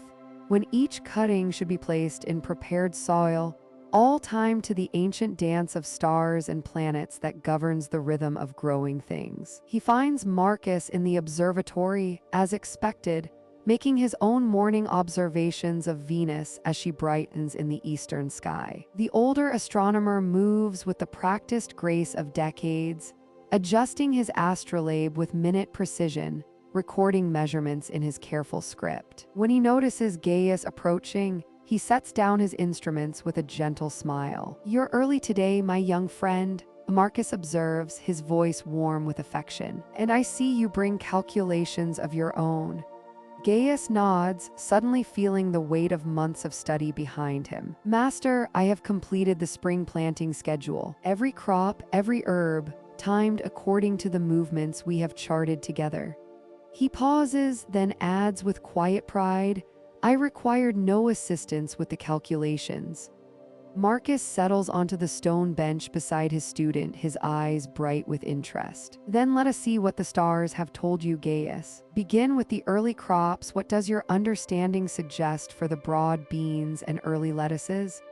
With steady hands, Gaius unfolds his tablet, revealing rows of neat figures and careful notations. The broad beans should be planted 3 days after the new moon, in what the common calendar calls Martius. Venus will be in her morning phase, bringing favorable influence to all seeds that grow quickly. The soil will have warmed sufficiently by then, but the spring rains will not yet have ended. Marcus nods slowly, his expression thoughtful as he follows Gaius's reasoning. The young man continues, his confidence growing with each calculation he shares. "For the lettuces and herbs that prefer cooler growth, I calculate planting should begin 10 days earlier, when the moon is waning but not yet dark. The constellation of the twins rises just before dawn during this period, which our observations show brings gentle conditions for tender leaves. The morning light gradually strengthens around them as Gaius works through each crop in turn. His calculations account not only for lunar phases and planetary positions, but for the subtle interplay of seasonal weather patterns and soil conditions that he has learned to read in the star charts. Marcus listens intently, occasionally asking a gentle question that reveals depths of understanding still to be explored, but more often simply nodding with evident satisfaction. When Gaius reaches his calculations for the late summer plantings, the herbs that will be harvested for winter medicine, the root vegetables that will store through the cold months, his voice carries a new authority. These are not merely memorized formulas, but understanding earned through careful observation and patient thought. The healing herbs must wait until the dog star rises with the sun, Gaius explains, his finger tracing the relevant notations. Not because the heat is necessary for their growth, but because their potency is strongest when gathered after this celestial timing. Our patients next winter will benefit from medicines planted in harmony with these ancient rhythms. Marcus reaches over and places a gentle hand on his student's shoulder. "Gaius, what you have accomplished here represents true learning. You have not simply absorbed information, but have woven together astronomy, agriculture, and healing wisdom into a unified understanding. This is the mark of a true philosopher of nature. The sun has fully risen now, painting the garden in soft golden light. Birds begin their morning songs in the olive trees, and the first servants can be heard beginning their daily tasks in the distant villa. But in this peaceful moment, master and student sit in comfortable contemplation of work well done. There is one more element to consider, Marcus says finally, his voice carrying a note of deeper meaning. The astronomer's garden teaches us that we are part of something larger than ourselves. When we plant according to celestial timing, we acknowledge our place in the cosmic order. Your calculations show that you understand not just the how, but the why of this ancient wisdom. Gaius looks up from his tablet to meet his master's eyes, seeing there the recognition of a partnership that has grown beyond simple teaching into shared wonder at the elegant complexity of the natural world. The fire crackles softly in Marcus's study as winter wind whispers through the bare branches outside his window. Snow has dusted the pathways of his garden, transforming the familiar landscape into something ethereal and dreamlike. He sits in his favorite chair, wrapped in a wool cloak, gazing out at the white-covered beds where his beloved plants now sleep beneath their winter blankets. The year has turned full circle, and with it, Marcus feels the deep satisfaction that comes from witnessing an entire season's dance between earth and sky. His weathered hands rest gently on his lap, still bearing the faint stains of soil from autumn's final plantings. These same hands have adjusted countless instruments throughout the year,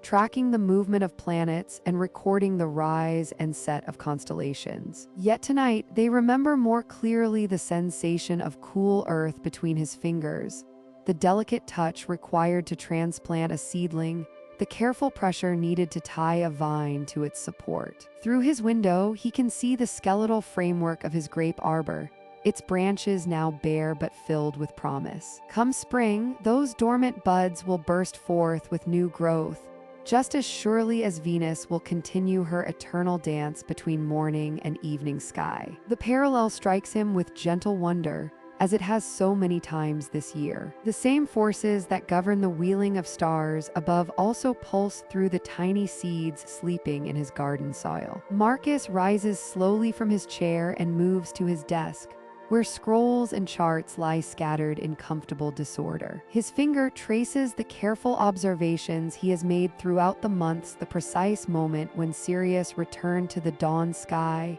the gradual shift of Mars through the constellations, the steady progression of the moon through her phases. Each notation represents a night spent under the open sky, his eye pressed to his astrolabe or simply lifted in naked wonder to the cosmic display above. But interspersed among these astronomical records are notes of a different kind, observations about his garden that have become equally precious to him. The day his rosemary first flowered, the week when his fig tree's leaves finally unfurled after winter's long sleep, the evening when he first noticed honeybees visiting his lavender, their gentle humming a counterpoint to the vast silence of space he studies each night. He picks up one particular scroll, unrolling it carefully. This one contains his attempts to map the correlation between lunar phases and the growth of his plants. What began as mere curiosity has evolved into something deeper, a growing recognition that his garden exists within the same grand pattern as the celestial spheres he has devoted his life to understanding. The moon that pulls at ocean tides also seems to whisper to his seedlings,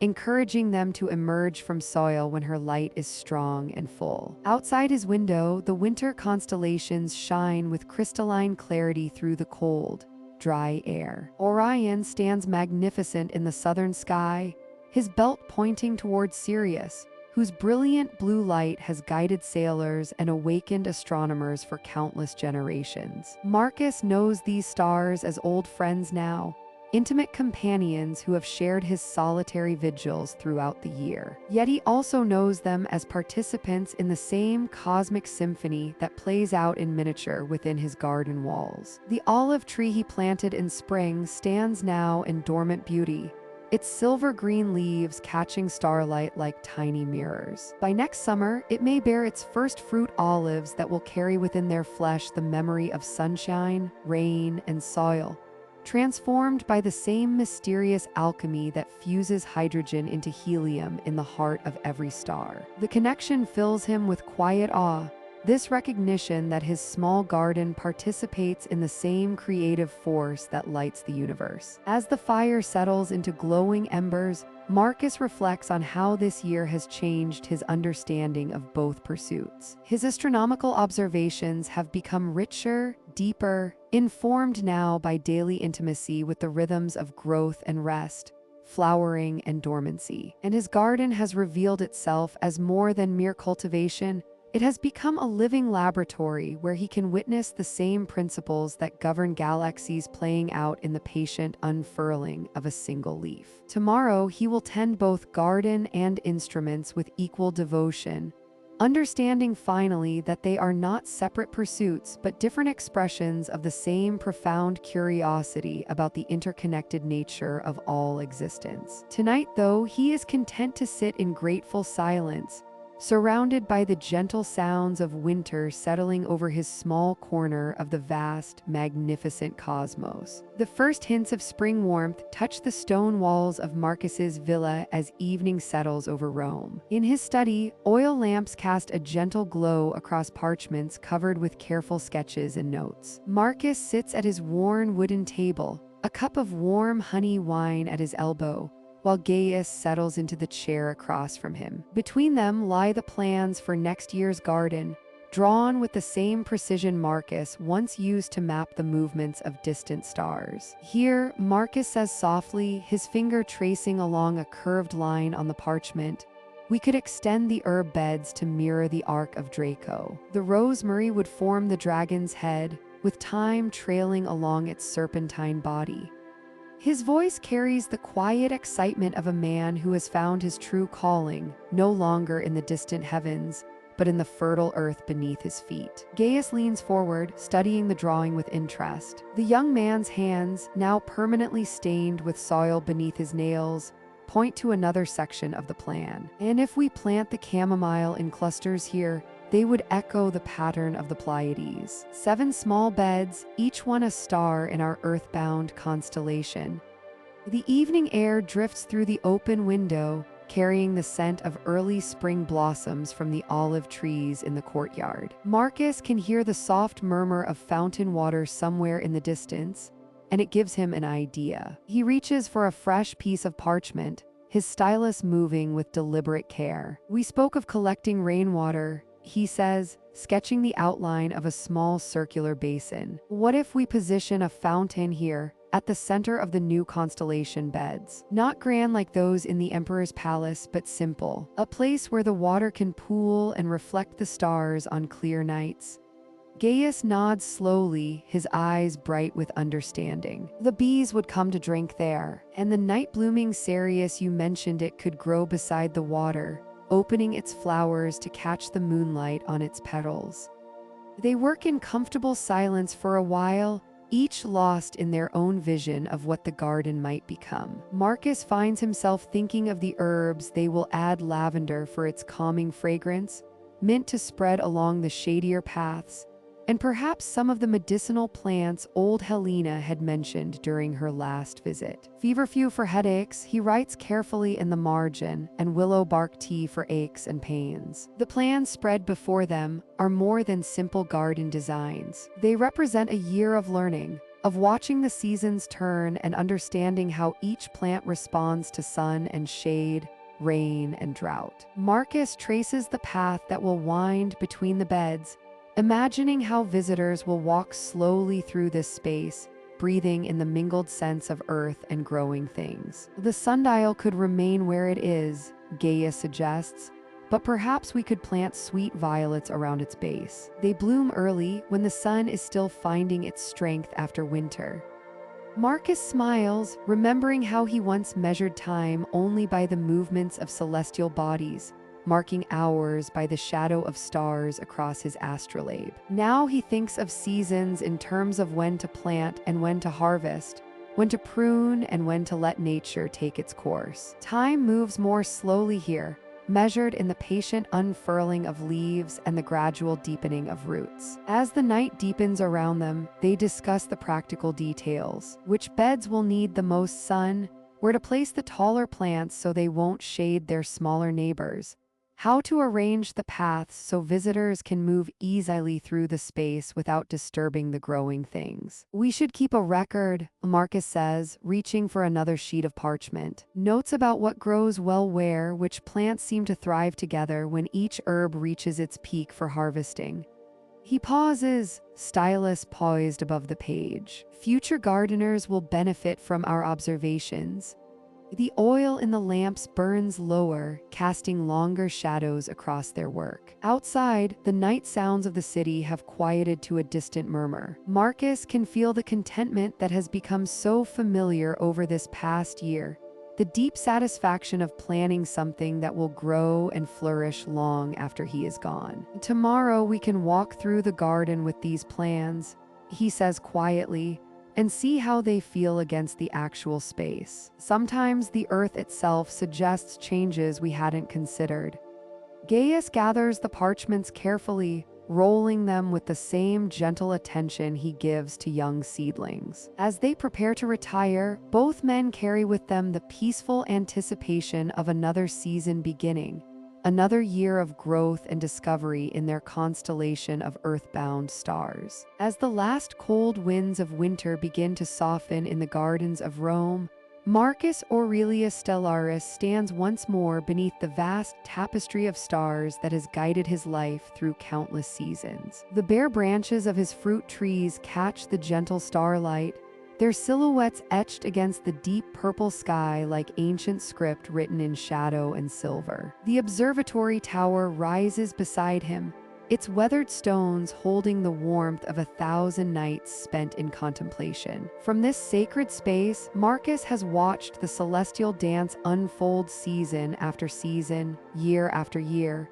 until the movements of the stars have become as familiar as the beating of his own heart. Tonight, as he traces the familiar constellations with his eyes, he feels the profound peace that comes from understanding his place within this eternal rhythm. The garden sleeps peacefully around him, but even in winter's grip, Marcus can sense the subtle stirrings of new life. Beneath the frost-touched soil, seeds wait patiently for their moment of awakening. The dormant grapevines that climb his villa walls hold within their woody stems the promise of summer's abundance. Even the herbs, cut back and resting under their protective covering of straw, pulse gently with the patient energy of renewal. Above him, the winter triangle blazes in perfect clarity, Sirius, Procyon, and Betelgeuse forming their familiar pattern against the crystalline darkness. Marcus remembers teaching his young apprentice to find these stars, watching the boy's eyes widen with wonder as he began to understand the vastness above them. Now that same apprentice has apprentices of his own,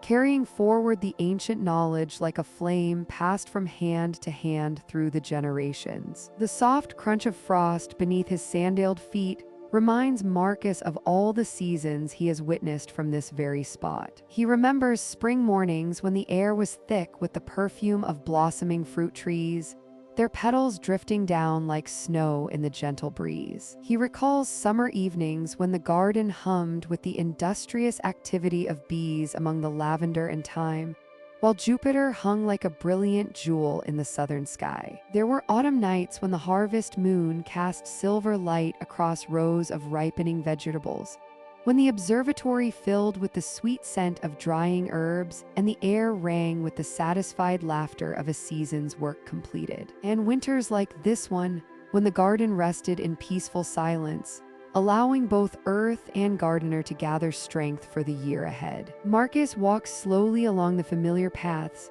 his footsteps muffled by the frost-crisp grass. The fountain at the garden's heart has been drained for winter, but he can still hear the memory of its gentle song in the silence. Come spring, it will flow again, its musical voice joining the chorus of returning birds and awakening bees. The cycle will begin anew, as it has for countless generations, as it will for countless more. He pauses beside the sundial that marks the garden's center, its bronze face gleaming faintly in the starlight. During the day, this ancient instrument tracks the sun's journey across the sky with perfect precision. At night, it stands as a silent reminder of time's eternal passage, of the invisible connections between earthly seasons and celestial movements. Everything is connected, Marcus thinks, from the smallest seed in his garden to the most distant star in the heavens. The wind shifts slightly, carrying the faint promise of warming air. Though winter still holds the land in its quiet embrace,